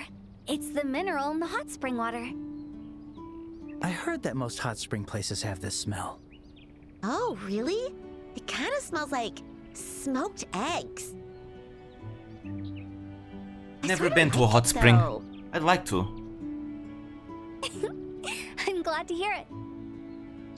Maybe one day if I ever go to Japan, I could go to a hot spring there. There's a lot of places in Japan that I'd love to go. Oh, again, the more about Japanese history I learn, the more places I want to go to Japan. Literally, just watching Elusive Samurai made me want to go to the Suwa Taisha, you know, the Suwa Grand Shrine near Lake Suwa, you know. Because of Furin Kazan, I'd love to visit Tsutsujigasaki Palace, you know, the mansion that Shingen lived in. You know, maybe I could visit Sumpu Palace well, okay, I was about to call it Suruga, but like, it's not called Suruga anymore. It's called Shizuoka Prefecture. Whenever I think of Japanese geography, in my head I still think about Sengoku period provinces rather than modern day prefectures. But there's a lot of places I'd like to go. I'd love to go to Kawanakajima in Nagano Prefecture. Kawanakajima is the site of the battlefield between Uesugi Kenshin and Takeda Shingen, you know, where they had their 5 battles there. I absolutely love. I want to see the statues of the 2 of them fighting like by myself with my own eyes. That would be so cool. There's a lot of places I'd like to go in Japan, like all over the place, like in all corners of the country. Obviously, Central Japan is the region that I'd like to visit the most. You know, the region around Kyoto, Kansai, the Kinki region. You know, visiting Nara, maybe getting to see the Todaiji temple with a big ass Buddha inside in Nara. Maybe getting to visit the park with a deer in Nara as well. Maybe I could visit Iga and Koga, the places with ninja, right? I also would love to visit the ruins of Azuchi Castle, which is the castle that Nobunaga, you know, ordered to be built, his greatest castle. And always I'd like to visit Osaka. Osaka is my favorite city after all. You know, visit the site of Osaka Castle. There's a lot of places I'd like to go. Obviously, Kyoto goes without saying. And I also would definitely like, one of the temples that I'd love to visit the most would be Kurama Temple in Mount Kurama. I want to visit the place where Minamoto no Yoshitsune was trained by the Tengu, you know? I wanna go and visit Sojo Gatani and all of Mount Kurama, basically. That would be cool. It's to the north of Kyoto. There's a lot of places I want to see. Recently, I discovered something. Well, technically, it's not exactly that I discovered it. I already knew. It's just that I realized that it's bigger than I thought it was. So there's a thing called regional VTubers. What's a regional VTuber? So a regional VTuber is a VTuber that dedicates their content to promoting their local hometown or region. You know, like their local culture, history, maybe good places, you know, tourism, promoting their hometown, right? It's a big thing in Japan. There's a lot of regional VTubers in Japan. I already knew that there were a few, I just did not know it was actually a big thing in Japan. There's a lot of them, right? Some of the ones that I already knew existed were, for example, Aomori Rinko. Aomori Rinko is from Aomori, you know, in northern Japan. She's a VTuber that dedicates herself into, you know, promoting Aomori because, you know, one of her favorite businesses closed down because the population is shrinking, because they're getting older and people are moving on to more, you know, urbanized places. So a business that she liked couldn't sustain that business and it had to close down. So Aomori Rinko decided to start VTuber activities so that she could promote the, you know, that Tsugaru region specifically, of Aomori in general, honestly, to people, right? And she even started her own company. She actually is the CEO of her own company now. She works alongside with Aomori's institutions. She even has like a partnership with a bank, with a local bank, and other institutions as well. I discovered Aomori Rinko originally because of the whole mahjong thing, because Aomori Rinko is very involved in the mahjong scene of VTubing in Japan. She's done a lot of collaborations with Senba Kurono and Kamogami Nyu. She's written articles about them as well. That's how I discovered her originally.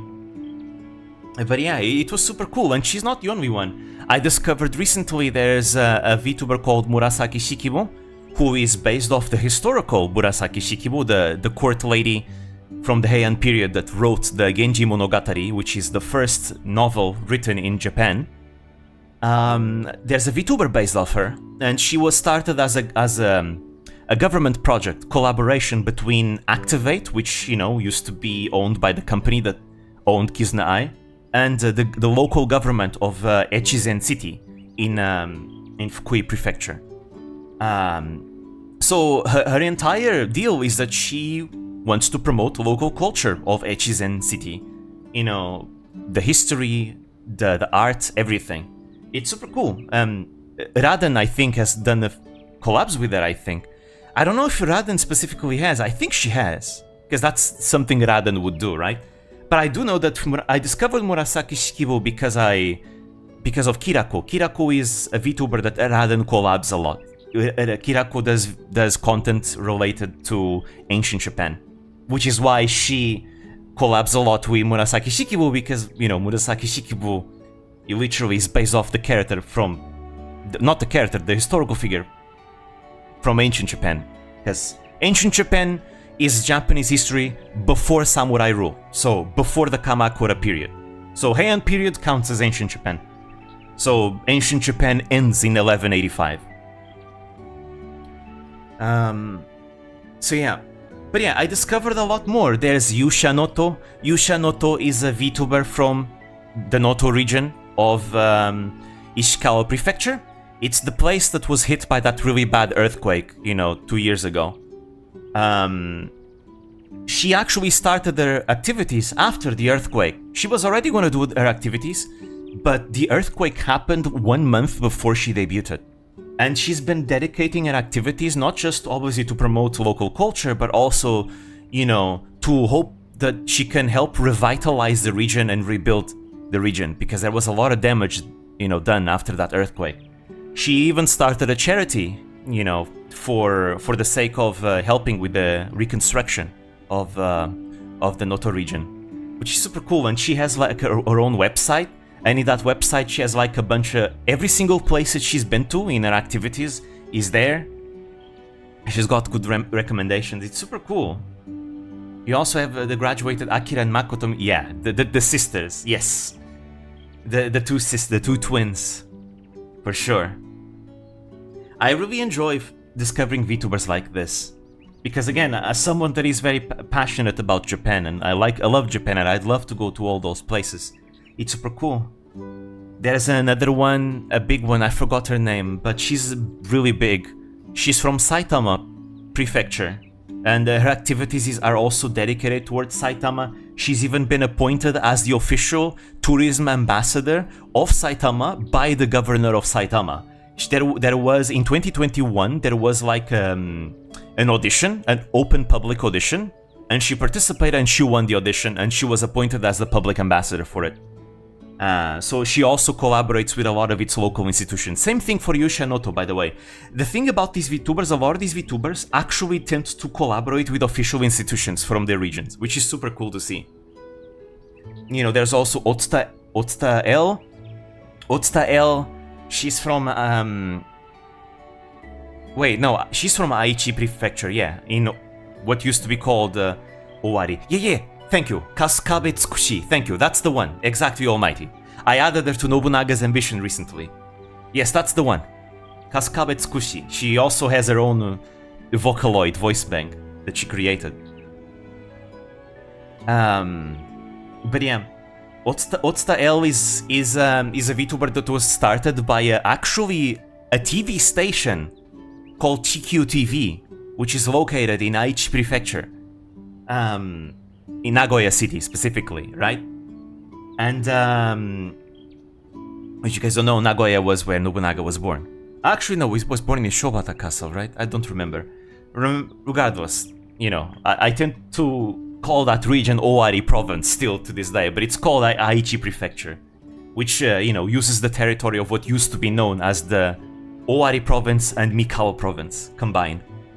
The Otsuta L, she is a professional announcer, actually. She's not just a VTuber, she's also a professional announcer. And she also does, you know, promotes the local culture of Nagoya City and Aichi Prefecture. Unfortunately, she's going to graduate this month, at the end of the month on day 30, which is a shame. But in a way, she's graduating for good reasons, though. She said she's graduating for the sake of advancing her career, so she must have found something. Her dream was like to be an announcer in esports, so I wonder if she managed to get an in. She used to be involved in some, you know, VTuber esports events like years ago. She used to. Not so much these days, but who knows? She participated in VSIQ actually. She participated in the first Apex VSIQ together with Kaminari Kyupi actually, which is very interesting. There was another VTuber that I added into Nobunaga's Ambition called Hoto Momojiru. Yeah, Hoto Momojiru. And again, she already graduated though. She graduated this February of this year. She was based in Yamanashi Prefecture, so what used to be called Kai Province. You know, the territory of the Takeda clan, of Takeda Shingen, right? Again, her activities were once again supposed to be promoting the local culture, and especially the peach industry. She had a particularly dedication towards promoting the local like cuisine and like the industry of peaches, the local peaches. And there was a big fire in February in the region in Yamanashi Prefecture. So before she graduated, she started a charity to help, you know, revitalizing the region after the fire, because there was a very big fire in the mountains, a forest fire. So it's really cool. Like again, these regional VTubers, they're people that help the local communities, which is really nice to see. It was really cool to find out about them. It's super cool, and there's many more. There's another big one that I added from Fukuoka Prefecture. She also collabed with Jufute Raden because, well, Raden was born in Fukuoka Prefecture. So they have that thing in common. In Kyushu. So yeah, I keep learning new things about VTubing. It's super cool. It's a lot of fascinating VTubers. I'm adding a lot of them to Nobunaga's Ambition. There's like 40 to 50 more left to add, by the way. We're getting there. I'm getting close to the end. I'm getting very close to the end. Alright. Oh, but the smell's a little weaker than usual today. And there's no steam either. That might be because of the pump breaking down. Do you want to start on the repairs now? Oh, Grandma Mao has the keys to the pump shed. She should be at the inn. And we need to borrow them from her first. Got it. Let's head to the inn then. Ah, there we go. We did it. So is there anywhere else I could go? What if I climb the Crimson Tower? I could try and climb the Crimson Tower? I've already been to Lyson Fortress, right? Yes, I have. So I guess the only place left to go would be the Crimson Tower. Let's climb up above then. I've already climbed it off stream, by the way. There was nothing special there. It was just a nice view, so I'm gonna be skipping the monsters. Let's keep going. We're The going. enemy's strong. Keep cool. We're going to climb up above. The layout is not as complicated in this one, fortunately.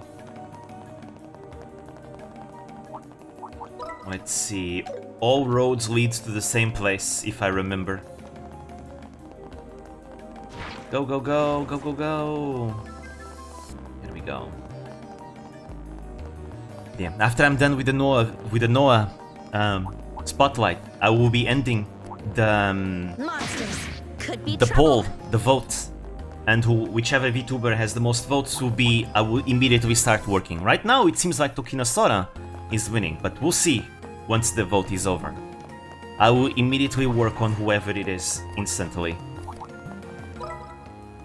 I'm actually looking forward to it because again, my Vispo videos have been getting really long that I'm actually kind of looking forward to working on a shorter video like a beginner's guide, which is crazy because I used to consider the beginner's guides long. But now, 10 minutes, that's nothing, that's fine. I can deal with 10 minutes just fine now. I'm making like 30 to 15 minute videos. So hopefully I can do that. And after that, I want to start working on that interview that I said I wanted to do. The interview on the Asteleda beginner's guide. No, you don't get the notification here. But yeah, you have a nice view here. Over there you have the mountains that lead into Basel in Calvard, in the Calvard Republic. Over there you can see Gransel, the capital of Liberl. That's the castle, Gransel Castle, near the city. Over there you have the gate that leads, that's Sanctheim Gate, that leads to Gransel. And over here, we can. It's difficult to see, but we can kind of see Lyson Fortress over there in the distance. You can see a little bit. It's behind this mountain. Behind this mountain up ahead. But Lyson Fortress is there. And over there is ice. The central factory is there. There's the rest of Zeiss. Yeah. Good view. And there's the coast. Because we're near the coast. Pretty cool. Nice view. Makes sense that Sora is wanted. True. She is the original. The first one. You know, but I was expecting, like, the EN members to be more requested, actually. But again, my expectations were wrong. I mean, I'm fine with this. The birthday festival's coming up. I'm fine with this because I have to admit I myself watch the JP girls more, so it's easier for me to work on the JP videos, right? Generally. Is it possible for ordnance to just... I mean, it depends on the EN ones as well. The ones that have been around for longer, I am more comfortable with as well. But Holo Justice would be much harder for me since I haven't watched them as much compared to all the others.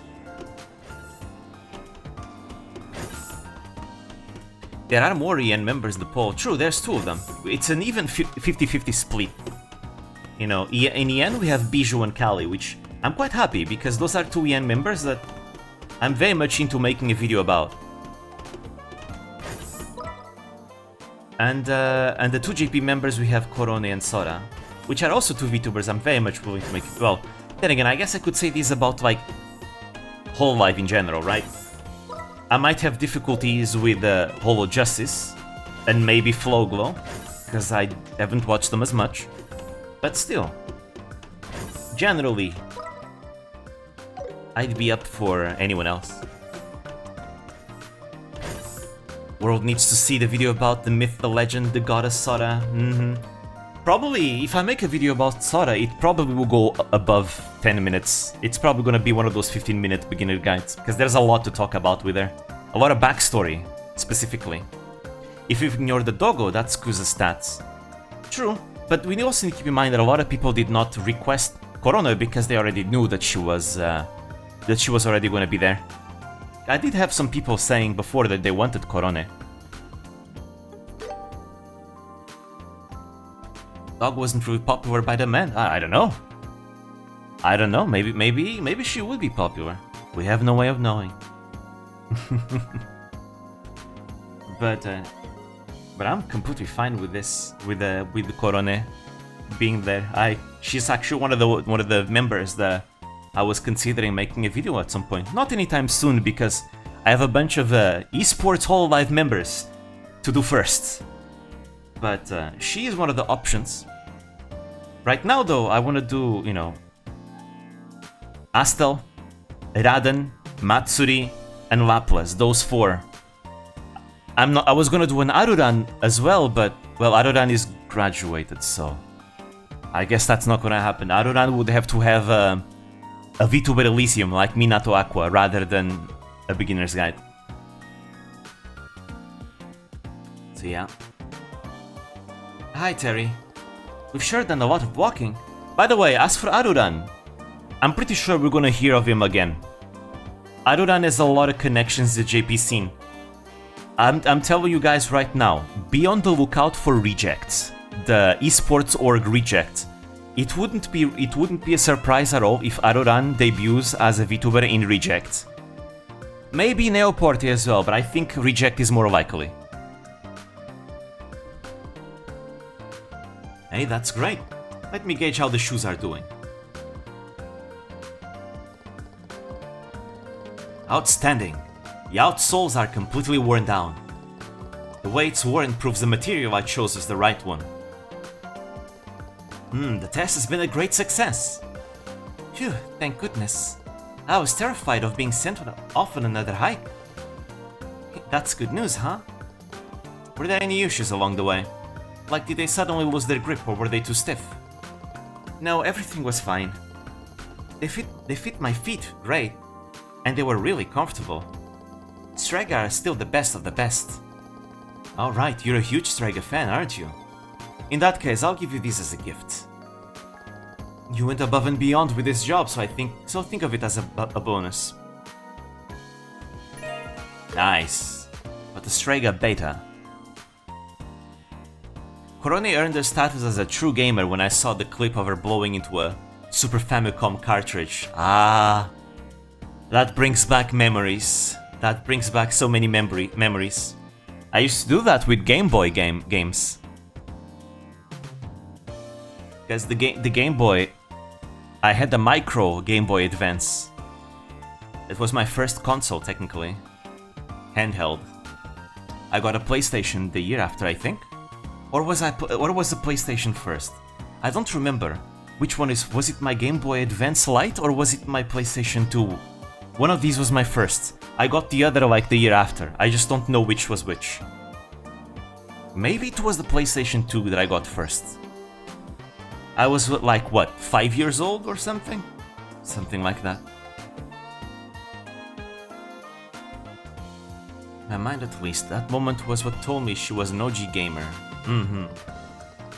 Your new product the manufacturer sent me as a sample. It seems they haven't been officially announced yet, but they'll be hitting the shelf soon. Was it Toa that was next to her just commenting, oh my god, that was so quick? I don't know. What the color of the console? What, a PlayStation 2? PlayStation 2 is black. It's a thin one. A thin PlayStation 2. My Game Boy Advance Lite is silver in color. Are you sure it's okay for us to have these? Sure, development is done for the most part. I don't need them anymore. And I think the sneakers will be happier with someone who appreciates their value. And then there was a gypsy market near my house, so they sold video games there, and I bought a Game Boy Color that was being sold there, and that's how I eventually got to buy Pokemon Yellow and Pokemon Green. Yes, you heard that right, Pokemon Green. But wait, I bet you're saying, wait, but isn't Pokemon Green only released in Japan? Wasn't the ones released in the West red and blue? And to that I say, yes, Green was only in Japan. But that was Pokemon Green. The cartridge had a Venusaur, it was green. You know, the box also had a Venusaur and it was green, and the game itself on the inside. Because if you play Pokemon Blue, you're gonna see that the game looks blue inside the game itself. Guess what? My Pokemon Green looked green in the game itself as well.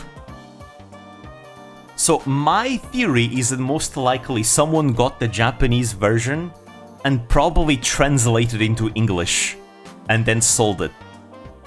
And that's the one I probably bought. That's like that's probably my theory. But it was absolutely Pokemon Green. So yeah, those were my first Pokemon games, but back then I did not consider them official games. You wanna know why? Because all my friends had like, you know, some of them had Game Boys with Pokemon Fire Red, some of them already had Nintendos with Pokemon Diamond, Pearl and Platinum, and here I was with like these, with the Game Boy Color, with like games that didn't look as good. So I did not consider Red and, you know, Green and Yellow to be official. So it was only later, many years later, when I got Pokemon Soul Silver that I considered, yes, Pokemon Soul Silver is my first game. In reality, Yellow was my first, but I considered Soul Silver my first. Because, yes, now I have a Nintendo game like all my friends, because, you know, I didn't have a Nintendo before that. So yeah, Soul Silver was my first. I love that game so much. I chose Cyndaquil as my first starter. Because again, in Yellow you don't get to choose your starter, it's Pikachu and that's it. So I was pretty happy, yes, I can actually choose my starter now, and I chose Cyndaquil. I beat the Elite Four for the first time with a level 68 Typhlosion, a level 62 Lugia, and a level 14 Pidgey, and a level 24 Ferret. That's my team. I was a teenager. You know, like what, 12 to 13 years old, something like that. I don't remember, but it was around that.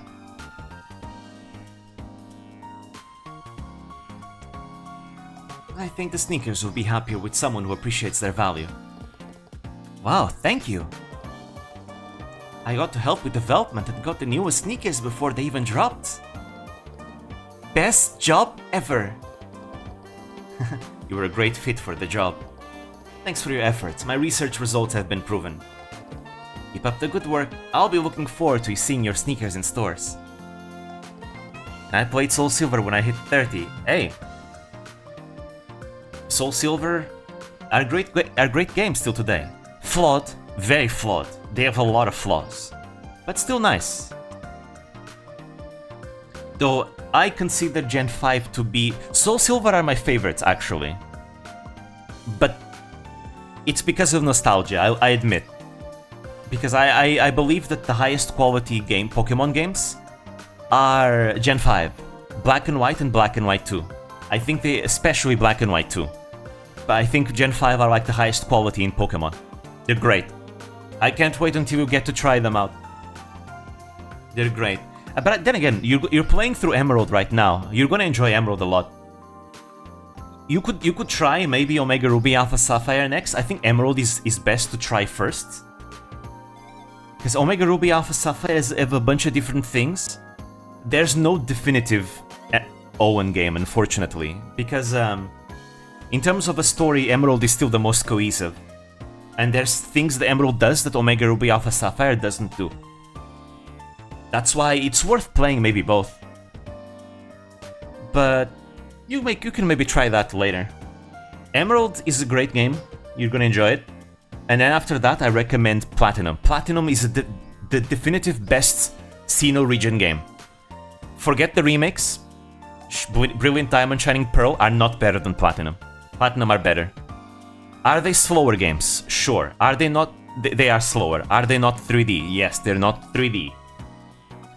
But they're still the highest quality games. They have a lot of stuff. They fix a lot of flaws in the original Diamond and Pearl, which the remakes don't fix.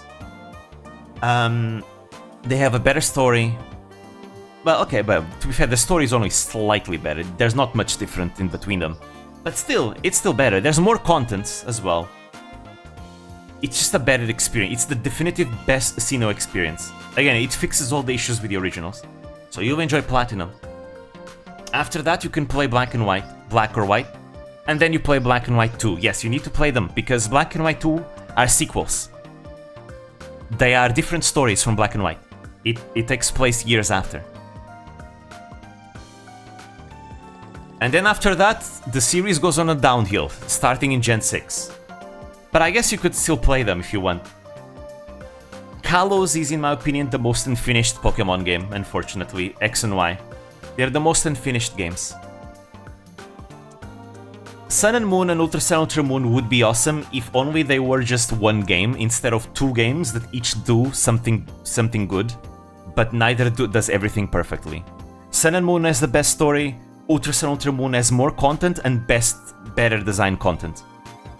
So again, I'm like, why not combine both? Why couldn't you just make one game with the best of both worlds?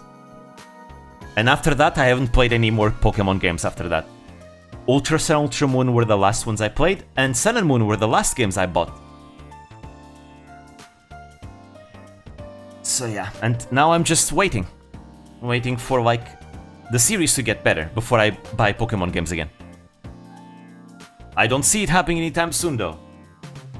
But hey, who knows? Could happen. Until then, I'm gonna be playing Falcom games. Because I'm playing through Ys 4 now, Memories of Salsetta. I'm still in the beginning, because I'm taking a bit of a break to do other things. But it's the next game I'm gonna be playing in the series, Ys 4. I already started a little bit, I did the tutorial. Beat the first boss. Leaks saying the next Pokemon games are gonna be released in September. Maybe. There's a lot of games being released in September. Trails in the Sky second chapter, the remake, is going to be released in September 17. Fire Emblem Fortune's Weave is also going to be released the same day as Trails. I would love to buy the Fire Emblem game, by the way, but it's Nintendo Switch 2 exclusive. And the Switch 2 is too expensive, so I'm not gonna buy it. I would love to buy it, but the Switch 2 is very expensive, so I'm not gonna. I'm gonna wait. I'm gonna wait until the future to buy it, maybe. Or if I get really lucky on YouTube and I start, you know, making it big, potentially, like in terms of growth in the channel. Otherwise, I'm probably gonna not buy it. I'm probably just gonna stick to PC gaming. But it's looking pretty hype, Fortune's Weave. Perfect! Alright, let's see how good are these Stregas. Wait, we have the Stregas Alpha. They didn't remove the Stregas Alpha from us. The Stregas Beta are better. Are they better than the craft shoes? They are. Shouldn't you give back the Stregas?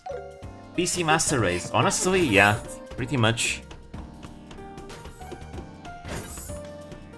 Pretty much.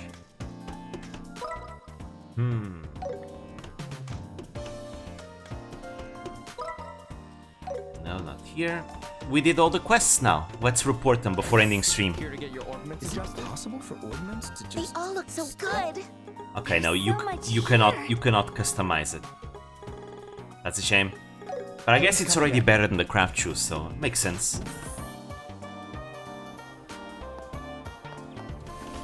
This is the place for state-of-the-art tech. Nice, nice. The birthday festival's coming up next month. We're back, Kilika. We did everything. Look at all the quests we did. 1, 2, 3, 4, 5, 6, 7, 8, 9. 9 quests. This is why we weren't able to progress through the story today that much. There was a lot to do. I see. There we go. Another one. And another one. And another one. And another one. And another one. And another one. Rank up! Oh, your rank went up. Here's your reward. Nice work. Pains. Decreases chances of being targeted during quick and command battles. Ooh. That's gonna be useful on squishy DPS characters, especially artscasters. Chloe and Olivier are gonna benefit from this. I could give this to Dita right now, actually. Oh, there's another one. I hope you'll continue to impress. HP plus 3. We don't need that. Not now, at least. I wonder, is it worth giving it to her right now? I don't really have space for it, because I'm already using the Chaos Blade and the Blind Blade, and I want to keep it. Alternatively, I could remove the Strength, because she's not really a DPS character, she's a utility character.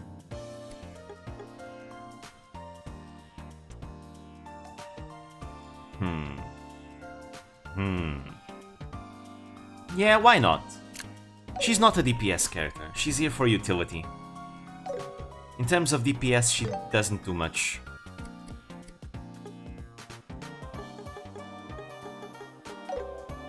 So now, she's not going to be targeted as much. There we go. Nice! Okay, that sounds like a good place to end it. It's like what? What time is it? It's 8, 8:30 where I'm at. Alright guys, we did... Honestly, it was pretty productive what we did today. We did quite a lot. Definitely better than the previous stream. Okay, thank you guys for coming. I'm gonna go eat. I'm very hungry. So thank you guys for coming. I'll see you next time. Bye bye. Sweet dreams. Hey.